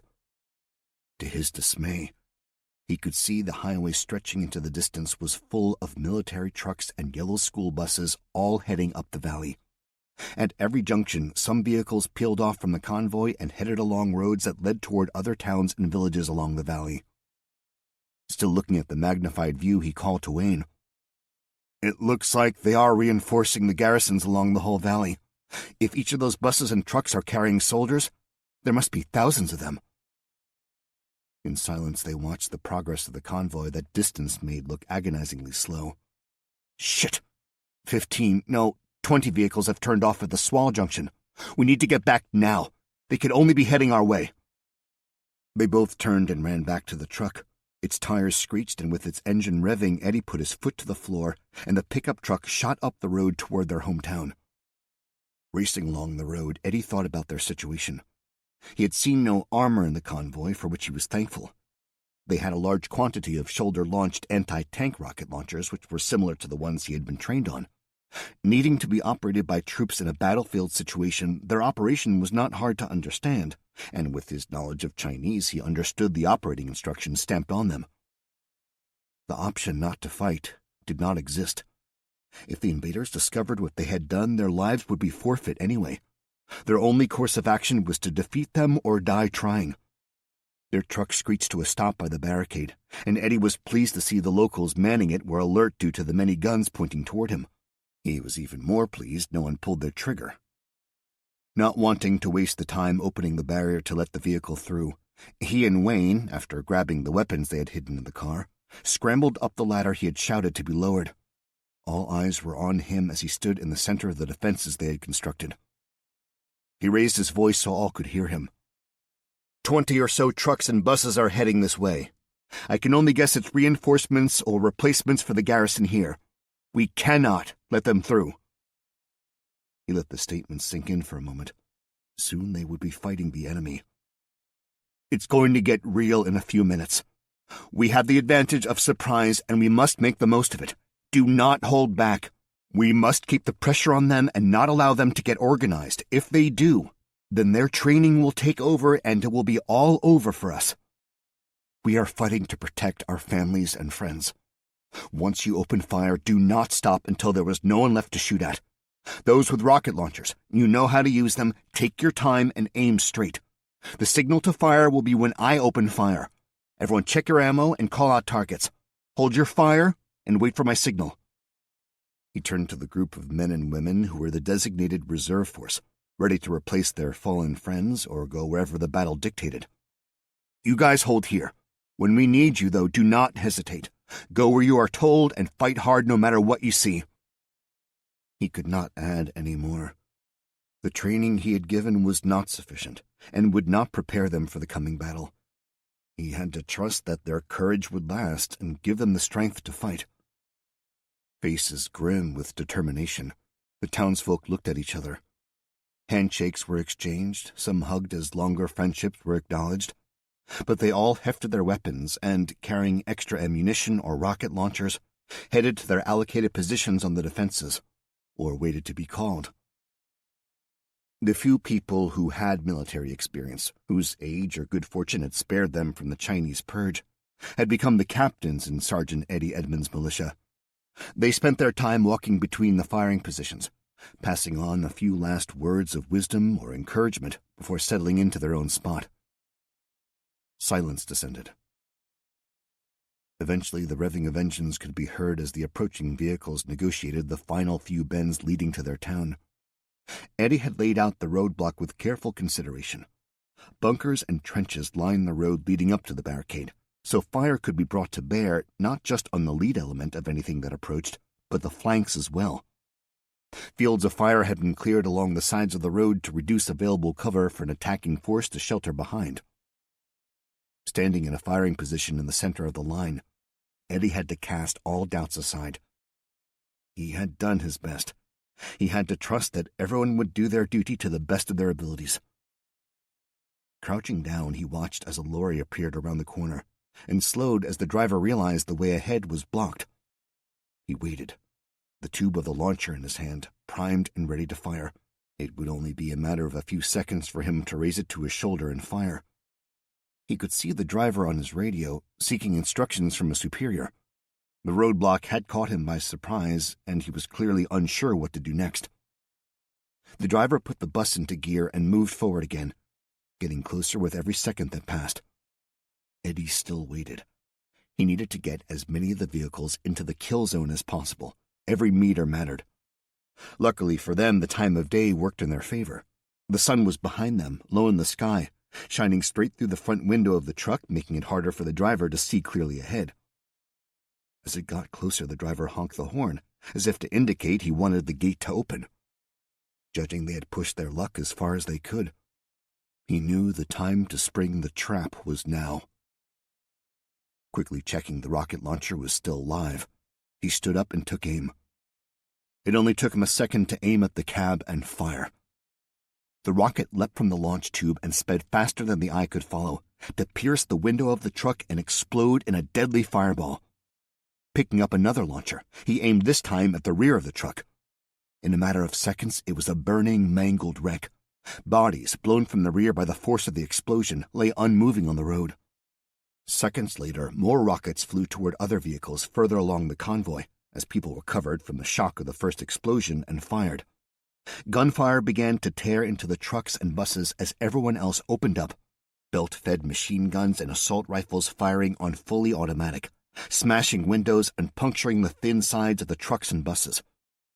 The inexperience of the defenders showed as a lot of the rockets missed and exploded harmlessly away from the targets. Eddie just hoped that they had not inadvertently hit other defenders, but he knew that the explosions would still be adding to the mayhem and confusion their surprise attack had created. Soldiers spilled from the trucks and return fire began zipping overhead or hitting their positions. The air became filled with falling leaves and splinters of bark as bullets shredded the trees around them.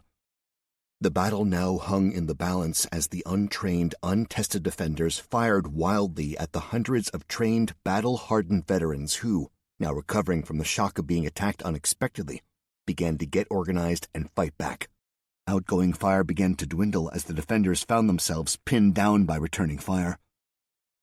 Eddie was lobbing grenades at a group of Chinese soldiers who had reached the ditch at the side of the road and were laying down sustained and accurate fire at the positions around him. Bravely exposing himself to the incoming bullets, he threw his fourth grenade. He knew the advantage was being lost, and something needed to be done. The incoming fire, as they exploded in quick succession, reduced, giving him the opportunity to fire a long burst, emptying his magazine at the Chinese who had thrown themselves flat to the ground. Others emerged from cover as the incoming fire reduced. They lined the foxholes, and fire from his sector began to rip into the attackers once more. He screamed at those around him to keep firing as he leapt from his position and moved to the flanks to bolster the defenders who were still being pinned down by the increasing level of fire.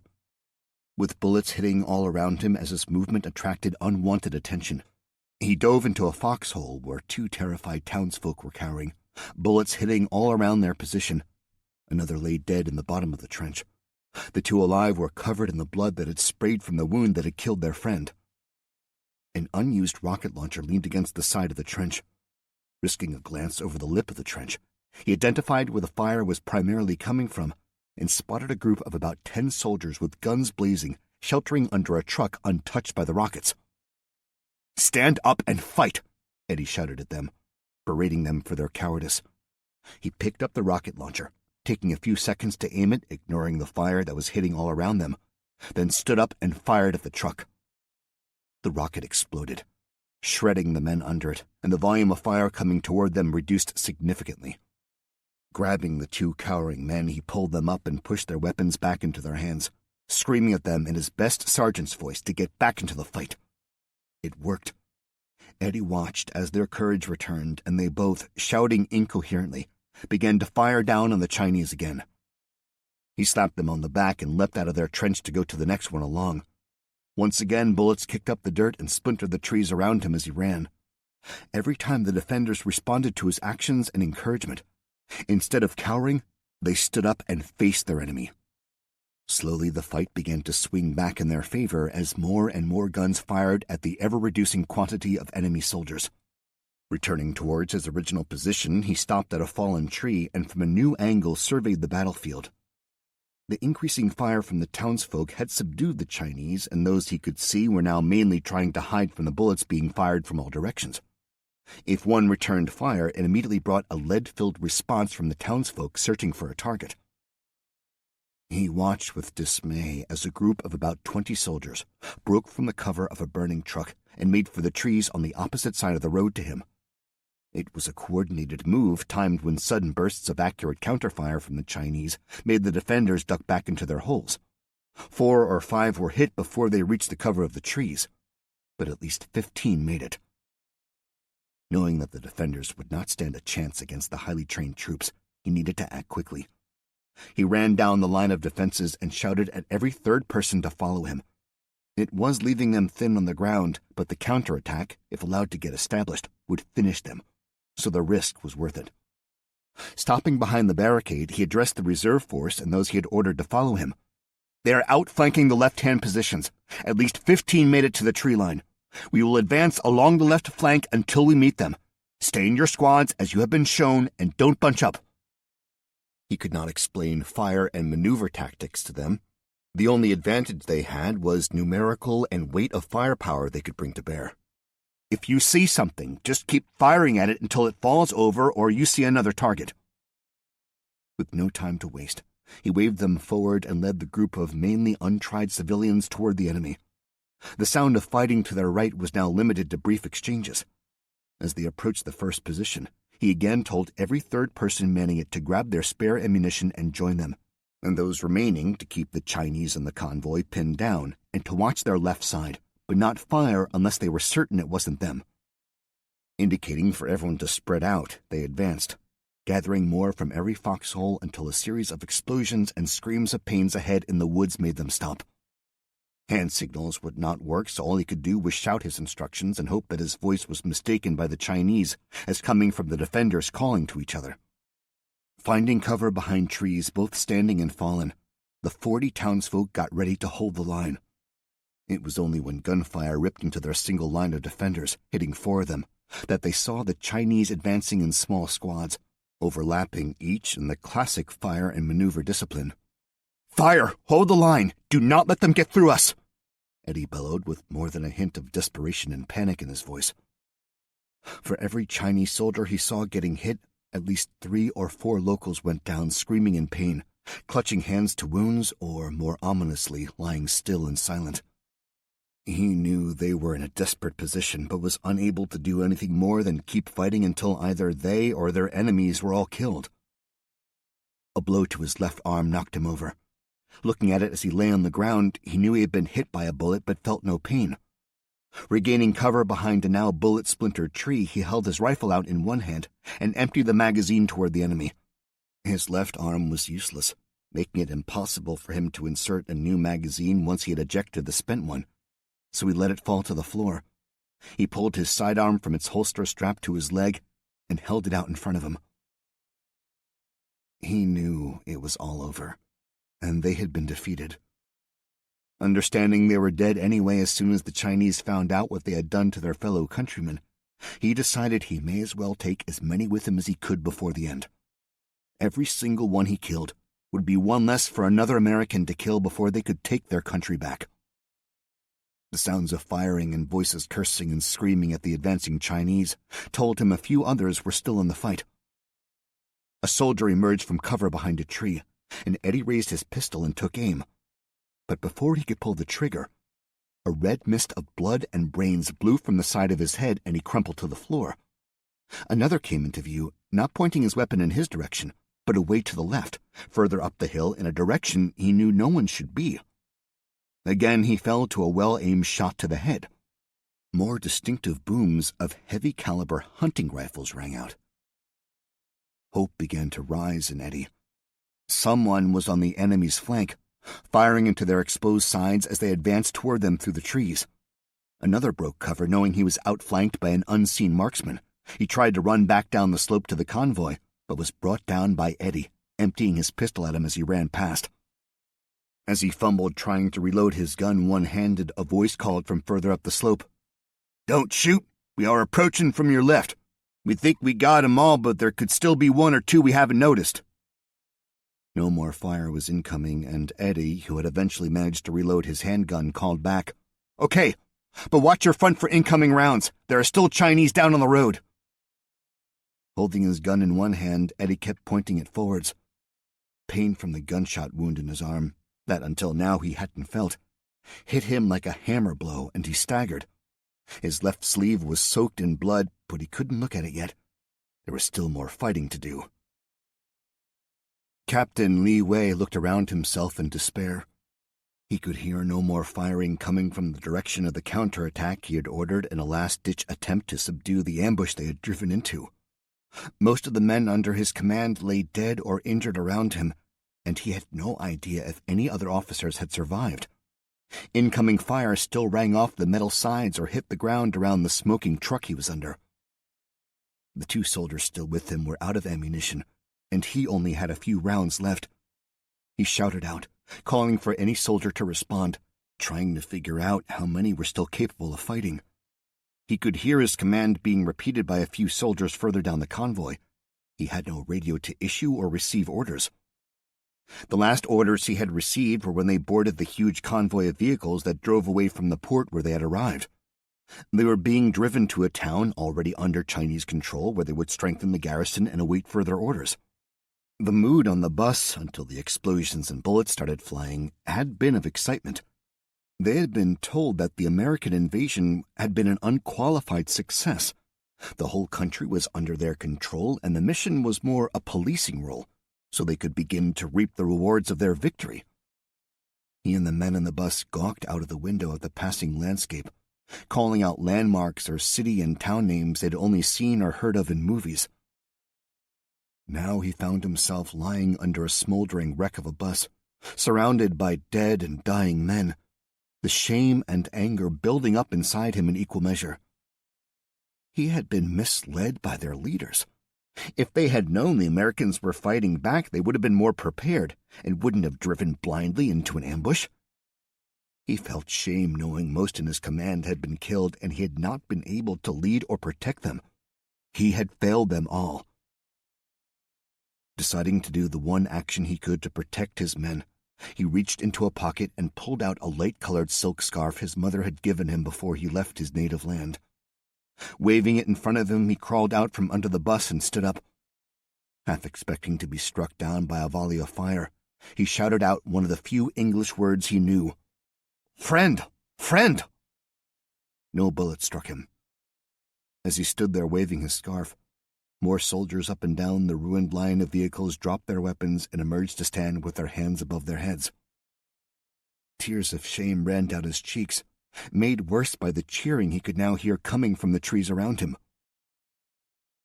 Bobby, the man Eddie had met in the shop only a few hours before, helped him down the slope. Wayne ran forward to help him when he saw who he was assisting.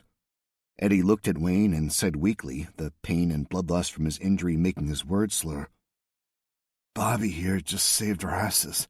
If he and the others from his village hadn't arrived when they did, we would have lost." Still holding his pistol in one hand, Eddie looked along the road at the locals who were guarding the surrendered soldiers. They had won, but at a heavy cost. He knew many had given their lives to protect their town. His vision faded, and he collapsed. Chapter 24. Pacific Ocean. Sea Sparrow missiles launched from all the Canadian frigates as they plowed through the seas at maximum revolutions heading away from the Chinese fleet. The fully automatic point defense systems took over, launching missiles and decoys to destroy or confuse the incoming Chinese anti-ship missiles heading toward them. Commodore Philippe James watched the information being relayed from the ship's operation room to a screen on the bridge. There was little he could do but trust the automated defense systems to counter the threat. They had launched their own missiles at extreme range on purpose, with no real hope of success, the only aim to create a diversion for the next stage in the plan. He silently prayed that the incoming missiles, which, from what he understood of their capabilities, were also at the limit of their range, would not get through their own defenses. Calculating that it was now time to begin the next stage of the plan, he picked up the handset next to his chair. Speaking directly to the commander of the squadron of CF-18 Hornets, he told him to begin their mission. The 4 CF-18s that had already entered the fray were dueling with the Chinese Shenyang J-15s launched from the carrier. Missiles flew and cannon fire ripped across the sky as they played their deadly game of cat and mouse. But that was a distraction intended to draw the Chinese away from the next threat. At the commander's order, 20 CF-18s that had been loitering behind the Canadian frigates out of radar contact of the Chinese lit their afterburners and streaked into the battle. Carrying a mixed load of air-to-air and air-to-surface missiles, they gained altitude and sought their targets like an aerial pack of hunters. The first missiles were launched at the anti-ship missiles speeding toward the Canadian vessels. They knocked more out of the sky, but still some got through and streaked toward the ships that were emptying their launchers at the honing-in ship killers. On board the ships, the Phalanx close-quarters defense guns began spitting a solid stream of 20mm cannon fire at the incoming missiles. The ship's speakers broadcast the reports from the operations center. Initially, each reported hit had been met with cheers, but now an air of tense silence settled over the ship. With inevitability, the Commodore recognized that they were not going to get them all and ordered the collision alert to sound. Knowing what they were attempting to do, he had ordered every 50 cal machine gun to be mounted on the decks. "Port side, open fire," he commanded through the ship's PA system, and immediately, the distinctive deep chatter of multiple guns firing filled the air as thousands of bullets flew outwards in the hope that just one hit would destroy the incoming missile. The seas all around the ships filled with bullets hitting the wave tops, sending up plumes of spray. An explosion on the horizon indicated at least one hit. "Sir, the Vancouver has been hit," a seaman shouted, pointing off the starboard side of the ship. The Commodore rushed to the bridge window and, grabbing some binoculars, searched for the frigate that was under his command. The fireball was still rising from the missile that had exploded in the bow of the Vancouver.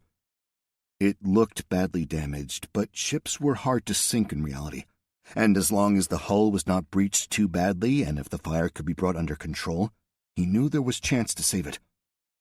There was nothing he could do currently but tell the radio operator to send a message that they would render aid when they could. They still had a battle to fight, and the crew of the stricken frigate would have to rely on their own resources to control the damage. He breathed a sigh of relief when the PA system announced, "No more missiles inbound." He performed a quick evaluation of the progress so far in his head. His ships had done their duty and feigned an attack on the Chinese from the north, causing some to leave their positions and pursue them as they turned tail and steamed away at high speed after launching their missiles. Even though one ship had been hit and was out of the fight, all the onboard defense systems had coped with the incoming missiles.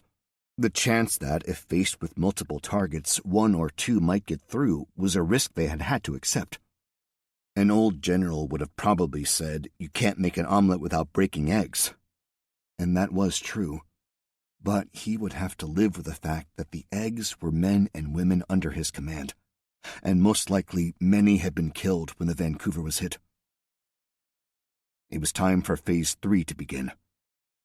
"Send the order to launch all remaining harpoons at the pursuing ships, please."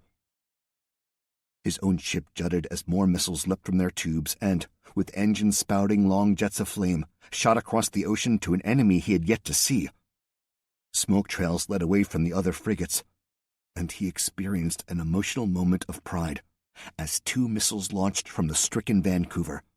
It was still in the game, despite the catastrophic damage it had received. The Hornets turned the air battle quickly into a one-sided slaughter, as multiple air-to-air missiles turned the 4 J-15s to burning fireballs falling from the sky. The 4 original CF-18s, low on fuel and ordnance, peeled off and went to find the waiting refueling plane before returning to their base in Canada. The rest continued pressing the attack, launching Maverick missiles at the multiple targets that showed on their targeting displays. Chinese Type 002 carrier, 15 miles off the coast of California. The operations room of the carrier was in chaos.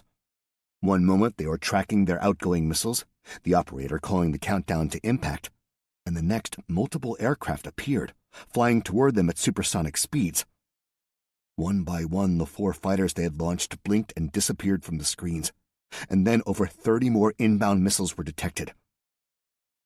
The aircraft carrier was in the center of a multi-layered ring of defense provided by over 60 destroyers, frigates, and corvettes, covering hundreds of square miles of ocean. Huge landing ships and converted cruise liners were disgorging their complements of men, armored vehicles, attack helicopters, and huge quantities of other stores at ports along the coast. Once they cleared the port. They joined the fleet of vessels, and even though not heavily armed, they carried defense weapons of all capabilities. 20 aircraft did not possess the strength to break through to them, but they could seriously damage or destroy many ships if not repulsed. The admiral in command of the Chinese fleet was on the bridge of the aircraft carrier, following the flow of information that was relayed to him via screens or verbally from the ship's operations center. "I don't care if the fighter pilots want to engage the Americans," he shouted angrily down the handset. "We need them to protect the carrier. Order them to remain on station. We have enough missiles to blow 100 times more than they are sending at us out of the sky.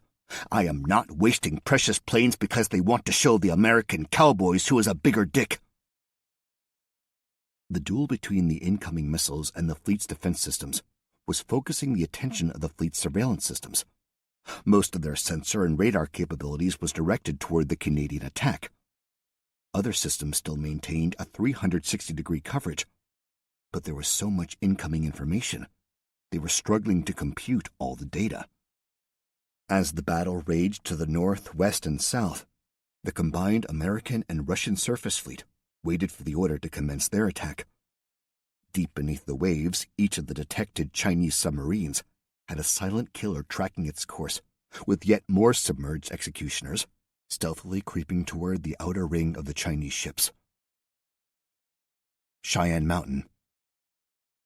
General Welch and his Russian counterpart sat side by side in the cavernous control room at Cheyenne Mountain, watching the information being relayed on the large screen in front of them. The general sipped from the mug of coffee an aide continued to keep full of the strong, caffeine-filled black liquid, and said quietly to the Russian by his side, "I think we are about ready to commit. Do you agree, my friend?" The Russian nodded. "Da, I agree, Comrade General." He called out, "Get me Admiral O'Reilly on the horn." The voice of the Admiral came through the speakers a few seconds later. "Doug, we're all set.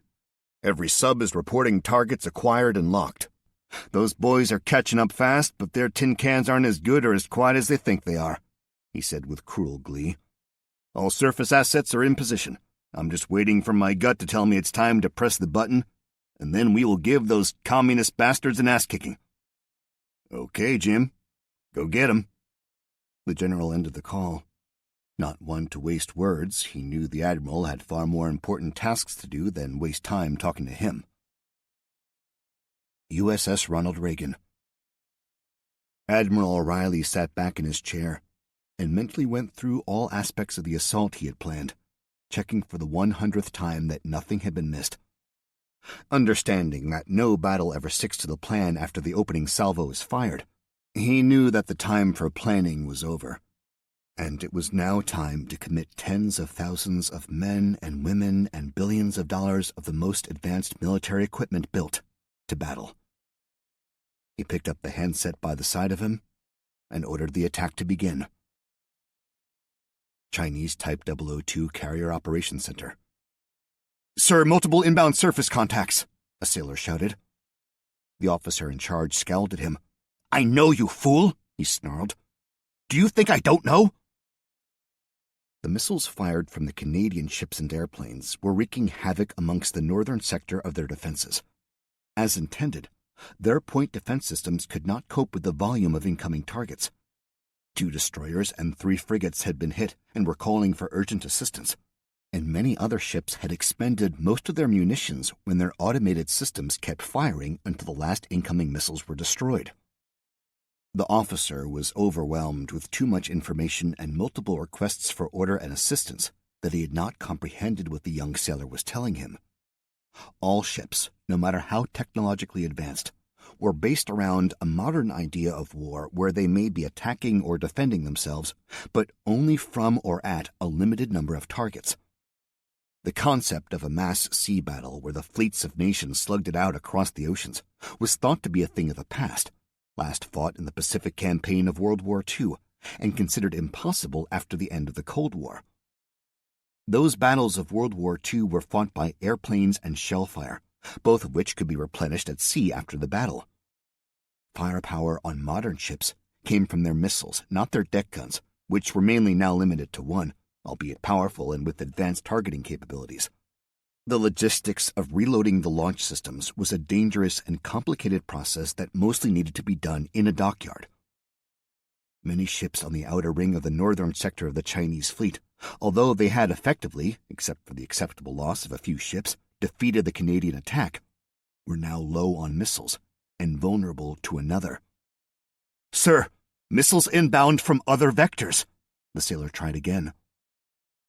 This made the officer stop and run to his screen. Another sailor shouted out, "Detecting torpedoes in the water. Not ours, sir. Calculating targets now." He waited for the information to display on the screen. "None heading for the fleet, displaying tracks now." He paused and held his hands to his headphones as if to help him hear more clearly. "Detecting 2 explosions. Unknown source." The officer shouted in anger, "They are targeting our submarines, you idiot!" Song-class submarine. The fate of the captain, his submarine, and the men who served under him was similar to many of the other submarines the Chinese had deployed to protect the invasion fleet. Submerged, they had formed a hidden outer ring around the fleet, shadowing its progress across the vast emptiness of the Pacific Ocean. all the time searching for any contact, however distant, that may indicate an enemy submarine probing the net they had thrown around the surface ships. Detecting occasional contacts which had vanished when investigated further, he was confident the seas around them were clear of any underwater threats. The last news he had received was that the American president had been captured and was about to sign the surrender. He would not have become a captain on one of his homeland's most advanced submarines if he had not been a loyal party member and so believed, without question, the propaganda and rhetoric spewed forth by his commanders as to the success of the operation and how the United States was a beaten and cowed animal just waiting for them to control. The captain stood in the control room as it glided quietly through the deep, and was proud of the part he and his crew had played in his country's latest adventure. His mind wandered briefly as he imagined the stories he would tell his grandson as he sat on his knee, listening to him recount the time he was a submarine captain and invaded America. When the sonar man screamed, "2 torpedoes astern, range 5,000 meters, speed 60 miles per hour. He paused and added, "Computer calculates they are Mk-48s. Snapped from his daydream, the captain let the teacup he was holding drop and smash on the floor. "Maximum revolutions," he bawled. "Depth 200. I want the course plotted and countermeasures ready to launch. Weapons workout firing solution for counterattack." The submarine shuddered as the engines applied full power, and began the age-old tactic of trying to outrun the incoming torpedoes and get below the thermocline layer to confuse the incoming torpedoes' targeting systems. Watching the crew around him, the captain knew that, in all probability, it was too late. 5,000 meters was too close to run from, and, even though they would try, all increasing speed and changing depth would do was add extra seconds to their lives. He could tell from looks he was receiving from his crew that they realized the harsh truth, too. Their grim looks of determination showed that they would play the game to the end and maybe, just maybe, would win. Being a submariner was normally a quiet and stealthy profession as you crept through the oceans using skill and guile to avoid detection. But not today, as 15 Chinese submarines suddenly started making enough noise to be heard by every listening device over the vast area of water, as their propellers churned the water and launched electronic and noise countermeasures in vain attempts to escape death. The American, Russian, and Canadian submarine captains were too experienced compared to their Chinese counterparts, who, as a country, did not have the same level of submarining training or heritage. They had spent days using every ounce of their skill to slowly maneuver themselves to be in the optimum position to strike. In the Song-class submarine, the captain listened as a sailor called out the rapidly reducing distance of the approaching torpedoes. He had a momentary moment of hope as an explosion shook the hull when one of the torpedoes exploded as a decoy worked and tricked its targeting systems. It disappeared when the sonar operator shouted, the panic in his voice evident. "The second one has reacquired us. Distance 500 meters. He had time to turn to his second-in-command and shake his hand and say, before the warhead exploded in the stern of the submarine, "It has been an honor to serve with you." Their eyes locked in the 10 seconds before the torpedo impacted. Death came in an instant as the hull, massively compromised by the explosion, imploded, and water under immense pressure filled the compartments, its force blowing open the watertight doors that were intended to separate them. An invisible wall of supercompressed air, heated to hundreds of degrees Celsius, rushed ahead of the wall of water, instantly incinerating everything in its path, a fraction of a second before the water extinguished the brief but deadly fireball. The hull sank rapidly into the unfathomable depths, screeching and groaning as the increasing pressure buckled and crushed it to an unrecognizable lump of scrap. Only one submarine escaped this fate. The sinking of the Chinese submarines was the signal for the ballistic missile subs to launch their payloads. Both U.S. and Russian ballistic missile submarines launched Tomahawk and Caliber cruise missiles respectively, and they skimmed the ocean, honing their deadly payloads toward the Chinese. Coordinating with these launches perfectly, the combined surface fleets of both navies surged forwards and launched a mass volley of more cruise and anti-ship missiles, which closely followed the first wave of ship killers, streaking across the oceans to inundate the Chinese. Chapter 25. Major Benjamin Bowden looked out of the open rear loading ramp of the Hercules transport aircraft he and the men of A Squadron were in, at the countryside passing not far below him. His preference would have been to do a high-altitude night drop, but the logistics of the whole operation meant daylight was crucial. Both SAS squadrons, supported by over 500 U.S. Rangers, were in a fleet of planes flying a treetop-level circuitous route, dodging all major concentrations of Chinese forces, heading for the skies above Fort Detrick. The original plan to hey-ho parachute in had changed. As the mission planning progressed, it was thought a night drop would be too risky, potentially scattering their forces over too wide an area to be effective. The men of the Special Air Service were all qualified jumpers, but not enough of the Rangers were versed in the dangerous insertion method, which ruled it out entirely. Another force was setting up refueling staging posts for the fleet of helicopters heading toward a location already secured by another smaller detachment of Rangers in a remote forest clearing north of their target. He was linked to the cockpit of the plane by a headset plugged into a port in the bulkhead behind him. When the captain informed him that the drop zone was approaching, he removed the headset and stood up, indicating to his men to get ready as the red light lit up on the rear bulkhead. They all stood and shuffled toward the ramp. The jumpmaster, secured to the plane by a strong umbilical cord, stood at the edge of the ramp looking down at the ground rushing by. Jumping without a static line was risky from the altitude they were at, but his men were superbly trained, and he could rely on them.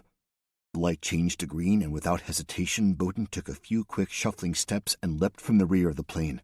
It took a few seconds to stabilize from the buffeting of the airstream before he pulled the release handle on the parachute, which streamed out of the pack on his back, fluttered for a few nervous seconds, and then filled with air, arresting his rapid descent. Quickly finding the control loops, he looked down to choose his landing spot on the rapidly approaching ground.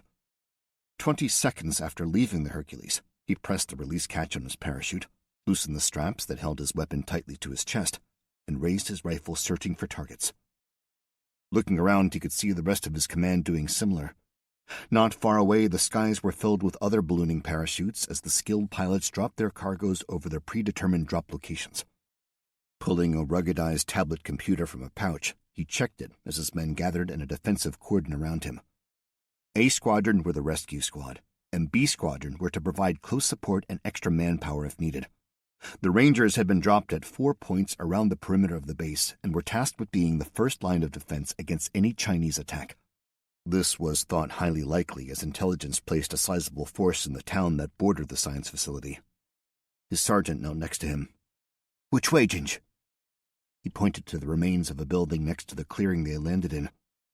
"For once, the flyboys got a right on the money and dropped us on top of it. It's that one." The building, or what was left of it, was in a mess. The precision strike by China's new secret weapon had destroyed it and most of the others he could see. The walls and roof had partially collapsed, steel supports leaned at angles, and smoke rose from fires that had burned out but still smoldered. "Where are the runners?" he asked. "Before we begin, we need to make sure everyone is in position." With the new and unknown capabilities of the Chinese radio-locating rocket system, they had chosen to go old school in their communication procedures. Runners had been selected from each unit who would be tasked with relaying information between the forces scattered around the base. The sergeant called out and 4 men stepped forward, and after being shown where to go on the major's tablet, they set off running. While they were waiting for them to return, Bowden and his sergeant entered the building to see how big a task they faced. Carefully climbing over and under fallen debris, they worked their way deeper into the wreckage. The news was good and bad. They could see the access door, but now understood why the scientists were trapped inside. Large sections of the steel roof structure had collapsed and were piled up against it. The runners had returned by the time they had extricated themselves from the building. All the Rangers were in position and digging in, awaiting the expected Chinese attack. "Okay, boys, shall we get on with it?" he started. "B Squadron, set up a perimeter. A Squadron, wait here until the demolition boys decide how many of us they'll need." The explosive experts entered the ruined building and constructed a survey of the task ahead. One reported back quickly, estimating it should take an hour or 2 to clear and stabilize the exit route for the trapped scientists, And they would need a further 20 men to help shift the debris. Major Bowden studied his watch. The chopper should be here by then. Crack on, Sergeant. Due to the blackout on radio transmissions, the plan was for 2 Apache attack helicopters that were ready at the extraction point a 20-minute flight time away to fly to their location. If those on the ground were not fighting the Chinese, the helicopters were to land and get further instructions, or if they were engaged, to use their rockets and cannons to assist. They were only to land if the pilots deemed it safe to do so. They would then report back, and if they had been given the go by the SAS, would escort the transport helicopters back to the base to extract them. Radios were only authorized to be used if there was no other option, and the success or failure of the mission depended on it, making the potential risk of a salvo of missiles honing in on their signal acceptable.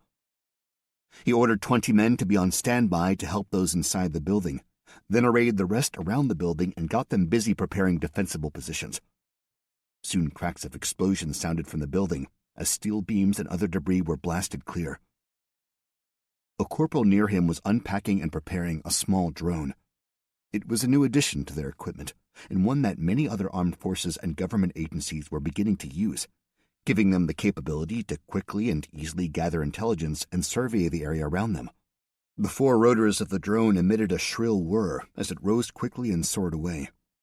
The corporal studied the screen on the small control console as the high-resolution camera sent back the live feed. Major Bowden ignored the temptation to see what was being displayed.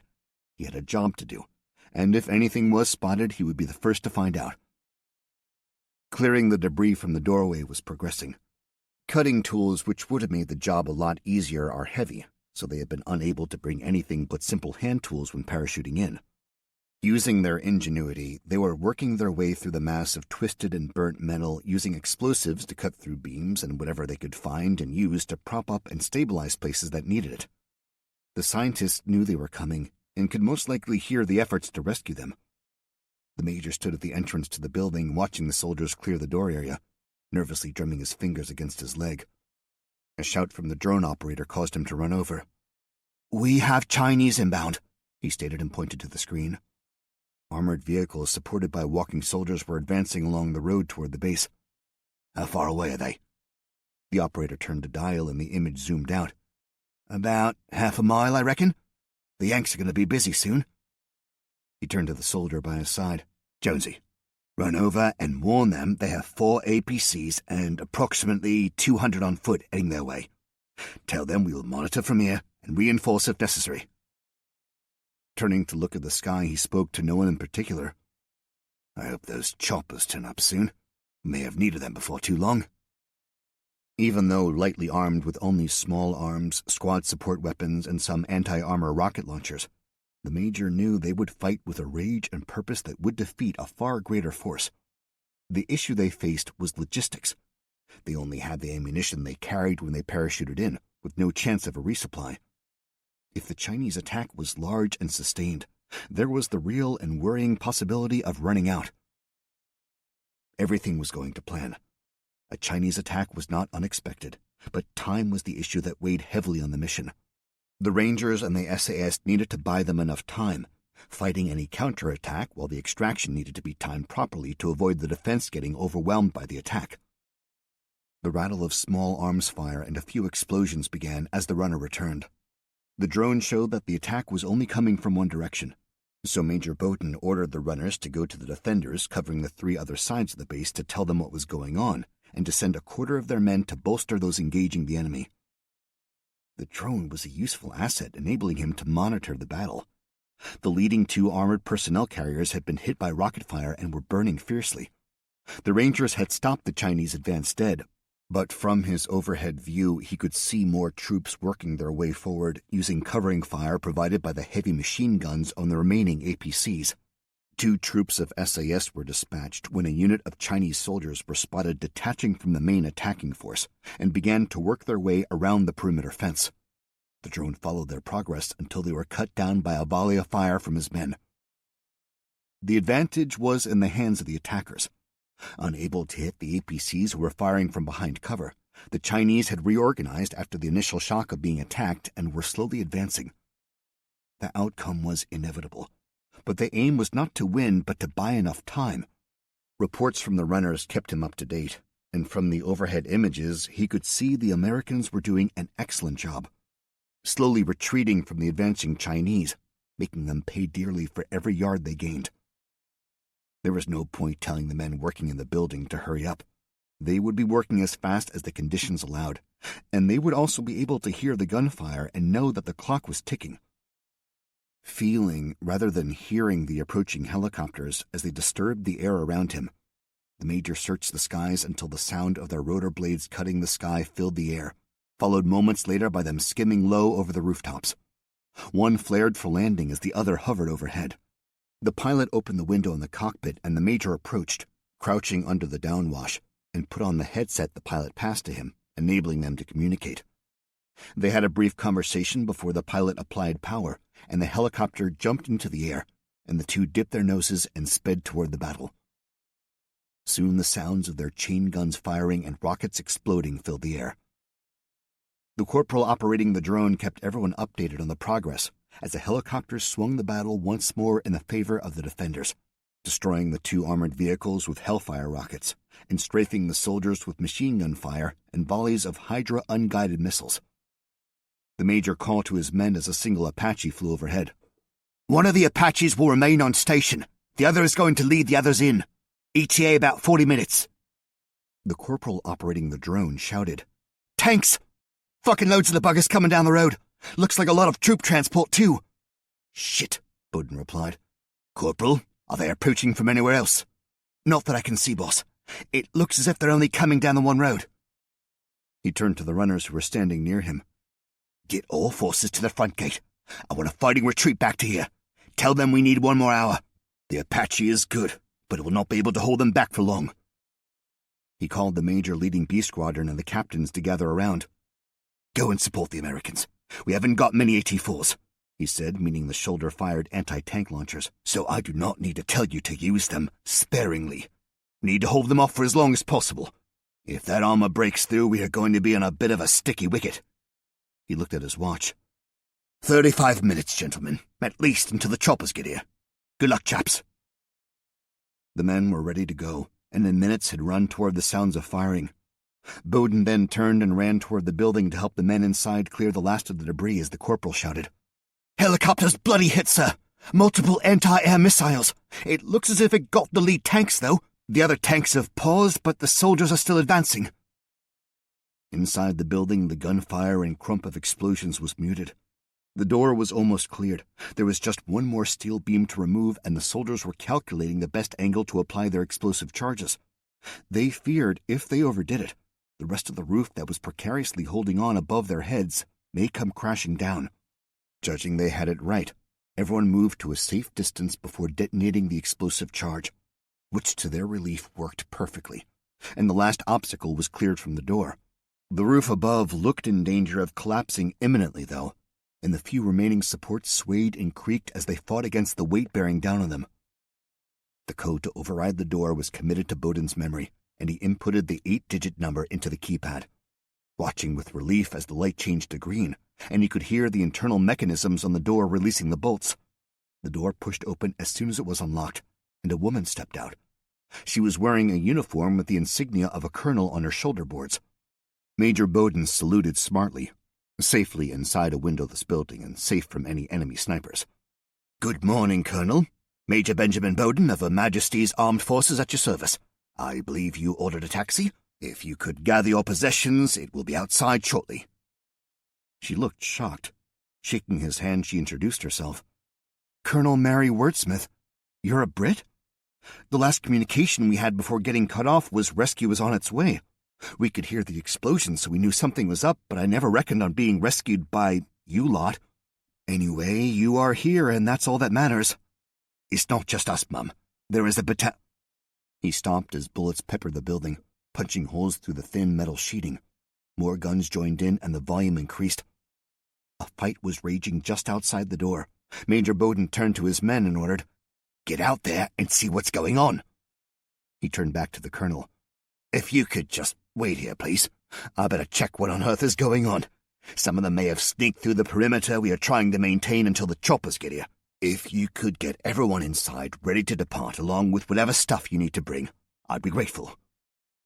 As he turned away, the colonel asked, "Do you need any of our boys? The 2 privates who were on guard duty when the bombs hit her down there." She waved her hand to the doorway behind her. I think we are going to need everyone who can fire a gun if we are going to get out of here. Send them up. She called through the door, and within seconds 2 men appeared, both armed with rifles. They followed him as he strode toward the exit. Stopping at the doorway, he crouched low and glanced out. His men were behind cover, firing at a building across the open area. He called to the captain nearest to him. What's going on, Tony? Not sure, Ginge. I think it's a small squad that somehow broke through the perimeter. I don't think there are more than 10 of them. What happened to the men watching that sector? Unknown currently. There was some contact the other side of the building, then we came under fire. I can only presume they had been overrun. Okay, we need to secure the landing zone. The choppers are going to be here soon. Lay down suppressing fire, and I'll work around their flank. He looked around and asked, Where's the drone operator? Over here, Ginge, called the corporal who was laying prone, using a small tree as tenuous protection. It's gone. A round from one of the first volleys hit the control unit and buggered it up. Bowden let out a string of curses, venting his frustration at losing such a vital piece of equipment. Troops 1 and 2 on me. Let's get on with it and outflank these bastards. The rest of you keep their bloody heads down. Outgoing fire grew as every soldier opened up on the building the Chinese were occupying. Waiting until the incoming fire died down, the major led the 2 troops to some buildings also badly damaged to their right. They quickly worked around the back of these, leapfrogging forwards. Verbal communications were not necessary. Using hand signals, the elite soldiers silently and quickly worked their way to a building adjacent to the one the Chinese had somehow reached. It was not as damaged as others, having missed a direct hit from the bombs. Okay, lads, you know what to do. Split into your patrols. 1 window each. Don't fuck about with flashbangs this time. Chuck grenades in and standard CQB drill. He grinned, loving the close quarters battle acronym and how the words made him feel. Which one of you lucky bastards wants me with him? The men trained continuously together. As their commanding officer, he still trained with the men, but not with a particular troop or the smaller patrols within them. He would therefore be an extra man attached to one of the established tightly knit groups of warriors, along with the small contingent of headquarters personnel acting as his permanent shadow. Ginge, said one of the sergeants, it would be an honor to babysit you. If you could keep the pointy end of your gun away from me and my mates, I'd appreciate it, though, he said, using the time-honored joke of soldiers ridiculing the competence of their superior officers. Thank you, Chalky. I'll even let you buy the first round in the pub for that, you cheeky bastard. Right, come on, lads. Choppers are inbound. Let's get this over with. The men split into their patrols and, crouching low, approached the building, each one gathering around a mostly glassless window. At a signal from the major, 2 grenades were thrown through each. As soon as they exploded, the men climbed through and entered the building. The Chinese, concussed by the grenades, did not stand a chance against such superbly trained soldiers who swept through the building, using speed and aggression. They killed everyone inside within 30 seconds. After a second sweep through the rooms to ensure none had been missed, they gathered outside. The sounds of the battle were getting closer as the Chinese inexorably pushed the defenders slowly back. Well done, men. We can't have them sneaking up on us again.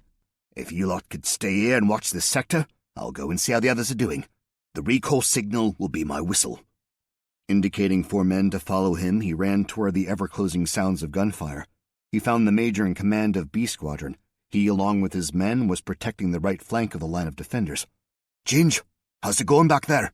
Not too bad, our end, Charlie.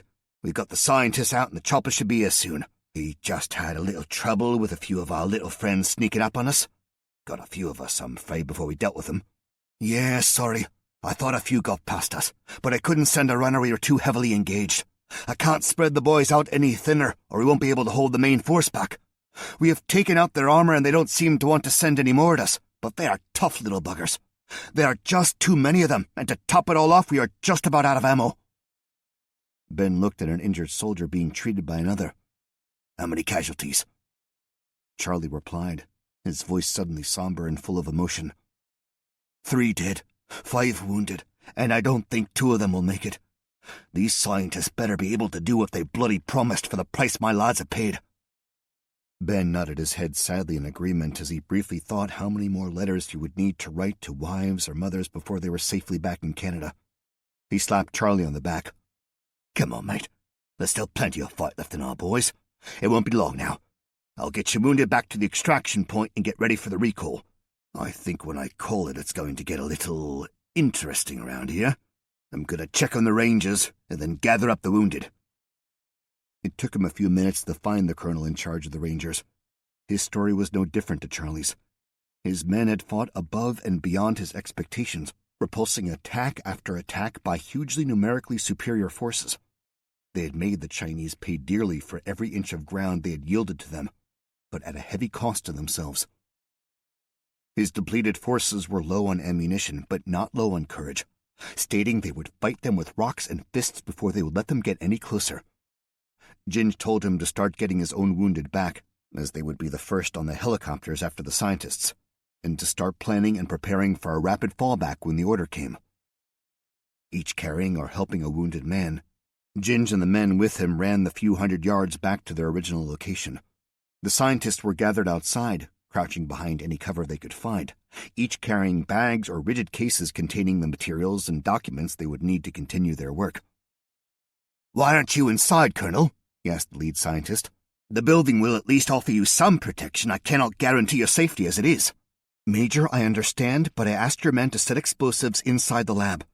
The materials and research it contains cannot fall into Chinese hands. They are doing it now and are concerned the building will collapse when the charges go off. So here we are." He looked at the building. "Okay, just stay down and do what I or any of my men tell you." 3 soldiers ran from the building, shouting for everyone to clear the area. Seconds later, the ground shook, and a fireball boiled through the ruined roof of the building. It proved too much for its tenuous defiance of gravity, and it collapsed, the remains of its walls falling in on itself. He glanced at the captain who had led the demolition team. He was smiling, reveling in the destruction he had caused. Seeing the look on his commanding officer's face, he intoned, "They don't pay us to bring it back, Ginge?" Shaking his head, Ginge replied, "Bloody idiots, the lot of you. Right then, you 3 have just earned the privilege of collecting half of everyone's remaining ammunition and distributing it to those in the perimeter." The captain lifted a bag he was carrying. "I took the liberty of clearing out the arms locker in the guard room of the lab before we blew it up, Ginge. There was a fair few mags of 5.56 and a 9mm pistol in it, so I thought it may come in useful." He smiled at the captain this time. "Bertie, you are forgiven. Get some of it to the Yanks, too. They are running as low as our lads are." The 3 men went around the few remaining members of the squadron guarding the extraction point and took spare magazines from them, stuffing them into the bags that had contained the explosives before running up towards the sounds of firing, which was building in intensity as the defenders gave their all to hold the line. They waited. 5 tense minutes later, the air once again reverberated with the sound of helicopters approaching fast. The Apache roared low overhead and circled the extraction site.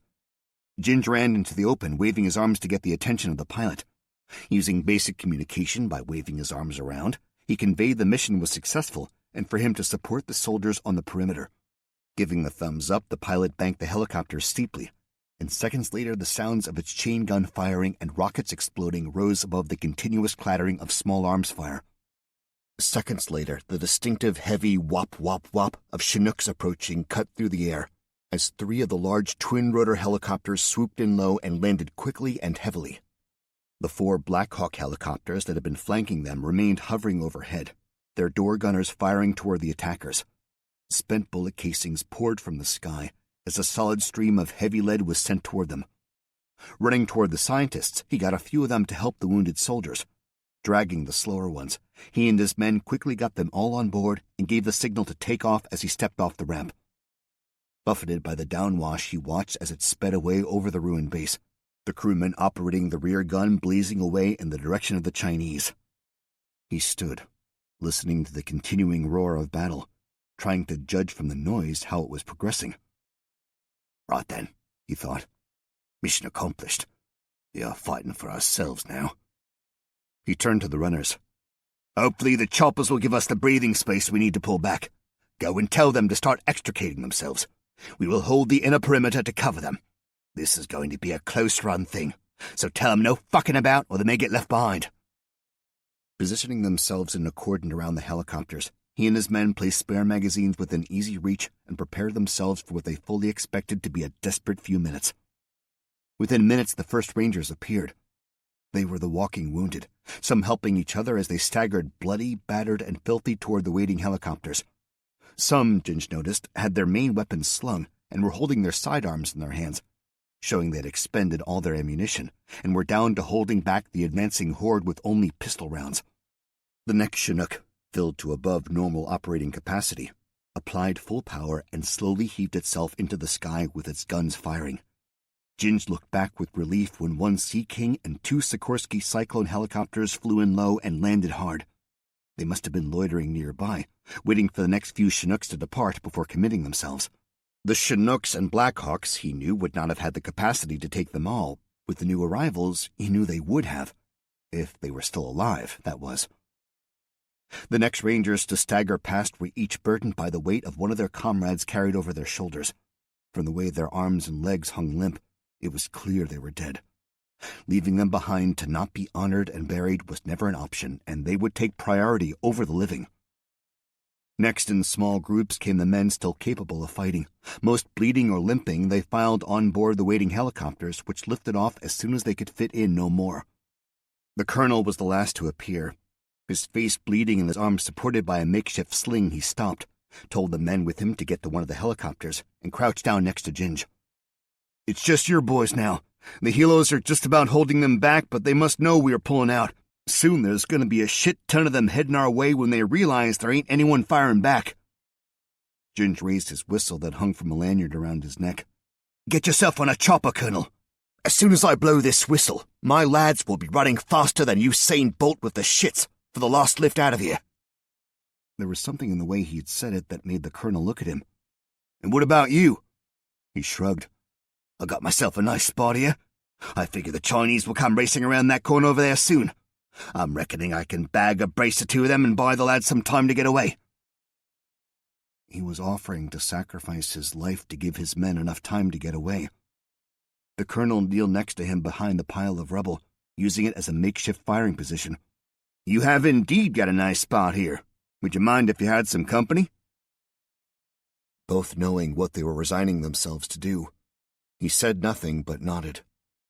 The colonel eased his blood-covered arm from the sling and checked his rifle was loaded, then placed his last two remaining magazines beside the ones Ginge had put within easy reach. "Ready when you are, Major." Ginge raised the whistle to his lips and blew a long series of short, sharp, shrill blasts. More whistles sounded as his captains responded, blowing blasts of their own. Men rose from their positions, running hell for leather back toward the waiting helicopters. As one filled and rose into the air, one of the Blackhawks hovering overhead, firing at the attackers, descended to take its place. The pilots must have decided to risk using the radios to communicate with each other, as it was so well choreographed.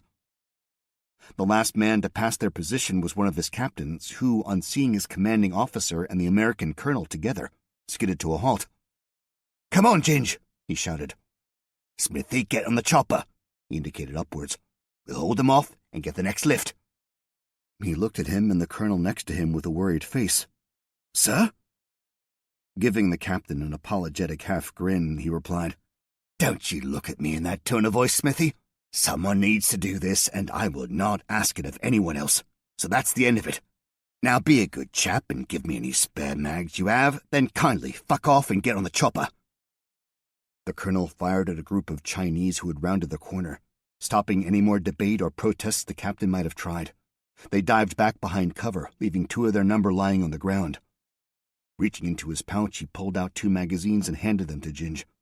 He then stood to attention, gave a smart salute to his major, and said, "It's been an honor," before turning and running full pelt to the last chopper on the ground. "Piss off," Ginger replied with a laugh, and shouted at his receding back. "Try again without the melodrama." Smithy shouted back as he ran and tried something a little more British. "Don't go being a wanker." "I wouldn't give them the satisfaction," Ginge yelled back over the sound of gunfire. "Now off, you fuck!"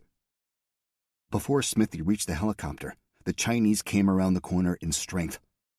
Picking their shots carefully, the two men fought side by side, bullets striking all around them as the attackers soon discovered their position and directed all their fire toward them, Hearing the engine noise on the helicopter change as it began to take off, both men switched their weapons to fully auto and emptied their rifles at the Chinese.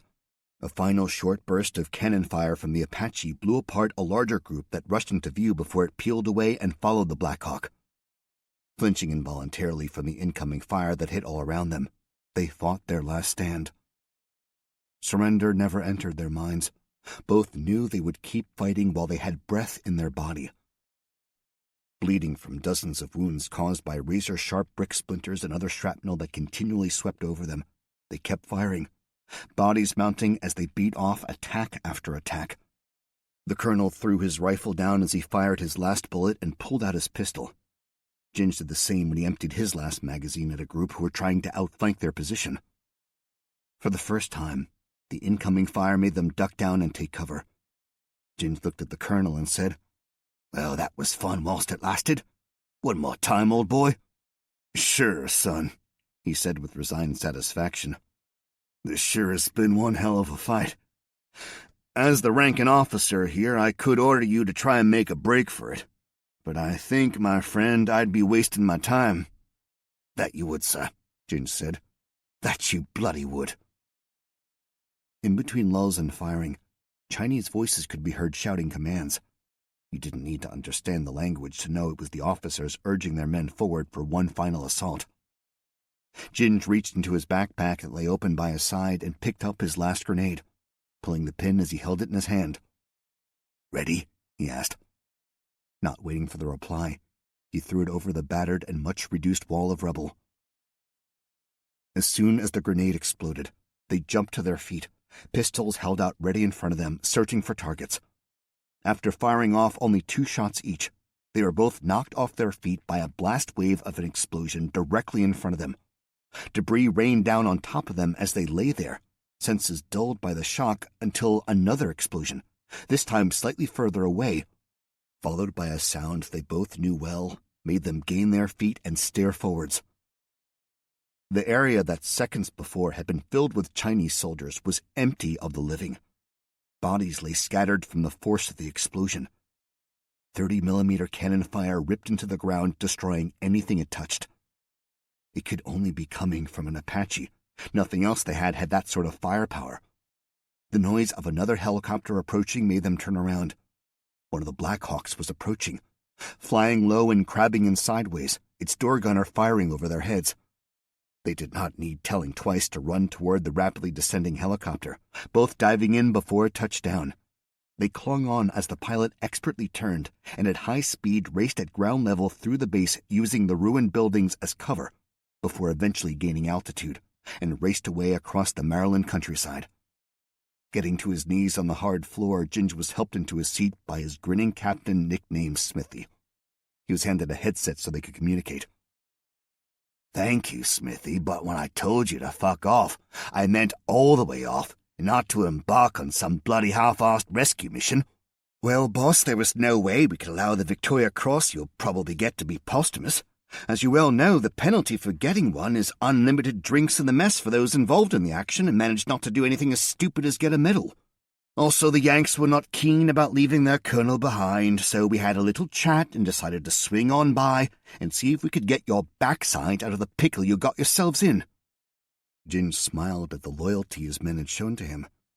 His face then dropped theatrically when he thought about what Smithy had said about the fine he would pay if for some reason they decided his actions deserved a medal. "On second thought, Smithy," he said, "can you drop me back, please? I can't afford to buy you buggers that many drinks." Chapter 26. Texas. Madam President, we have received a message. The scientists have been rescued. Sebastian informed her as she sat at the large table in the central room of the ranch in Texas that, for the last 48 hours, had been the seat of government for the United States. Communication was still restricted to Morse code. They used a hastily developed system of code words made up of slang or oblique references they hoped would, in the short term, outwit any Chinese intercepts. Despite their pleas, wanting her to be whisked out of the country to avoid any possibility of her falling into Chinese hands again, she was insistent that she would never do that. Following a brief communication with her husband Steve, who was at the Holly River base, she'd ordered plans to be drawn up to get her there, where they could establish a permanent base of resistance. That's good news, Sebastian. Has Fen Shu divulged any useful information yet? Not yet, ma'am. She is proving very difficult to get any sense out of at all. I'm no expert, but I think she has had a complete mental breakdown now that all her plans have come off the rails.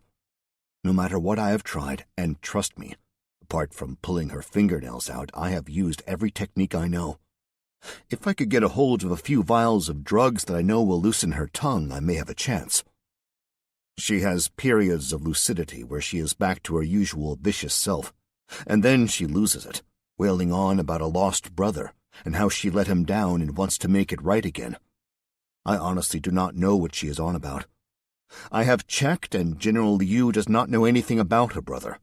As far as he knows, she is the only child of the brother of the president, always living in the privileged, cosseted world of the top-level inner circle of the government. If she had a brother, in the misogynistic Chinese culture, he surely would have taken precedence over a mere woman. Even the mentally challenged idiot offspring of a senior government officials manage to get high-profile, cushy jobs of one sort or another. They just have a team of underlings employed to do the job for them. Maybe she needs a woman's touch, Sebastian. A gentler approach after the treatment she has received and what she has gone through in the last few days. Let me have a talk with her. I'm all out of ideas, so it's worth a try, certainly, Madam President. Okay, tell me all she has told you about this brother. And please, can you call me Madeline? I'm finding all this formality a little irksome considering the situation we are in. Sebastian stood awkwardly for a few moments before responding. I don't think I can do that, Madam President. It just wouldn't be right for me to address you less formally. Things may not be as they should, but you are still the President and represent all that it stands for. What else are we fighting for if not the United States of America? And you, through no design or fault of your own, are our leader. Okay, Sebastian. I understand. Thank you for your unquestioning loyalty and patriotism. But can you promise me one thing?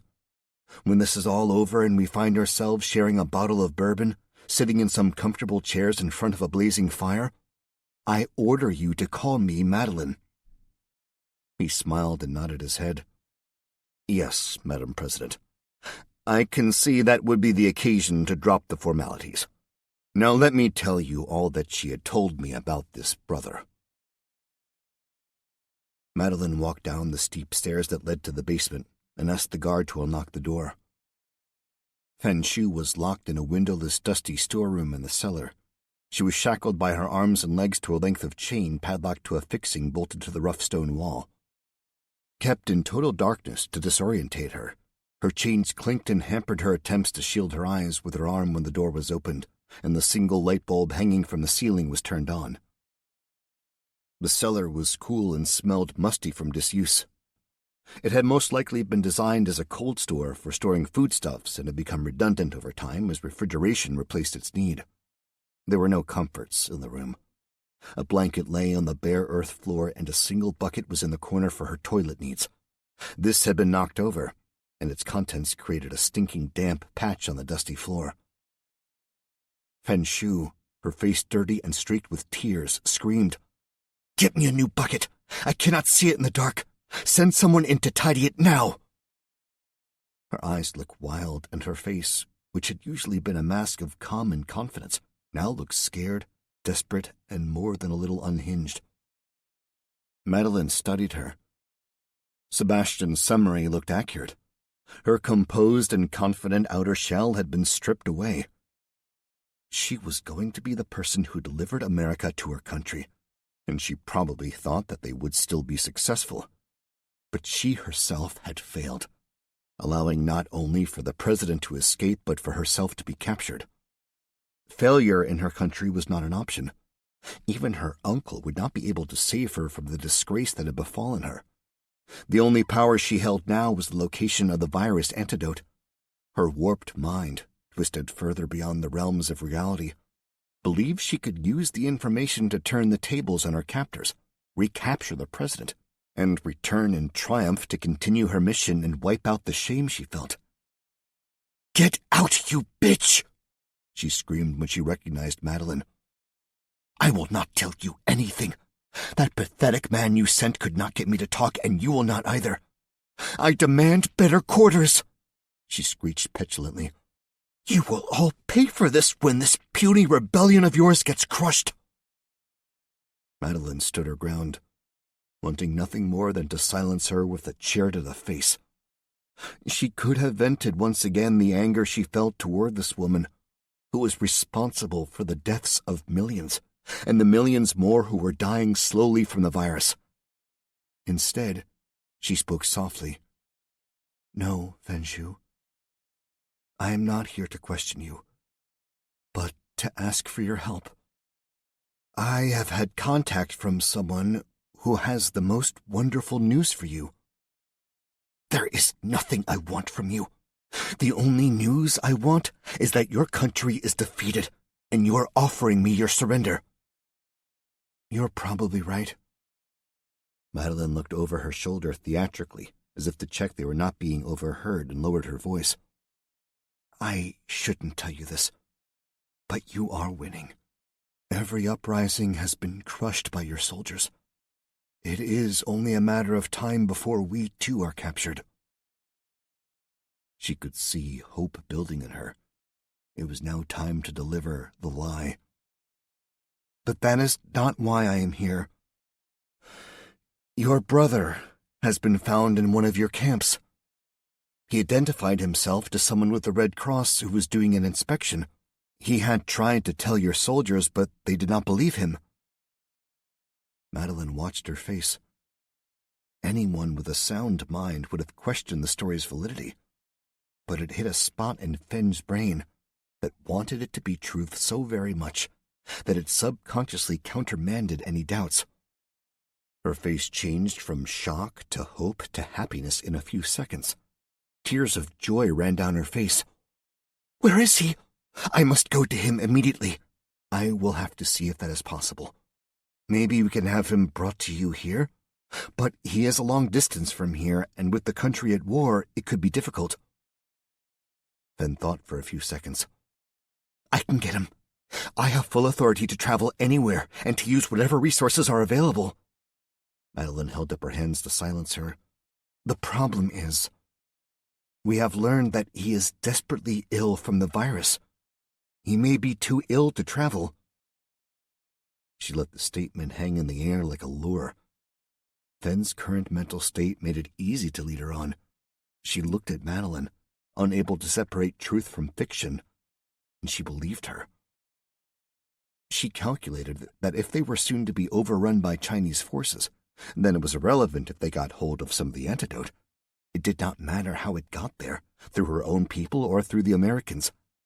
As she did not know when her people would come for her, the best chance for her brother would be to tell them where it was and let them get it to him. "I can get the antidote for him. I cannot let him die. I must take care of him." "Fenshu," Madeline said kindly. "I know you've been asked many times where the antidote is being stored, but now I'm asking as one woman to another.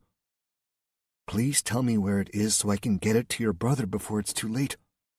If it was my brother or sister who was ill, who was dying, I would do anything to save them." All sense and reasoning had left her. The lie, told so simply, had been accepted by her confused mind. "Get me a map of San Antonio. I can show you." Everyone had been briefed about what was going on and how to act if the Chinese woman came into the room. She was to be treated with respect, as it may further lower her defenses and stop her seeing through the lies she had been told. The men and women around the table nodded at her and moved respectfully out of the way, as she was shown a large-scale map of San Antonio. Fenn took a minute to interpret the map, and then pointed at an area. "They are stored in the refrigerated area of the hospital morgue," she admitted. "Thank you, Agent Shu," Tanner said as she tried not to crow with victory. "How many doses are stored there?" There are many thousands, Fenshu said. But that does not matter. You only need one for my brother. Madeline glanced at Sebastian, who was looking at the map. He turned and had a quiet conversation with some others before looking at Madeline and, nodding his head, gave her the thumbs up. That was the signal she was looking for. They knew where the antidotes were and reckoned they could get them. The look on Madeline's face changed from one of sympathetic understanding to one of pure venom and hatred. She turned to Fenshu and slapped her hard around the face. Two men who had been standing ready stepped forward and grabbed her arms as she reeled from the shock of being hit. "Did you really think we had found your brother?" she spat. "If we had, though, and if he was infected, I can personally guarantee you would have met him.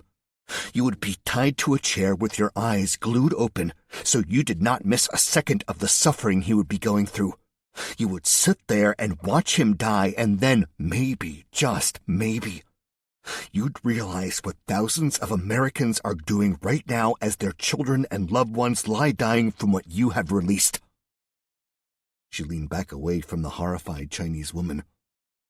"And anyway," she went on in a calmer voice, "you better hope you are telling me the truth. That blanket you were sitting on in your stinking hole of a cell came from one of the camps.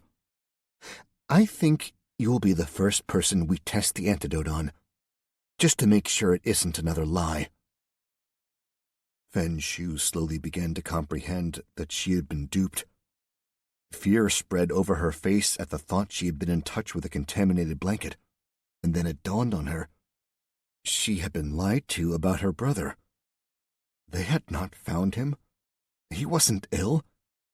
In fact, they didn't even know if he was alive at all. She flew into a rage. The men could barely hold her as she fought against them, kicking and screaming like a possessed cat caught by animal control. She bucked and reared like a wild animal, snapping her teeth at the men struggling to restrain her as they tried to get her on the ground and reattach the shackles that had bound her hands and legs. When she was secured, Madeline crouched down and stared into her face that was contorted with the madness running through her brain. "Did you really think you were going to win?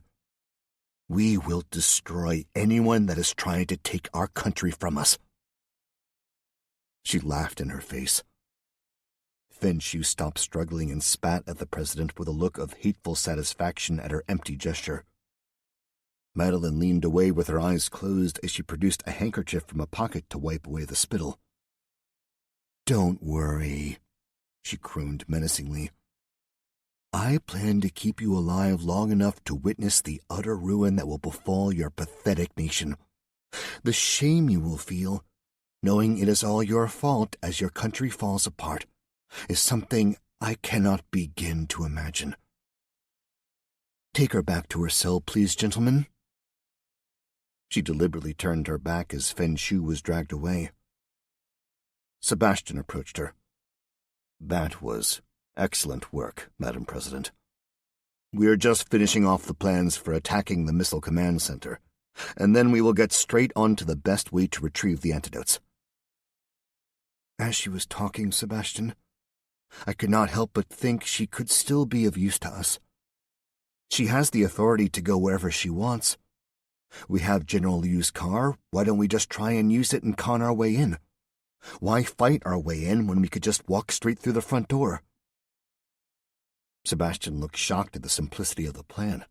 He thought for a few seconds and then smiled. "And you tell me you are no military leader, ma'am? That plan is genius. But I think it would be hard to get her to comply. Why don't we see if the general will help us? Sergeant Cho has already told us they had no problem getting through the roadblocks when he fled the city. I imagine in the chaos we caused getting you out, the news of the general's arrest will hopefully not have been widely broadcast." He paused to give it more thought. "With just the two of them, we are risking little," he said. "They could be ready to go immediately. Can I suggest we both go and have a word with the general?" Chapter 27. Marissa stood along with all the women and children she had been incarcerated with in the inner yard of the prison. They had woken up to find all the guards had disappeared overnight. Unsure of what to do, they had waited. Unable to see over the walls, they had no idea what was happening. Rumors ran through the group of terrified women like wildfire. When the firing had first been heard in the distance, they all panicked and, fearing they may be attacked, sought places to hide. After hours with nothing happening, they slowly re-emerged and gathered together. Braving the wrath of guards they fully expected to appear again at any minute, they banged on the high steel main gates of the prison, attempting to get the attention of anyone, but to no avail. They were trapped in a prison that, by design, made it impossible, without any equipment or tools, to escape from. Weak from the terrible diet and conditions they were forced to endure, and fearful for their loved ones they had been forcibly separated from, the general mood was of helplessness and despondency. Marissa had luckily escaped what some of the women had endured. The younger, prettier ones had often been dragged screaming from the others. A few brave women, including Marissa, had been beaten when they tried to intervene. Most of them returned hours later, beaten and broken from their ordeal. Some, ominously, did not.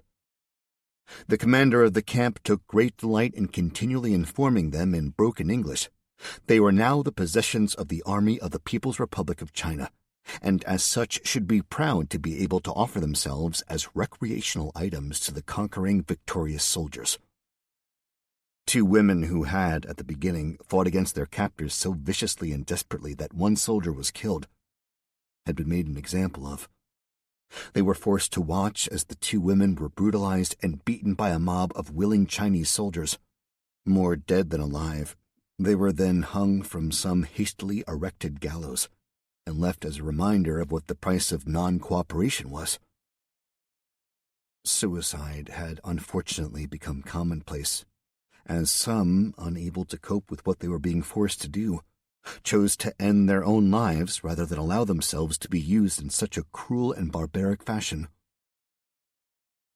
Toby and Harris, escorted by Captain Troy and 4 of his soldiers, approached the gates in the high climb-proof mesh outer fence of the prison. They had studied the place from cover nearby until they were satisfied that it too had been abandoned by the Chinese. The other soldiers, without being ordered, spread out in a defensive cordon around them. The gate was secured by a padlock which yielded easily to the bolt croppers Troy took from his pack. With the escorting soldiers scanning everywhere through the sights of their rifles, they cautiously approached and inspected the main gate.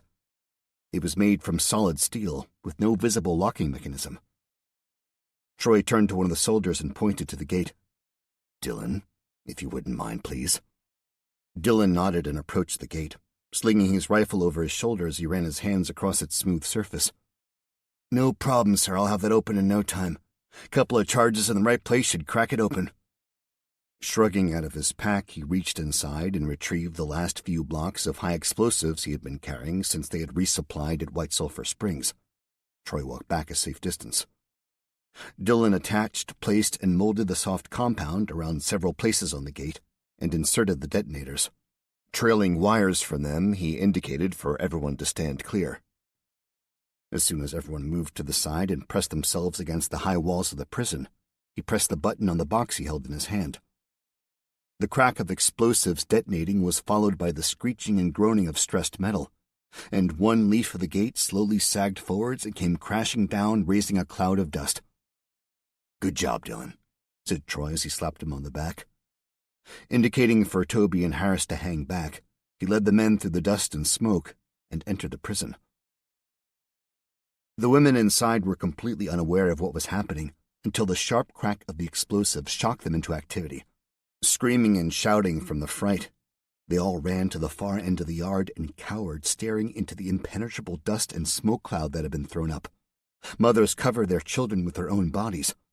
Marissa crouched near the front of the group, her arm protectively over a few near-hysterical women. "Someone's coming! Run!" screamed a voice as Marissa saw figures emerging through the dust cloud. A figure in uniform, his face hidden behind his raised weapon, approached, his rifle pointing all around as he scanned for threats. More figures silently emerged behind him. "Marissa!" called a voice. Marissa's head snapped up, her mind trying to work out if she had really heard her name being called.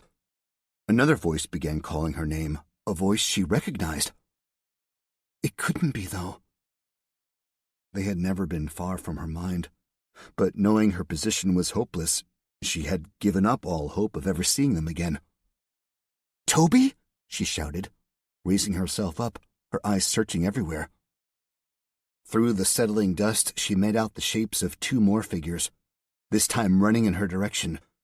She began sobbing uncontrollably as they ran into her embrace, her legs giving way as she knew her ordeal was over. Emotions changed from fear to elation as they saw the faces of the soldiers were not Asian but Caucasian, Black, and Hispanic, and the badges on their arms were not the hated red with gold stars of their imprisoners and torturers, but the stars and stripes of the country they had thought was no more. As one, they surged forward and mobbed the men, every single one of them wanting to touch or have contact with their saviors. It took some time for calm to be restored, and for Troy to be able to talk to the women. He gave them a frank update on the wider news about how the resistance movements were beginning to get organized, knowing that the president had been released and how, and that other nations were helping gave everyone a psychological boost. As a country, they were not alone.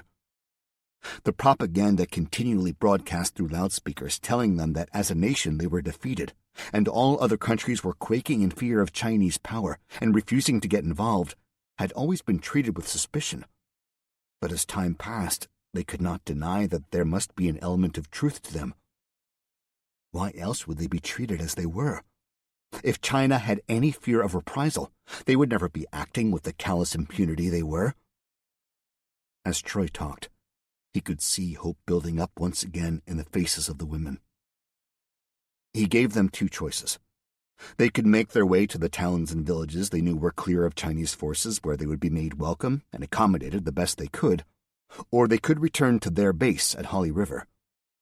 He made no bones about the rough conditions at the camp, but he promised them security and safety there. Most of the women were locals.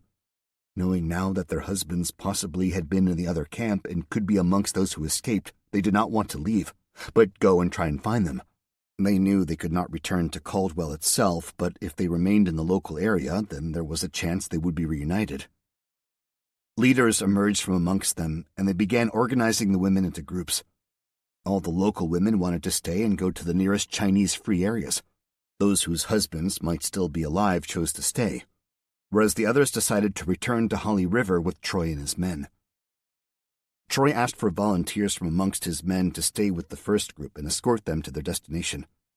They all volunteered, so he ended up picking them himself. Marissa obviously wanted to go wherever Harris and Toby were going. She had no idea if any of her family was still alive, and she had no way of reaching them. Toby had told her of their plan to get to his uncle, Fat Joe, in California. They had both promised her they would never let her out of their sight again and insisted that when they had gained their strength, they would begin their journey west.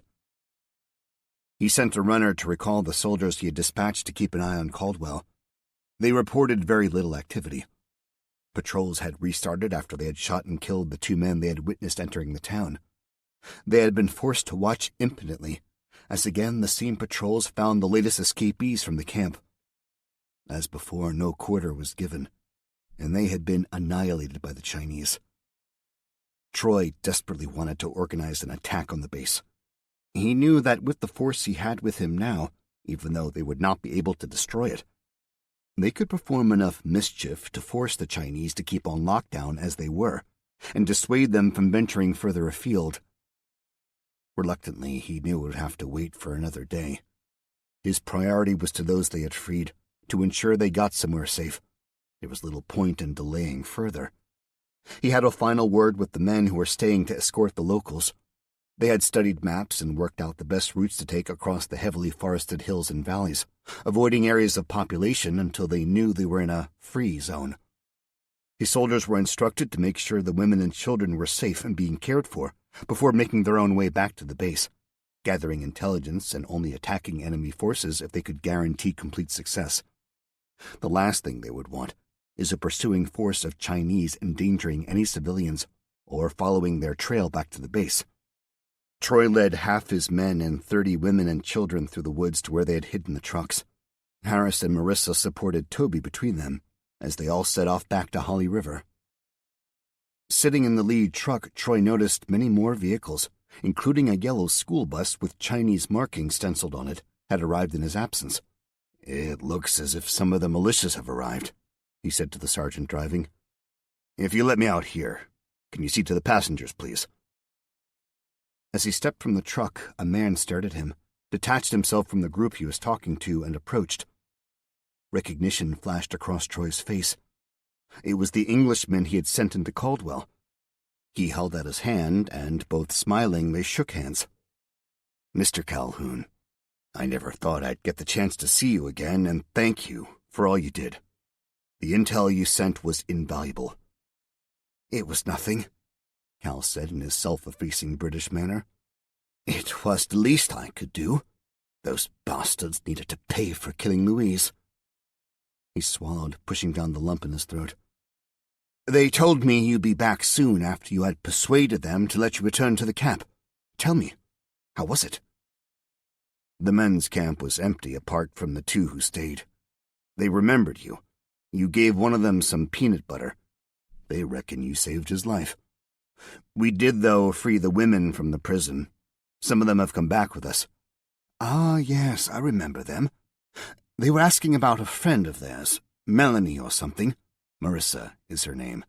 And if you go to the trucks, they should all be getting out now. Anyway, how the hell did you end up here?" "Long story. The short version is I was on my way home, being driven in that yellow bus over there to a port where a ship was waiting, when the missiles started flying overhead and our guards ran away. I decided that it would be safer to try and find you, so we turned around and headed here. We almost got shot up by Reverend Harris and the Appalachian militia. The fact I mentioned your name helped them believe our story. They let us join them and led us the rest of the way. And so here I am. Well, I'm glad you are here, too. Now, if you would excuse me, I need to report to the senator, and then I believe we are having a war council." "I know, I'm invited, too. A fellow Brit and I have volunteered to join up." Troy smiled broadly and slapped him hard on the back. "We'll be glad to have you." He then turned and walked toward the cabin. Cal looked at the trucks and recognized the big man who was helping another much thinner man from the back of one. A woman stood next to them, assisting as she too helped him climb down. He walked over to them. "Hello," he said. "I'm glad you're okay. Do you remember me?" Harris and Toby both looked at him, recognizing him immediately. Toby shook his hand. "You're that British dude who helped me in the camp. How could I forget you? I reckon you saved my life, risking giving me the peanut butter. Thank you, man, thank you." Cal turned to Marissa. "Troy tells me you were the one they asked me to help find. I'm sorry I couldn't do more, but they evacuated me before I could search the database we were building up." Marissa gave Cal a hug. "It doesn't matter. I don't think it would have done any good anyway. The bastards were not interested in cataloging the women. They treated us as disposable goods, not interested in who we were or where we came from. Toby and Harris told me about the kind Englishman who gave him some food. For that one act of kindness, you have my eternal thanks." Gordon approached, and Cal introduced him and explained how they had met. Handshakes were exchanged all around, and Gordon's upper-crust charm and mannerism soon had the Americans laughing. He pointed to a pile of camping gear that had been requisitioned from a local outdoor supply shop. "Anyway, my first official job as the British ambassador to the American resistance is to allocate suitable accommodation to the latest arrivals. As you all know each other, could I suggest you get yourselves a suitable tent sorted and get it pitched? Make sure it has room for me too, please," he said as he began to walk off. Cal called him back. Gordon?" "Ambassador?" "Yes, my dear chap. Made it up myself." He then whispered theatrically, "The Yanks seem to expect an English gentleman with a posh accent to have some sort of title. Ambassador suits me, I think. If I say it often enough, it may stick. Chapter 28. The English Channel. The Royal Navy deployed every vessel it had available to patrol the coastal waters around mainland Britain. The situation in mainland Europe was deteriorating by the day. Food supplies ran out, and oil and gas shortages paralyzed the infrastructure that relied upon millions of gallons and cubic meters of oil and gas being imported daily. Vast areas began experiencing blackouts, which grew longer each day as power grids were stretched to their limit. Nuclear, coal, and alternative energy producers, such as wind, tidal, and solar, could not meet the demand gap as traditional power stations stopped generating when fuel supplies ran out. Some countries which had invested more heavily in alternative energy sources fared better, but still demand outstripped the available supply, and Europe slowly went dark. All other European countries had been unable to stop the riots and general disorder that overwhelmed the police and other emergency services. One by one they fell to chaos and anarchy, their governments powerless to stop it. Millions of people began to migrate either to escape the violence or search for rapidly dwindling food supplies. Armed forces had been mobilized, but no government had the will to use them against their own citizens. Borders were also too long and wide open to stop the floods of refugees, who, if stopped and turned back, just tried again at another location. Emergency summits were held between all nations, but not one had the solution to the problems they were facing. Curfews were announced but ignored, or became impossible to reinforce, as police officers reporting for duty and mass desertions occurred across all areas of the military. The general feeling in most countries was the government was proving incapable of doing anything to help, so it was up to you to look after yourself and your family. No one headed east toward Russia. They too had locked their border down hard, not in fear of refugees, but as part of the war footing the entire country had been put under. Their border guards, not shackled by any humanitarian designs, ensured no one entered their country. They had simple and clear instructions. One warning shout followed by one warning shot. Then, if their orders were not followed, they were authorized to use, without any further validation, deadly force. The United Kingdom had chosen to play the field carefully. Their own domestic situation had resolved itself dramatically after appeals from the leaders of all government parties had worked. The Russian oil and gas tankers arrived just in time to ensure a continuing supply, and the ships bearing foodstuffs unloading at ports around the country were complementing the policy changes introduced under emergency legislation to keep the shelves in the shops and supermarkets stocked with food. The population had accepted that it was not the government's fault, and as one, supported and complied with the new laws and regulations. Experts mused why. The biggest factor was that food, albeit sometimes different to what they were used to, was still reaching the shelves. Some said it was deeply ingrained into the British psyche that as an island nation they were more independently minded and willing to accept change and adapt to different circumstances. It may not have been the most accurate analogy, but it was referred to as the Dunkirk spirit, where the United Kingdom had singularly faced the Third Reich as it had swept through Europe, leaving them the lone opposition to tyranny and oppression. The media played a large part in fueling national pride. After initially broadcasting and printing sensationalist stories about starvation and public unrest, they had eventually grasped the concept, following some very angry and curt communications from the government, that they could play a role in helping the country instead of gleefully reporting on its demise. All outlets then tried to outdo each other on who is the more patriotic. Though much had changed as a country since those dark days, the stubbornness and backbone of the nation was still there. The population was in it together, and they would work collectively to get through the crisis that had so nearly consumed them. The problem was news still traveled across borders. Appeals for help from all European countries had been politely but firmly refused. They barely had enough supplies for their own needs and could ill afford to offer any to others, no matter how desperate their needs were. Ordinary citizens of Europe soon learned that the UK was still receiving food. The first act the UK had done was to close its borders, Only authorized flights were allowed to land, and the Royal Air Force patrolled the skies, attempting to turn back the rising volume of private aircraft, as those in Europe lucky enough or wealthy enough either flew their own or hired aircraft and tried to break through the cordon. The Channel Tunnel was closed to all trains and guarded by a garrison of soldiers behind huge lumps of steel-reinforced concrete to bar the way. Cross-channel ferries that transported the bulk of the people and goods were impounded.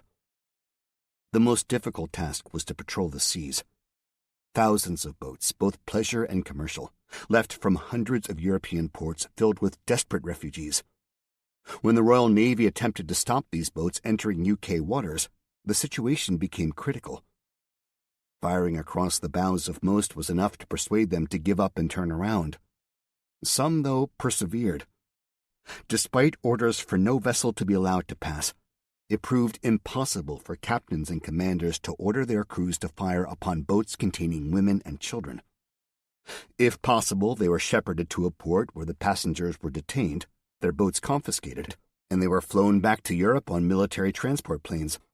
Many, though, did get through, and the coastline became littered with boats, beached or wallowing in the shallows as they were abandoned, their passengers fleeing inland. It was hard for these people to hide for long if they had nowhere to go.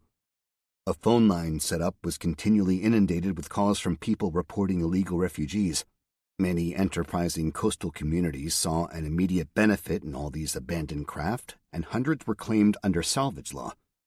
Estuaries and harbors filled as locals filed their claims, patiently waiting for the global crisis to end and the award courts to reconvene for them to realize the unexpected windfall they hoped would be coming their way.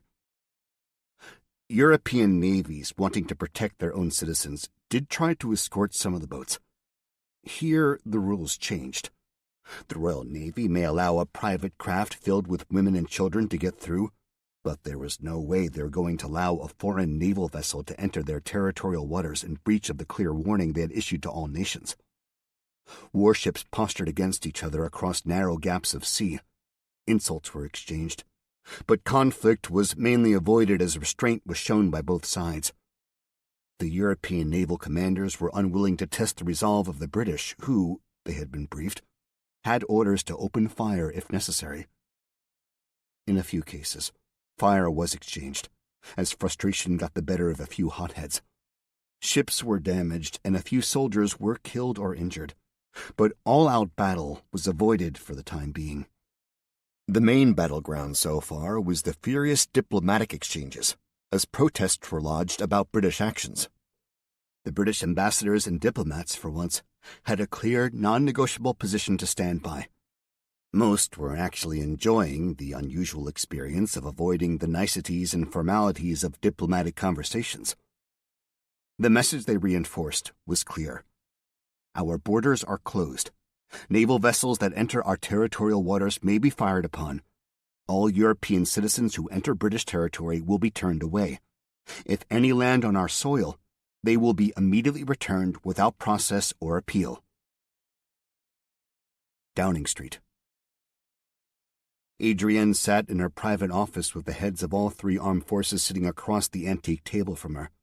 They listened as she finished her 7th call of the day from a European leader beseeching her to help them. "I am sorry, Mr. President. I don't know how many other ways I can tell you, and yet you still do not seem to understand. We, as a nation, are unable to offer you any assistance. My ministers have repeatedly responded to similar requests from yours with the same result. A personal phone call will unfortunately not change our stance."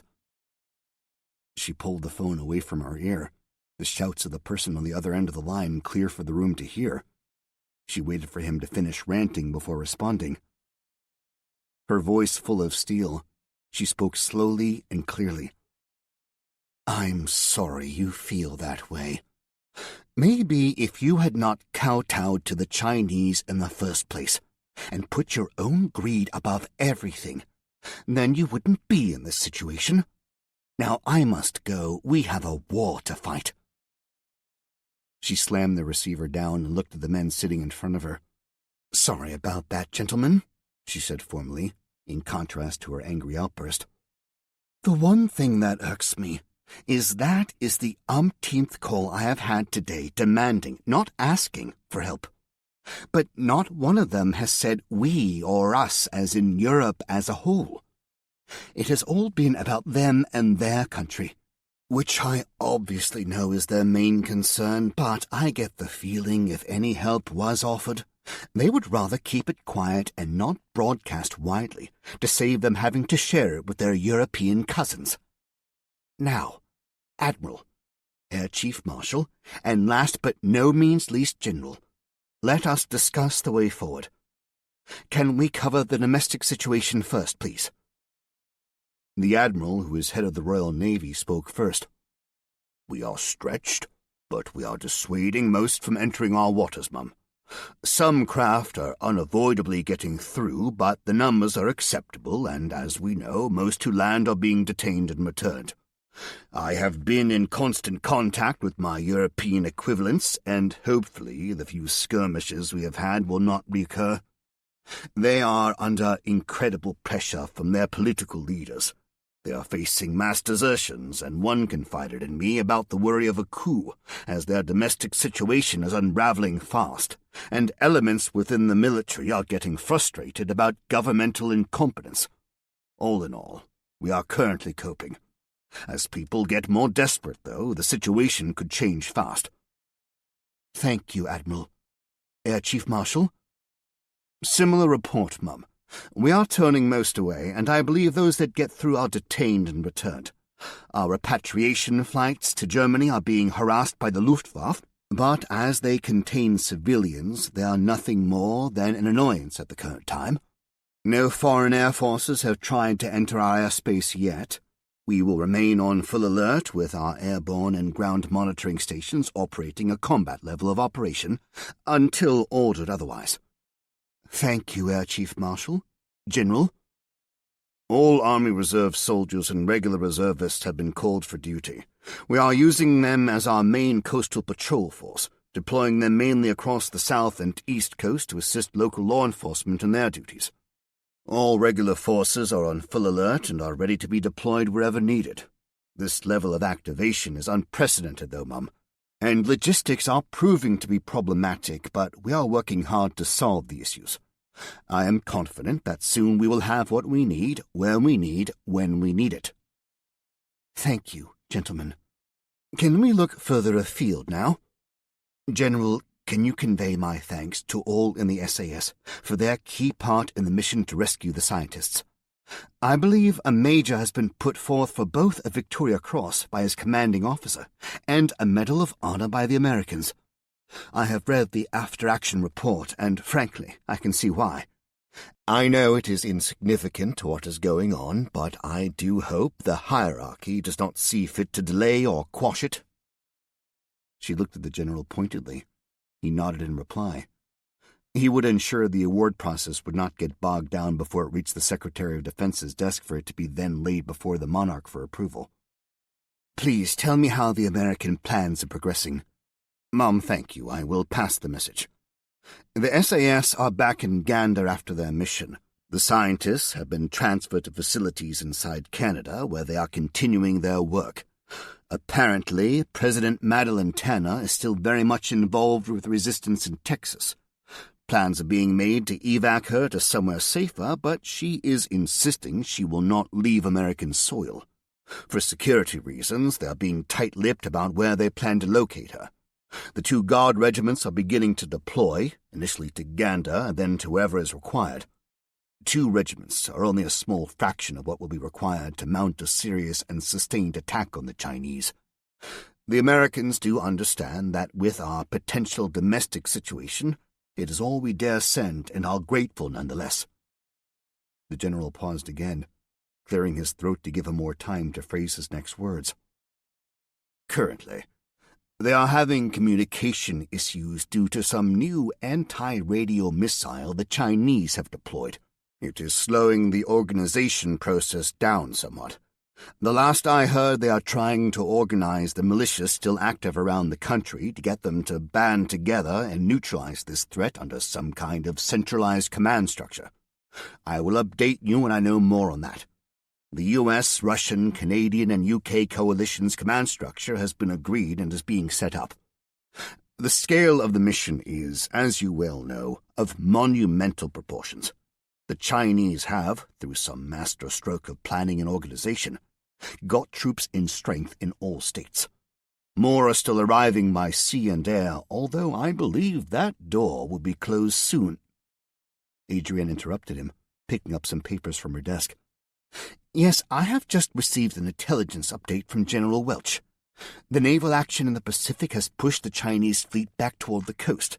Most of their submarines have been sunk and many ships damaged. They're out of the fight for now. The coalition navies are continuing a harassing action to keep them contained whilst they move the bulk of their forces into position. The Third Fleet leaving Chinese and Korean ports is being allowed to steam out of range of air cover, where it will meet the blocking force of submarines somewhere in the mid-Pacific. She looked at the paper in her hand.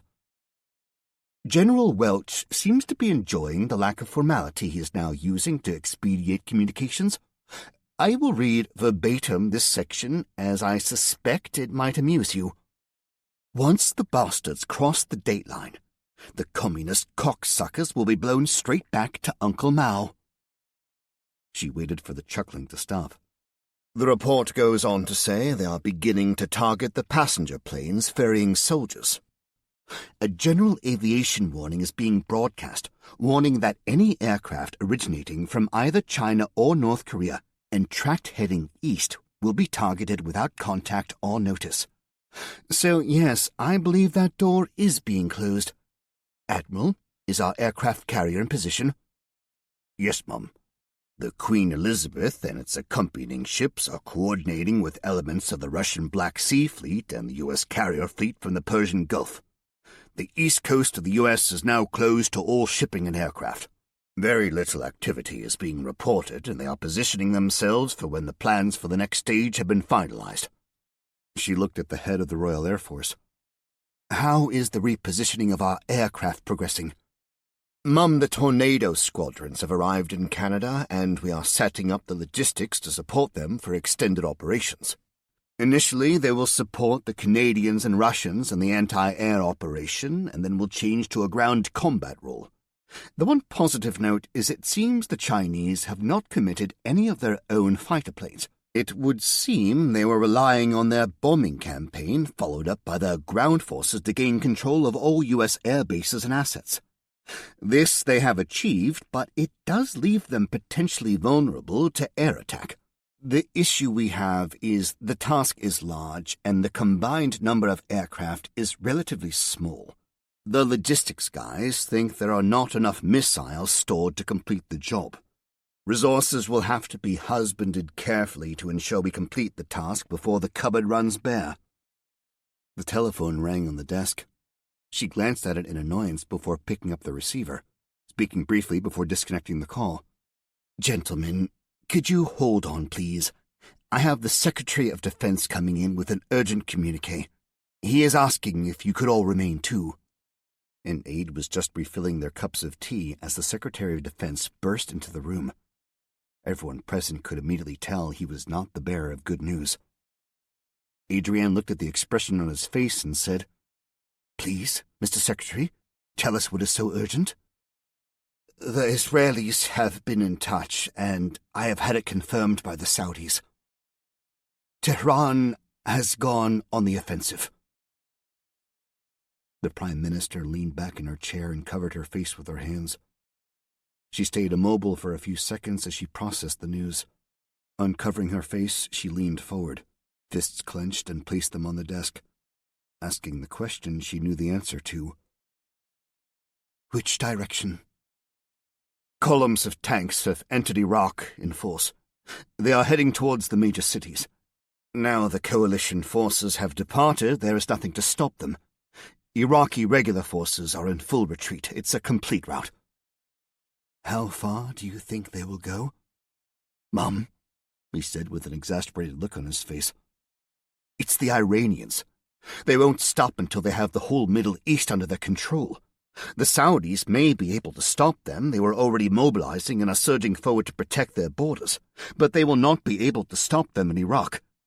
The only other credible force in the region is the Israelis, but again, they won't be able to stop them." He paused and took a deep breath. "The Israelis have declared that they will go nuclear if their demands to stop and withdraw are not met. I believe the only thing stopping them from already pressing the button is the knowledge the whole Arab world will rise against them if they do." The general spoke up. "Mum, I have discussed this with the Israelis many times, formally and informally. Officially, their nuclear arsenal is a deterrent, only to be used to protect their own sovereignty. Unofficially, I feel that if they went nuclear, then they would perform preemptive strikes against everyone they deem a threat. We believe they have enough warheads to lay waste to the entire region. It's anyone's guess how far they feel threats extend. Pakistan has nuclear weapons. We must consider the possibility of them being targeted too. For decades, the Western world has maintained with greater or lesser degrees of success stability across that entire region. Now we are no longer there. I fear this Iranian attack could be the precursor to a far wider conflict, one which will rage unabated until it comes to its natural conclusion." She looked at the men in the room. "Thank you. If you could return and continue your duties, I think I have a few calls to make. Mr. Secretary, if you could remain, please." She pressed a button on her phone and spoke to her secretary. "James, I need General Welch and President Petrov on the phone. Now." Chapter 29. Cheyenne Mountain. "Yes, Prime Minister," said General Welch as he cradled the phone between his shoulder and chin, holding a recently received report in a free hand. "I have just received the news, too. But to be honest, I am not sure what the United States can do about it. We have no working government. Our president is currently stuck on a ranch in Texas with only Morse code as a means of communication." President Petrov, also on the conference call, joined in. "I agree, General. I will try, but I am not confident of any success. This has been building for years, barely kept in check by all of us as we poured billions in resources into the region, trying to position our nations as the main influence. We have all sold them the weapons to kill each other as we played our secret nation-builder games. Now I feel we will pay the price. China must be dealt with first, and then we can turn and pick up whatever pieces are left." "I agree," said the general. "I doubt we can do anything now. Our own domestic situation must take priority over any foreign issues, no matter how serious they may be. We will have to trust that the nations will show restraint and keep any conflict conventional. I can hardly judge any nations contemplating using nuclear weapons when we may have to resort to using them ourselves before this is over." Adrienne sighed with frustration. She knew they were correct. "I understand, gentlemen. We will do whatever we can on this end to avoid it escalating. Whilst we are all on the line, can you update me on how the plans are progressing?" General Welch chimed in. "The sea operation continues. We dealt them a blow, and the western seaboard is closed to them, but not before they landed the bulk of the second wave of troops and equipment. They still present an incredibly strong force, but if we can keep them contained, then we can control their influence. The ground forces are building up and positioning in Canada, but it's numbers we lack. If the Chinese dig in as reports from the ground say they are, the conflict will be a long, drawn-out, bloody business. Our initial hope is with the militias and ordinary citizens to begin the fight and draw the Chinese into many small localized conflicts, which will give us the opportunity to drive south, clearing up area by area. The Russians will also start their Siberian operation to take the fight to their own back door, timed to cause maximum disruption and confusion. President Petrov, shall I hand it over to you?" In heavily accented English, the president spoke. "Thank you, General. Our build-up is almost complete. When the time is right, we are confident we can smash through their depleted border defenses and continue south, The question I am being asked by my generals is, how far do I want them to go? Are we to be an army of liberation or occupation? He laughed. I started this adventure to stop Chinese aggression approaching our own borders, and now I am being asked if we want to bring the whole of China under our wing. The question is, how far do you want me to go? Because once we start the attack, if it proves successful, it may be difficult to know when to stop. He let that hang in the air unanswered. Will the world be happy with Russia extending her influence far beyond the size of everyone else? He asked. If we defeat China whilst helping to liberate America, then the whole world order may change. America, with their cities destroyed and military strength decimated, will be indebted to us and at the same time powerless to interfere. I am in the curious position of wanting your advice, Mrs. Prime Minister. The silence was long. Mr. President, began Adrienne carefully, I can understand and appreciate your position. Without your help, the Chinese will surely succeed. But as you say, if victory is won, what next? The world political map was redrawn when the Chinese launched their first nuclear warhead at a foreign nation. How it ends up is, I suppose, a matter for your conscience. If a regime change can be accomplished in China, then the world will be a better place. When the wealth they have stolen from us all can be redistributed, and the world's trade gets back onto a more even and fair footing, then we will all benefit. We are all intelligent enough to see the dangers of what you can foresee happening. I just hope that we can maintain our current relationship to create a safer world for all our citizens to live in. Mr. President, interjected General Welsh, I am a mere soldier, and whilst I cannot express fully my gratitude to you for the help your country is giving us, I will leave the politics of what follows to others far greater qualified than me, he said deftly. I will say, though, that when this is all over, I would still like to see you as a friend, and our two nations working together to rebuild from the ashes of the destruction the Chinese have caused. Thank you both, replied Petrov. You responded as I thought you might. I promise you that Russia as a country will not take advantage to the detriment of the world, the outcome of the war we are fighting. He paused, and with a hint of humor added, But we are Russians after all. We would expect our compensation to be just and maybe a little weighted in our favor. Pacific Ocean. Captain Wayne Grant leaned on the rail of the aircraft carrier, looking over the water to the light showing on the distant coastline of America. Tendrils of smoke from the cigarettes he was chain-smoking drifted from his lips as he exhaled slowly. For the first time in years, he felt his life was in danger. He had been their poster boy, the American they had turned and who was willingly betraying his former country. The lifestyle they lavished on him left him wanting for nothing, and he was paraded in front of their leaders as proof that their ideology was superior to the accursed American capitalist dream. But now the situation had changed. The operation was not proceeding as planned. Their fleet had been severely damaged by a well-planned attack from both air and sea. The arrogance and confidence of the commanders had been shattered by volleys of missiles that had inundated the defenses they had thought impregnable. They had turned on him, accusing him of being a spy, and the setbacks they had encountered his responsibility.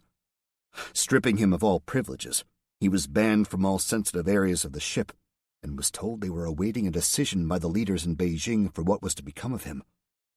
The sailor who had been his escort was issued with a sidearm and became his guard, following his every movement as he walked aimlessly around the vast vessel. A flash of light out to sea caught his attention. A distant fireball blossomed and slowly fell from the sky until it disappeared from view. He did not need to be told it was a missile strike on an aircraft. The fact the Chinese were not celebrating or even informing the crew what they were meant only one thing to him. It was a Chinese airplane being shot down. He had, when he was first captured, felt disgusted, shameful, and angry at what they were doing to him. As they cleverly manipulated him and pandered to his ego, they turned his feelings around. His own country had abandoned and forgotten him.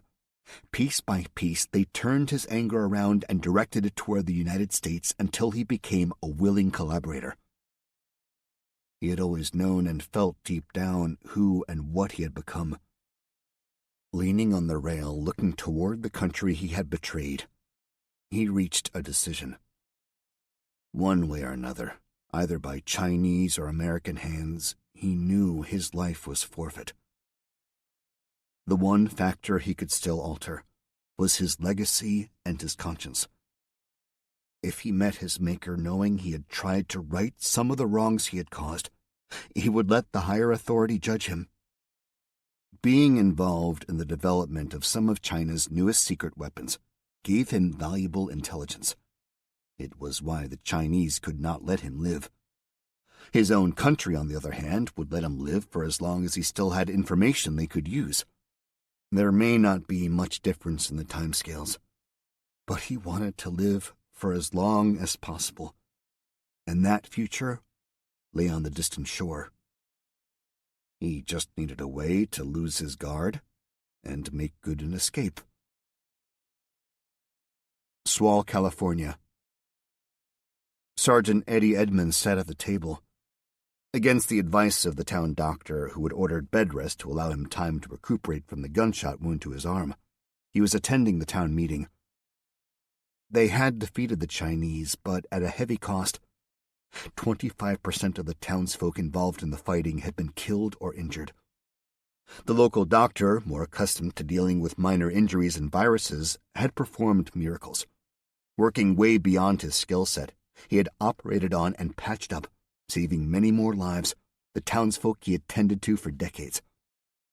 Every town and village around them had, on learning of their uprising, flocked to their cause.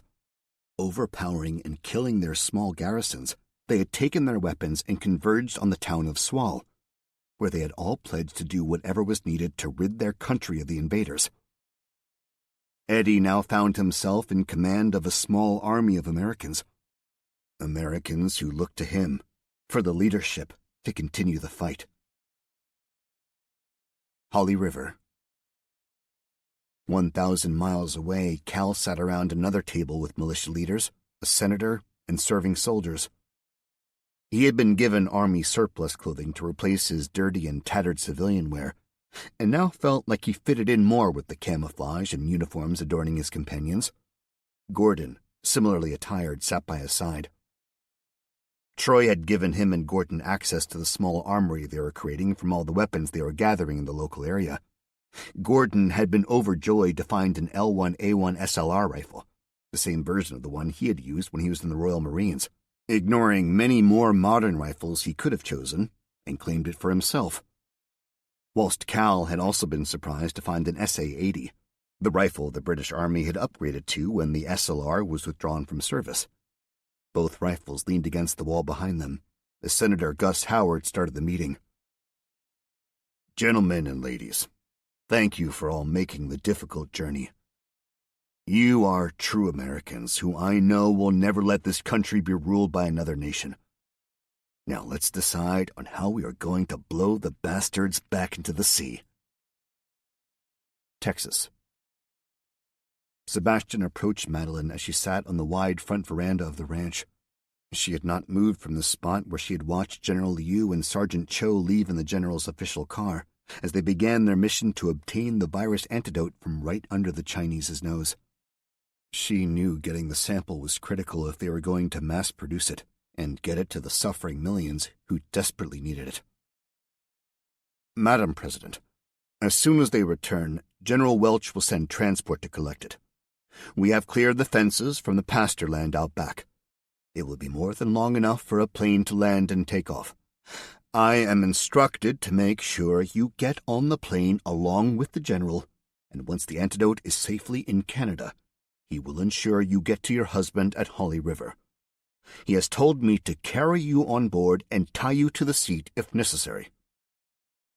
Madeline raised her eyebrows and looked at him sharply. "Can I request you do not make me do that, ma'am?" She laughed. "In that case, Sebastian, I promise to save both our dignities. I take it you will stay here?" "Yes, Madam President. The transport plane is bringing in with it some reinforcements and supplies.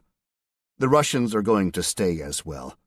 I think with what is being planned, not just across Texas but the whole country, between all of us, we can create enough havoc to make the Chinese wish they had never stepped foot on our land."